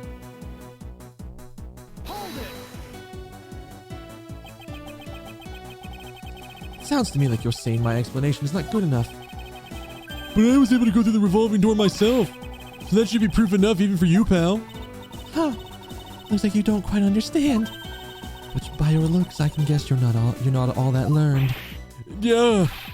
Talk about rude. You should watch what you say, pal. Sadly, I can't disagree with her on this one. But you know what? You know what I mean? You might have proven that the fireplace had been used.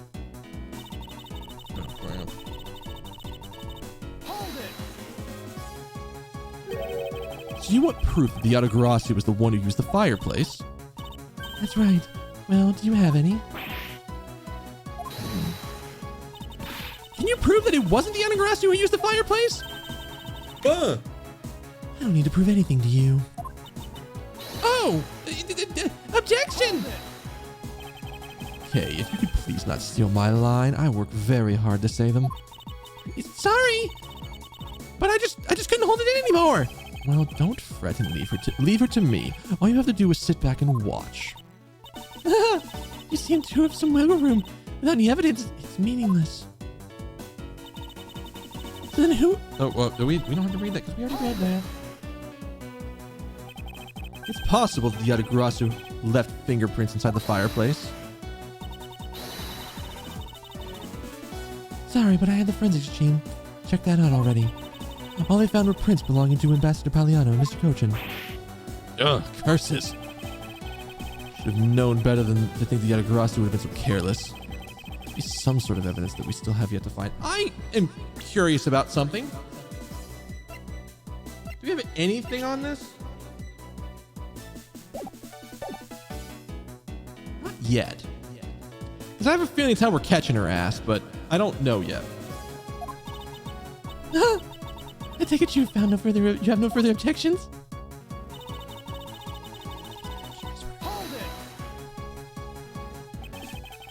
So Interpol has finished examining the entire Babalese embassy? Yes. The investigators who weren't allowed into the Olibas were incredibly helpful. They all put in great efforts to search for any signs of the Yatagarasu. And yet, despite all of that effort, it appears that they failed to notice the lack of ash in the office fireplace. Furthermore, you were the ones who inspected the room next to Mr. Cochin's, correct?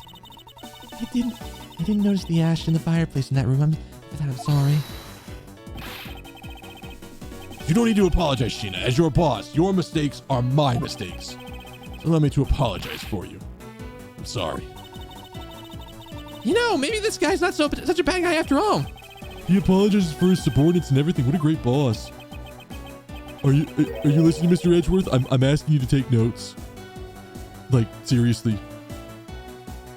I need dinner tonight. I don't have enough money for dinner. Are you saying I don't do enough for my subordinates? Yeah. I mean, yes, I absolutely am, sir. You're someone I really respect, but even you are a bit too strict sometimes. That is only a problem on your end. Wow, way to be super hard on him in response. Am I really too strict with everyone? Anyway, Sheena, you didn't find anything in Mr. Cochin's office, right? That's right. We finished our investigation.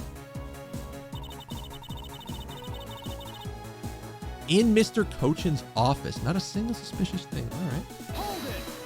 Not a single suspicious ass motherfucking thing. All right. So you didn't really find anything? Yes, as I said, not one suspicious thing. Although, as you already know, we did find the Yatagarasu key and the document detailing the smuggling operation. We still have yet to find the blade that belonged to the Babalese knife handle yet. Ha! You see, my subordinate worked hard to investigate everything. So there's nothing else to find, all right? Wow, Agent Lang really sticks up for his people.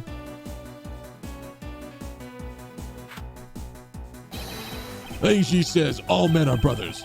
Friends become family. You see, my people are my family, and their families are my family too. That's rather large family you have there then. Yes, but we all know there's always one black sheep in the family. And though it pains me, Agent Lang, you will know the black sheep in your family. Oh, that's a line. So you actually, do you actually have any proof that the Yatagarasu used the fireplace passageway? No, I haven't found any yet. Then what are we going to do? There's no need to worry. Because there's a loophole in the Interpol agent's argument we can exploit first. The one in charge of the Babalese investigation was not Agent Lang, which means that Agent Shi-Long was in charge. It's possible she may have tampered with the evidence. Though that piece of evidence we found, there's one thing I do know, it's that someone tried to hide it from us. Oh God, the knife. It's the fucking,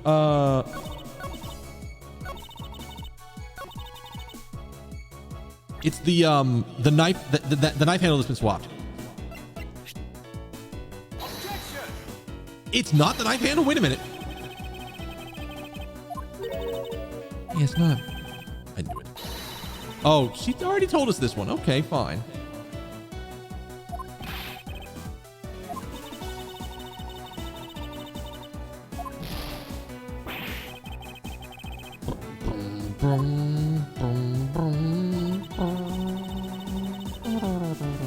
Okay, so there's something suspicious in Mr. Cochin's office.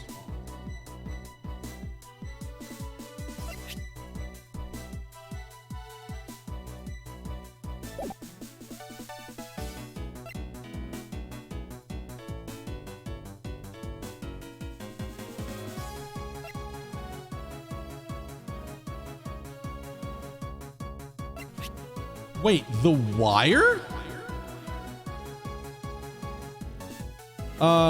They didn't know that because my guess, the excuse would be the exact same one that we got when we were in the Olivastian ambassador's office. Is that they didn't touch it because they weren't allowed to touch it. So my guess is that they would have said the exact same thing, and they said we didn't find anything suspicious because we weren't allowed to touch it, so we didn't find anything. But this wire, though, inside the clock seems kind of weird. The handle was also found in Alibas. Oh, Echo. Hey, hi. Objection! You didn't find this thing? This thing that's kind of weird? When you say that your agents have finished your thorough investigation, are you absolutely certain that you didn't overlook anything? Well, aren't we full of ourselves standing there insulting Interpol agents? You better not be insulting my men. You better not be insinuating that my men are incompetent, Mr. Prosecutor. Oh, I'd never do that. However, it doesn't change the fact that they did overlook something. I'd like for you to take a look at this length of wire. What exactly is that supposed to mean? Length of wire? What about it? Tell you what, we found this in the Bobbly's embassy not long ago. Wait, what? We found it wound up inside of the grandfather clock in Mr. Cochin's office. You found that in the scene of the murder, Mr. McCochin's murder? But this wire wasn't all we found. We found one other very important thing. There's more? In Mr. Cochin's office, there were signs that someone had burned counterfeit. In Mr. Cochin's office, there were signs someone had burned counterfeit bills there.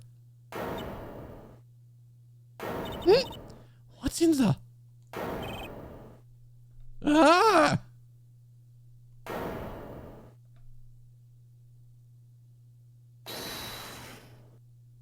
Who's talking? That evidence was something you found through the girl's machine, right? So what if it was? Oh, so what if it was? Ah, that's what I thought. But unfortunately for you, the recreation machine is hardly concrete proof. Among the ashes you found in the room, did you happen to find any counterfeit bills? No. You see, so there was nothing in that office. Nothing you can call evidence anyways. I'm sorry, but I seem to have given you the wrong impression. How so? I don't recall saying I was presenting evidence of any sort. But rather, I was pointing out that your investigation was incomplete. And that this throws doubt on the purity of your investigation into the Yatagarasu. You guys still suspect me, I see. Alright. And then I'll ask you to point out what part of my investigation is incomplete.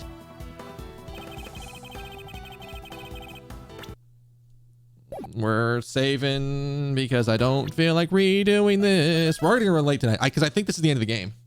I think this is legit the end of the game.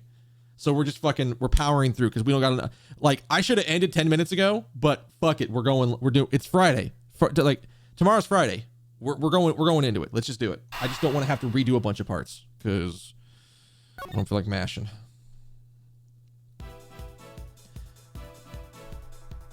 The other Interpol agents worked under the command of Agent Shina. It is not possible. Is it not possible that the reason the person K was chasing chose the third floor was because that person knew there would be no other agents on that floor? Furthermore, we've come this to see that Agent Shina was only pretending to be investigating the Yatagarasu to the point of arresting K. In that case, there is only one location that no one has yet to inspect. Oh, it's her room. Take that.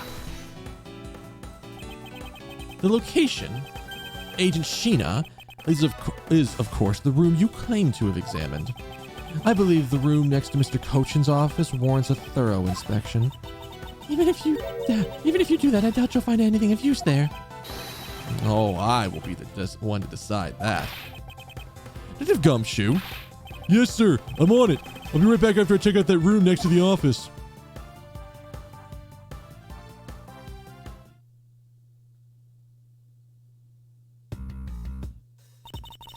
Hey, Mr. Edgeworth, do you really think that Miss Sheena is the Yatagarasu?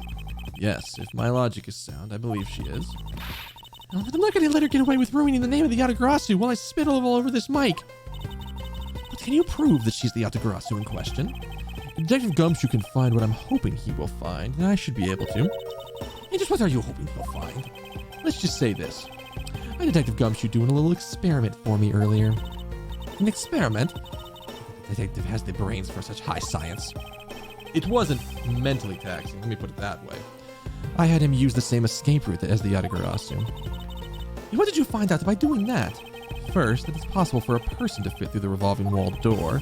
Second, that by going through there, his coat was covered in ash and bubbly's ink. Who cares what his coat was covered in? It's not worth that much anyways. But it is really worth so little. I believe that it's actually quite meaningful, a meaningful result. The value of which I'm about to prove. Mr. Edgeworth, I found some things you really need to see, sir. Oh? What are these things that you found? Some makeup, a coat, and a pair of shoes, sir. You found a coat? You hear that, Mr. Edgeworth? Maybe it's the one person I was chasing. The person I was chasing was wearing. Yes, the possibility does exist. Agent Sheena, were these pieces of evidence not in that room when you examined it? Unfortunately, for you, those aren't suspicious items of any sort. They all belong to me. They were getting in the way, so I stored them in that room. Oh.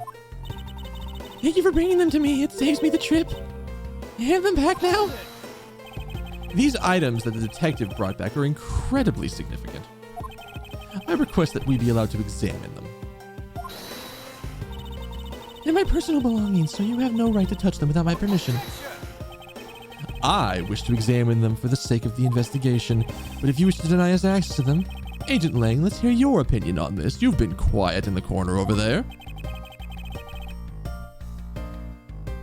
I say let him look at your stuff, Sheena. Lang!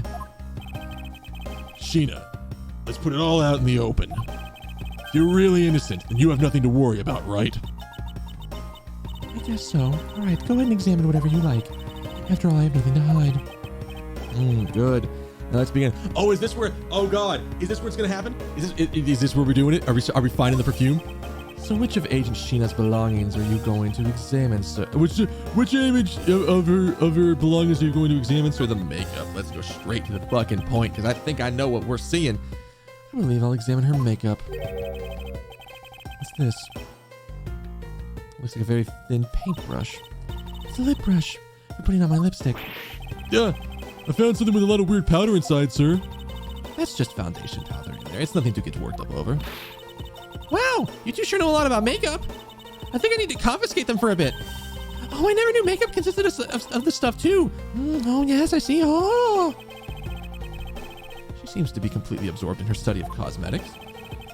I guess there really wasn't anything suspicious in Agent Sheena's makeup. I suppose not. Let's move on and examine something else. Oh, I guess not. Okay. Well, then let's take a look at her shoes. Let's examine her shoes. Doesn't appear to be anything particularly odd about them. Hey, Mr. Prosecutor. You know what they say about men who stare at women's shoes for too long, right? Bunk. Go to horny jail. Oh, that's scandalous. I am merely doing my job, Agent Lang. I don't see how that warranted a comment. Now then, there is some dirt on the soles, but otherwise they seem perfectly normal. I guess there really wasn't anything suspicious about Agent Sheena's shoes. Okay, we're gonna go with the coat, because I wanted to see, because I'm like, does she have the fucking same perfume in her makeup kit? Is that what we're about to do? I suppose not. Let's move on and examine something else. Okay, let's go with the thing they probably really want us to look at. Let's examine the coat. Yes, sir. It appears you've managed to stain your coat rather badly, Agent Shina. The Yatagarasu that Kay saw was wearing a coat, and I'm beginning to wonder if that stain wasn't created when you went through the fireplace. No, you have it wrong. That soot probably got on my coat when I was helping the police put out the fire. Well, then what about this dark substance around the hem of your coat? Oh, I didn't realize that hem was dirty. I'm sure it's just some water mixed with soot from when I was helping them with the fire. I don't think so. You think you can get away with such a transparent lie? Yeah, don't lie to us, pal. This is the same pattern of dirt that got on my coat when I went through the fireplace. Your words ring hollow in the absence of evidence, you know. Unless you can prove that the dirt on the coat is from the fireplace. I mean, which I can. Ooh. Such a great job, Detective Gumshoe. Me, sir? What did I do? This coat is exactly the piece of evidence I was searching for. I'd been hoping to find the coat that the person Kay saw was wearing. And thanks to you, we proved that going through the fireplace would sully a coat. I mean, I don't quite get what you're saying, sir, but I'm happy for the praise. I'll take it. It's the little victories, right? All that remains is for us to show what that dark substance on the coat's hem is. Oh? You think you can do that? Of course I can. This is the dark substance that sullied the hem of the coat. Boop, boop, boop. Take that. But Bobbly's ink? Yes, this is what will prove the coat went through that fireplace. According to Ambassador Pagliano, he burned some of the files in the fireplace this morning. You told us about that already. I don't see the point in mentioning it again. Oh, my point is that he also spilled some ink on the back wall of the fireplace at that time. If the dark substance on this coat turns out to be Bobbly's ink, it would prove that you and this coat went through the revolving fireplace wall. Ah! Sorry to have clipped one of your wings, Yatagarasu, but we're not finished yet. You have no way of proving whether or not this is the Bobbly's ink on the coat's hem. Oh, but I do, and I intend to show it is ink here in a few seconds. How? How, you ask? Well, since you don't seem to know, allow me to show you. This is how I will prove the dark substance on the coat is Bobbly's ink. Burn it! We can find out whether that is Bobbly's ink or not by lighting it on fire. That's how you're going to prove it's Bobbly's ink? Oh, yes. If you could please cut a section of the dark stained area for me off, I'd appreciate it. I thought he was just gonna be like, fuck it, torch the entire thing, just immediately, but no, he's going for the reasonable answer. Because I will show you, here and now, what the dark substance is. Sheena, I'm sorry to do this, but I'm going to have to cut off a bit of your coat. Go ahead. I wasn't planning to wear it anymore. Now then, if someone could loan me a lighter or something. Oh, I've got some matches. I always carry them with me so I can light smoke bombs. Then, if I could please have one, Kay, we can get this experiment underway.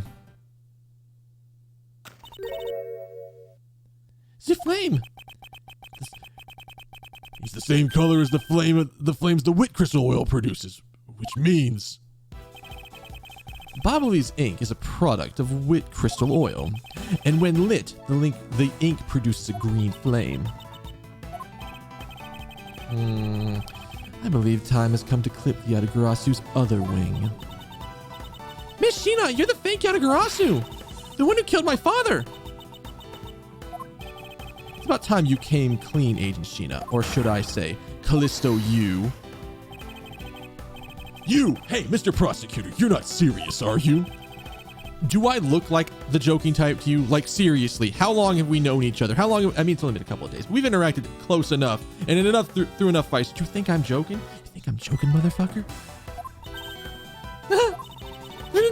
Callisto, you? I haven't heard that name before in my life. That's manner of speaking in that attitude. You haven't changed a bit in 7 years. You're the defense attorney that killed Mr. Faraday and tried to frame me for it. Oh, really? And you have proof? You insist that I'm this Callisto you woman, but you can't prove it. You have no proof, and I'm afraid you won't be able to lay a single finger on me. Oh, the raven is a very unique bird, one that flies by the darkness of night. However, The light of dawn has arrived, and it will reveal your true ugly form to the world. Enough poetry. I want to see some evidence. I think I know where this is going. I'm almost certain we're about to go to the perfume, but I don't want to redo this. So we are aggressively saving.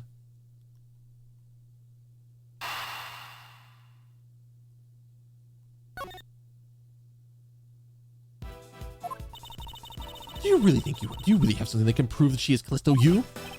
Of course. And then the second Yatagarasu was preserved for us for these last 7 years. Well, they fucking straight away told us what it was. Okay. Do me the honor, Mr. Edgeworth.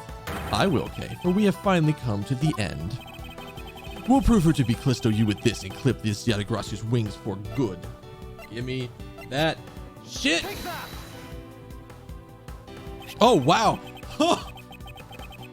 They really want to fuck with you on this one. Did you see how long that, like, it took for the bar to go away? I had a moment where I'm like, oh no, did I somehow, like, jump in the wrong direction? I don't know how I did, but this perfume will prove you to be Callisto you. It will? Kay has preserved it perfectly for us. Surely you remember this bottle. This belonged to Miss Yu just before she disappeared 7 years ago. Naturally, this means a few of her fingerprints are on it as well. This is the bottle of perfume that you spilled, which I preserved ever since. I heard it from my father, Bern Faraday. That if stored under the right conditions, a fingerprint can be preserved for decades, which means that your fingerprints are still on here, every last one. Furious, sweating. We can clear up everything if we would compare the prints to one of your own. Now, come now, Agent Sheena. Will you submit yourself to a fingerprint test? Oh no, did she fucking burn her fingerprints off? Ooh, that's a good face.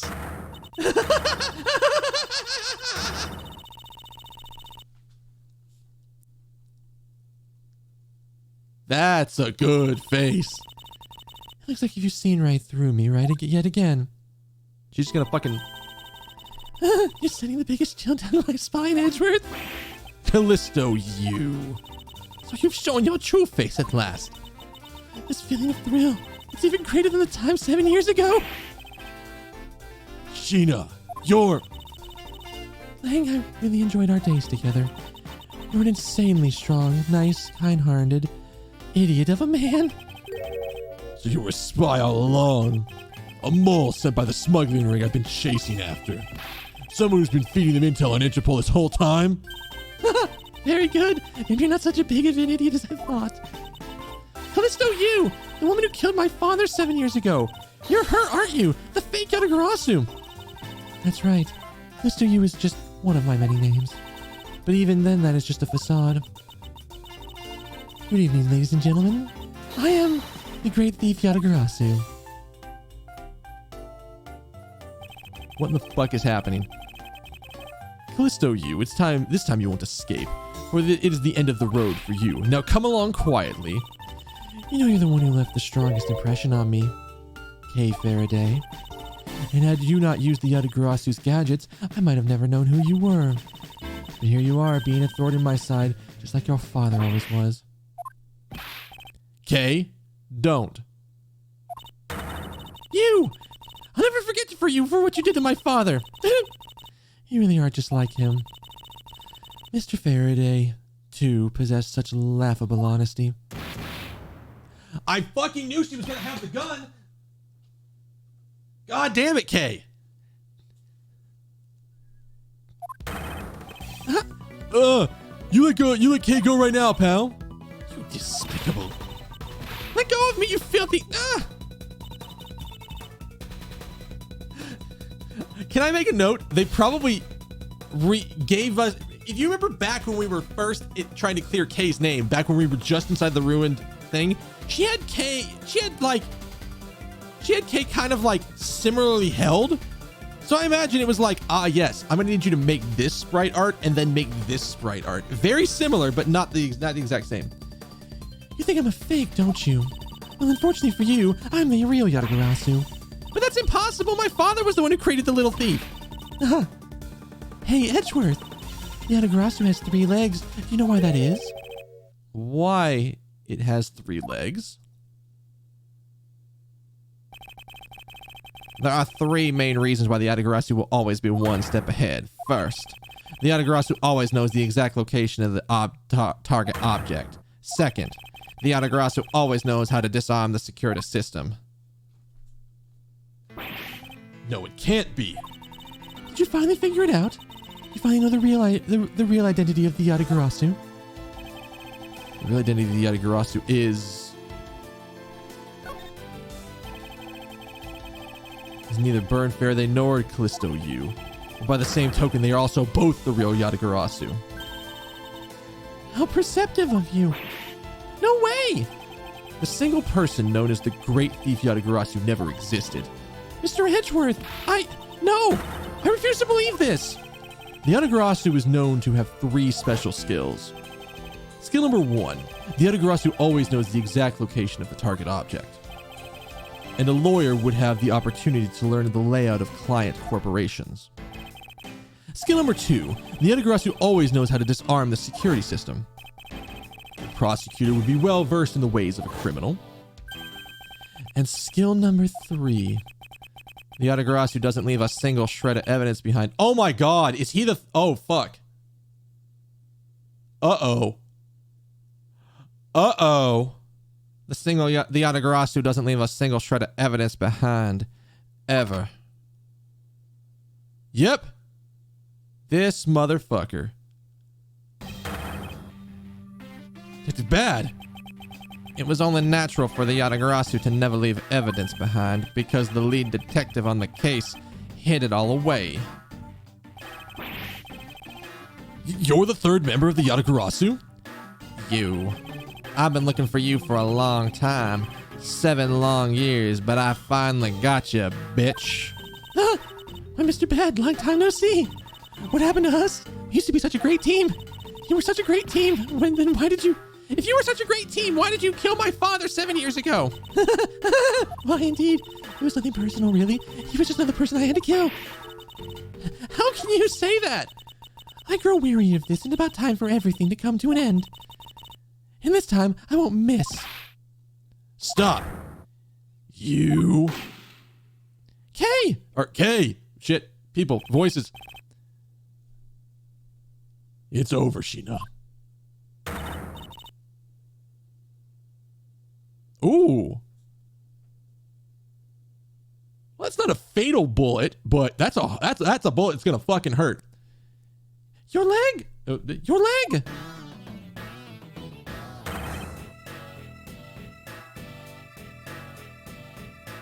So wait. He shot? I thought she didn't shoot. Her gun's not smoking. In this shot, they're saying the gun is smoking, so he shot.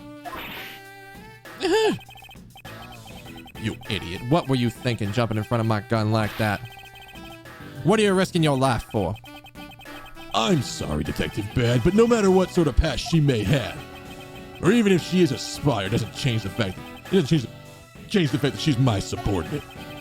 As long as she is, I can't allow any harm to come to her, even from you. You really are. You know that? That's fine with me. You should know by now this is how I am. Hey, sis. Yes? I want you to conduct a full body search. Sheena might have another weapon on her. All right. Detective Gumshoe, your assistance, please. Sir. Just fucking Christ. That was one of the ones where I'm like, there is, as soon as they're like, oh, it was these 2 people, and they're like, oh, it has 3 legs. Fuck. How would the Yatagarasu never leave evidence if somebody's fucking hiding the evidence? I'm just like, ah! Hey, I found something. Oh, well, would you look at this? Look at this, motherfucker. Look what we found. What is this, sir? It looks like the blade of a knife, but it doesn't have a handle. Well, this is a great find, detective. Huh? It is, sir? Let's try pairing this up with with its blade's handle. Take that! I believe this blade actually belongs with the handle that was on the murder weapon. Hey, they fit together perfectly. This blade must have been taken from the crime scene when the knife handles were swift. I'm gonna go return this Bubbly's knife now. All right. I trust that you'll make sure it's returned to Ambassador Palliano. Bobbly's knife handle given to Detective Gumshoe. I believe this makes it perfectly clear who did it. Callisto, you. For the only time the handles have been switched is just after Mr. Cochin's murder. Which means that you must be Mr. Cochin's killer. You killed Mr. Cochin with an Alibastian knife. Switched the handles and took the original blade of the Bobalesian knife with you. Later, you allowed yourself to be spotted by Kay near the open-air stage. You used the fireplace to lose her and then went back to accuse her of the murder. Let's about sum it up. You crafted an engaging tale, Edgeworth, but there are two problems with it. Problems? In what respect? Why do you think my real reason for allowing her to chase after me? It was also I could capture Kay Faraday. What? When I saw you using that device at Gatewaterland, I knew right away that you were Byrne Faraday's daughter. So I became curious and researched a little into your background. That's how I found that you were on the trail of the Yatagarasu. So that's why you're trying to pin Mr. Cochin's murder on me? Yes, I knew you would show up at the embassy tonight. So I thought to use you, but pinning the murder on you wasn't my goal. You had another? Yes. Once I had you under arrest, I planned to search you and take back the device that rightfully belongs to me, the true Yatagarasu. You were going to take Little Thief away from me? 7 years ago, thanks to that device, it was thanks to that device that Faraday was able to infiltrate this place. But he stole more than he should have. I had a tough time recovering that precious key. The person who stole the Yatagarasu's key was Mr. Faraday? That incident 7 years ago, what was the catalyst behind it? In the eyes of the smuggling ring, the Yatagarasu was becoming a bit of a problem. It wasn't an especially pleasant assignment. Then why? Why did you become a member of the Yatagarasu? Why? There's no why. I was destined to betray everyone from the very beginning. Wait, from the beginning? What is that supposed to mean?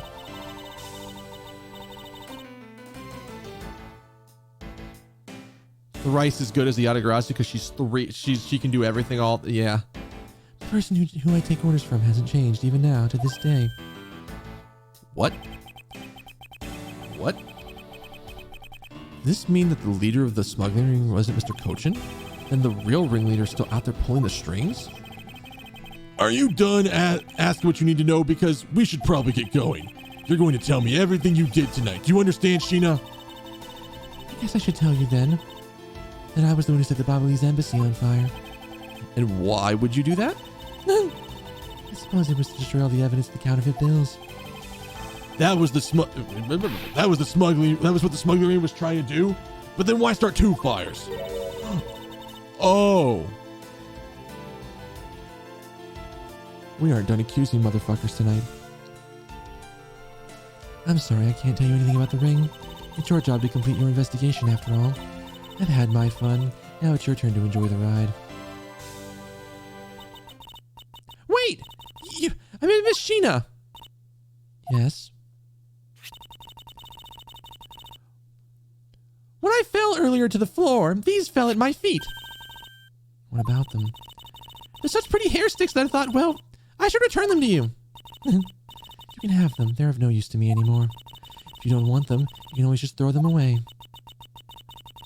No, I want to keep them. Suit yourself. Oh, that's right. I almost forgot Edgeworth.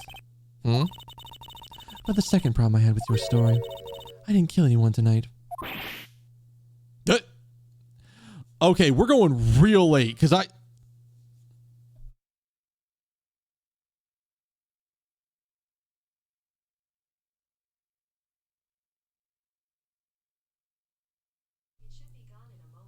Fucking phone listening for keywords. 90 the fuck? I'm not saying that as a sore loser. Think of it as a hint, if you will. Spoilers for length? How much longer are we looking at? Like, legit, how much longer are we looking at? I thought we would be done. If it's like 30 minutes to an hour, maybe, I'll be okay with it. If it's longer than an hour, legit, this is the halfway point of the case? You're not fucking with me, right? We ain't finishing this shit tonight. What in the hell is going on? That's the curveball of the century. What the fuck? Leave it as a hint, if you will. Mr. Prosecutor, What is it, Agent Lang? mark my words, I'm not done here. I'll be back. And it's got nothing to do with duty or anything. It's because it's become my personal case. I may have been shot, but I'll show you just how dangerous a wounded wolf can be. His anger appears to have negated the sense of pain in his injured leg. What the fuck? This is only halfway through. What in the hell is going on?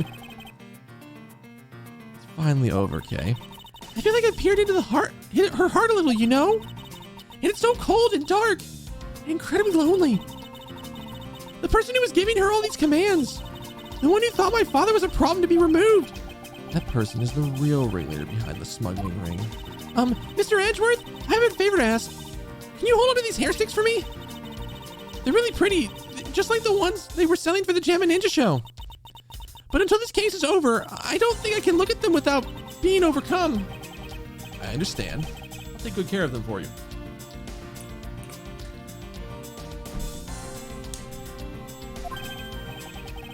There's a bit of soil stuck on the end of these sticks. Soil? Oh, I guess that's it. I guess it's that time already, huh? So it is midnight and it is dawn of another day. Hey, Pops. Thanks a bunch. You've really done a lot for everything all these years. Detective Bad. Don't tell me today is the day. Yeah, it is. With this, I can retire in peace. It was down to the wire and we almost didn't make it. But we did it. We solved everything. But that's just it. We haven't solved everything yet. The ringleader of the smuggling ring, you, the Yatagarasu we're chasing after, the legend of the Yatagarasu is now over. Mr. Edgeworth, that bit of logic earlier, it was brilliant. Brilliant. I feel I can leave it all in your hands. I'm counting on you. Is it really true, Uncle Bad? Were you also a part of the Yatagarasu? As I said to you earlier, Kay, I'm truly sorry. I wanted nothing but a peaceful life for you. Uncle Bad. Hey, don't take it so seriously. It's all just one big joke, right? Unfortunately, it isn't. Oh, come on, sir. She's just yanking on my chain, isn't she, Mr. Edgeworth? Detective Bad? Wait, you're no longer a detective. Mr. Bad, I would like you to ask you about the Yatagarasu. No, you too, Mr. Edgeworth. Mr. Edgeworth, here, I should give these back to you.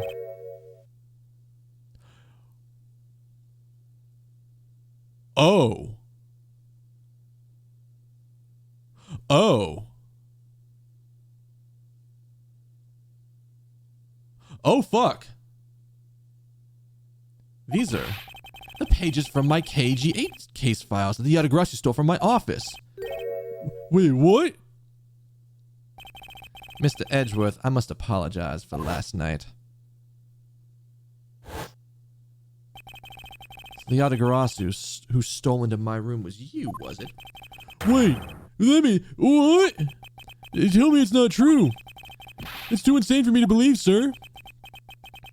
It's true, even if something's not what you want to hear. The KG8 incident was a very emotionally trying case.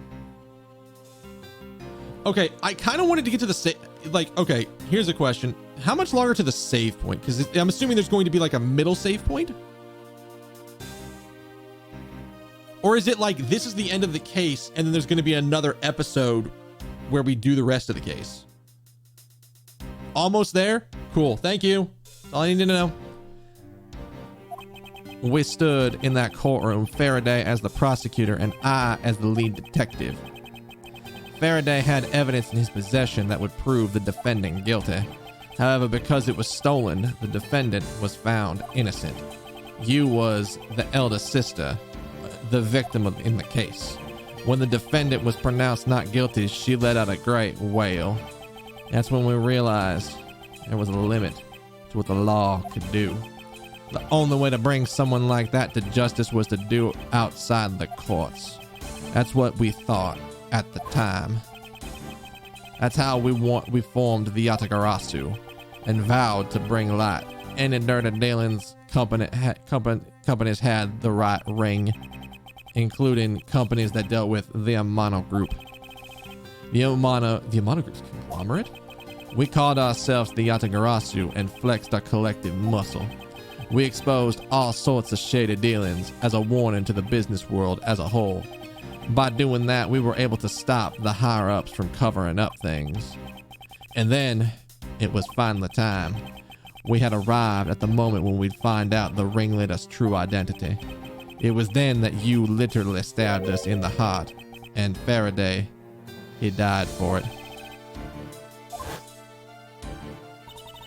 But why? Wasn't she the sister of the victim in the KG8 incident? After Faraday's death, I looked into her past. And that's when I found out she was a phony. The victim of the KG8 incident, CCU. She never had a sister. What the fuck? And that means Shi-Long wasn't the only fake name she used. Callisto U was also another pseudonym. From the very beginning, that woman was a spy sent from the smuggling ring. She said it herself. I was destined to betray everyone from the very beginning. Anyway, let's return to the real topic at hand. Mr. Edgeworth, this trump card that we stuck on to this page of the case file. Please use it wisely. Trump card? By the way, remember how I kept saying this motherfucker's gonna pull a gun at some point? He literally did. I kept saying he's gonna pull a gun from underneath there at some point. That photo we stuck on there, try peeling it off. Behind it slumbers a piece of evidence that Faraday hid away all those years ago. Look at the Yatagarasu. Why? This is a directives card from the big boss. Take a look at the back.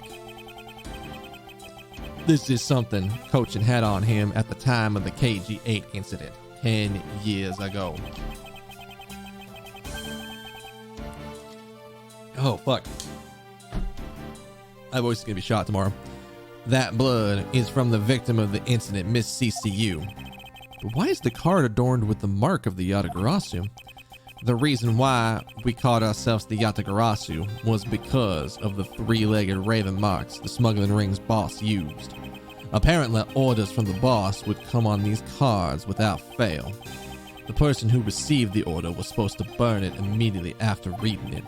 And apparently, it burns a bright green flame when set ablaze. Wait, so you mean the circles, the cards were written in Bobby's ink? The fact that the card Mr. Cochin was sent made it into Faraday's hands at all is nothing short of a miracle. We decided that whenever we stole anything, we would send a card along with it to the police. That's what those cards, the white cards were. The great thief used the mark that only those within the ring would know. It was our message to the ringleader that we were only a few steps behind. And one more thing, Detective Gumshoe. I'm entrusting this to you. What is it, sir? This is what I was talking about earlier. During the KG8 incident trial, Faraday had this in his possession. This important definitive piece of evidence. Oh wait, it was stolen. Why do you have it? Oh yeah, no, I didn't know it was, I had an entire moment the first time he pulled the lollipop out of his mouth. I was like, did they pull a Sanji? Did they pull a Sanji in the 4Kids dub? But no, it's actually, he just likes lollipops. The person who stole it from us 10 years ago was a man by the name of Ernest Amano, and he had it locked and hidden away for all this time. But we forced him to tell us where it was, finally, after the other day's kidnapping case. Oh, you thought he was entrusting the lollipop to him. Oh, yeah. No, I thought that too for a second before the tape popped up. I'm like, you're giving him a lollipop? Is this like a stick or something that you keep making lollipops on? What the fuck? This video. Ah, don't come any closer. I'm warning you. This is the same video that one Mr. Portsman was trying to conceal from me. Yeah, it would seem that even he was caught up in the ring's web. Amano was preparing to take on the boss someday, and the video was his insurance. That's where that prosecutor comes in. He was to retrieve the video. On top of that, he was apparently instructed to sneak into your office and steal the trump card. You saw it for yourself, right? The card that told him to preserve the evidence. Well, the card was not the calling card of the Yatagrasu, but rather a directive card from the ringleader to Mr. Portsman? The two pieces together make for a strong weapon for whoever holds them. The evidence Mr. Portsman's thought to withhold from me, and the one that you stole from my office last night. Both pieces are illegal. For me to use either one is. Whether you use them or not is up to you. But they will be of help to you when you take on someone who is above the law. Is the boss one of those who can't be brought to court that Mr. Faraday spoke of? Detective Bad. There is no limit to the law, for it is people who determines the limits for them. You still insist that, even now? You really are something else. I'll leave the rest in your hands. Now then, Detective Gumshoe, the handcuffs. It's time to lock up the last remaining member of the Yatagarasu. Pops. Don't ever lose your way and detective spirit. I fucking meant to have that as a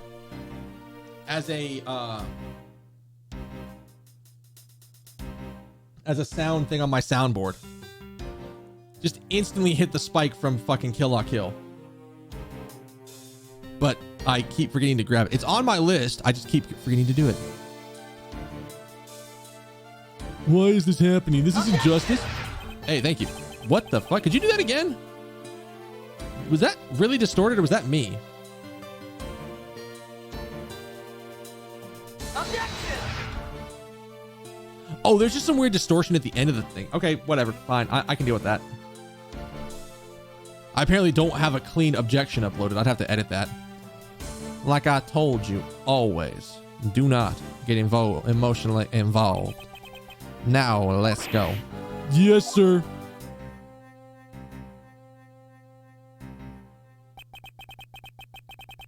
Is this really the end of the legend?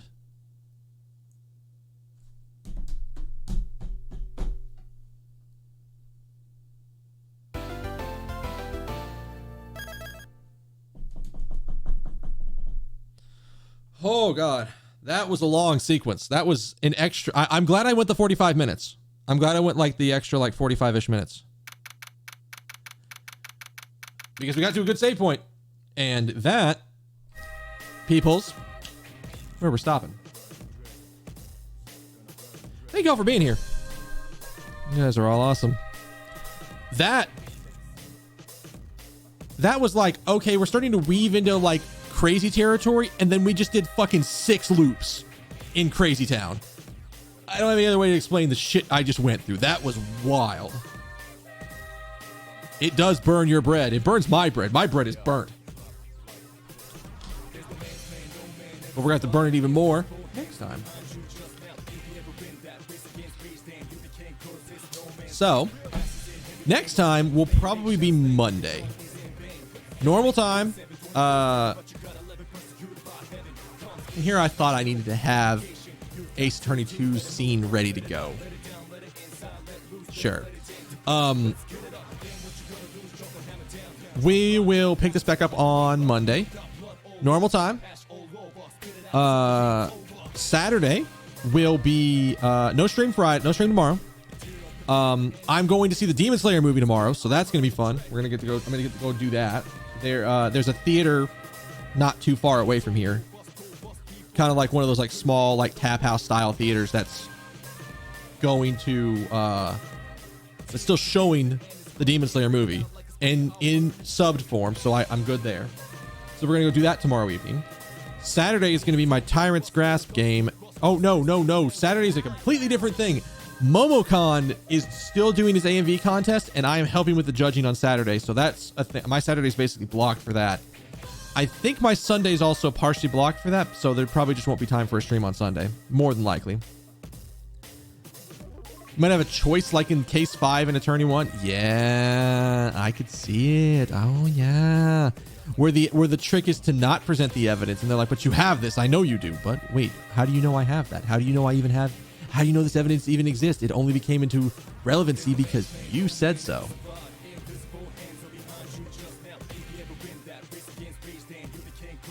That was a super good moment in Ace Attorney 1. I loved that moment. I only wish that like I only wish I had been streaming earlier. I mean, I wouldn't have been able to do like a capture card stream with like Ace Attorney. That would have been kind of hard. But like, that's like one of the ones I wish I had not played. I wish I could like, if I could erase my brain of everything Ace Attorney and just play through all the games again, I would love it. That's definitely one of the series that I would love to redo because of how good the ride is. But yeah, so Sunday is probably going to be, if I don't do any more AMV judging, I might go make a run to the farmer's market because I'm basically out of my cherry soda. I don't even think you guys can see the tops of it. Maybe the mic? No, the mic's not in the way. You can't even see the top of it. I only have 2 of my sodas left, so I need to go get more. Might use that as an opportunity to go get more stuff. Here's the only thing that might stop me from doing that. I don't know how gas is in town. I don't know how like supplies of gas is. So like if I can't get gas, going to the farmer's market and doing the whole trip is probably easy like a quarter of my tank. And admittedly, we're probably going to be back into a state where like travel like that is not going to be a problem because gas supplies are coming back up. But take a bicycle? Yeah, sure. I just won't stream for the next week. There you go. That's how that works. But no, seriously. Gas should be fine. Here's the thing. I'm probably going to be okay if I don't have most of it. I'll just end up relying more on like Gatorade, or I'll go get some like bottles from the gas station or something. Go get how far is the farmer's market? 500 miles? No. It's like 25 miles. But the problem is that if I'm biking, I have to make multiple trips because I can only carry so much on myself and bike back. It's the multiple trips, and it's also going to ruin me for the day physically. So that's sort of my other problem. Yeah, I could do it. It's only like a 30-minute drive, 25-minute drive to the farmer's market. Either way, I don't know if I'm even going to do this weekend because again, I don't know if I absolutely need to. I could just as easily go get like a bunch of like a 12 pack of sodas. Not 12 pack of sodas. Well, maybe, I don't know. I could get sodas to replace them and just keep them back here and then do that pretty easily. So I might end up doing that and then like waiting another 2 weeks before I go do the trip again. Because then it would be the weekend of the 29th. Oh shit. Am I on support lead that week? Fuck.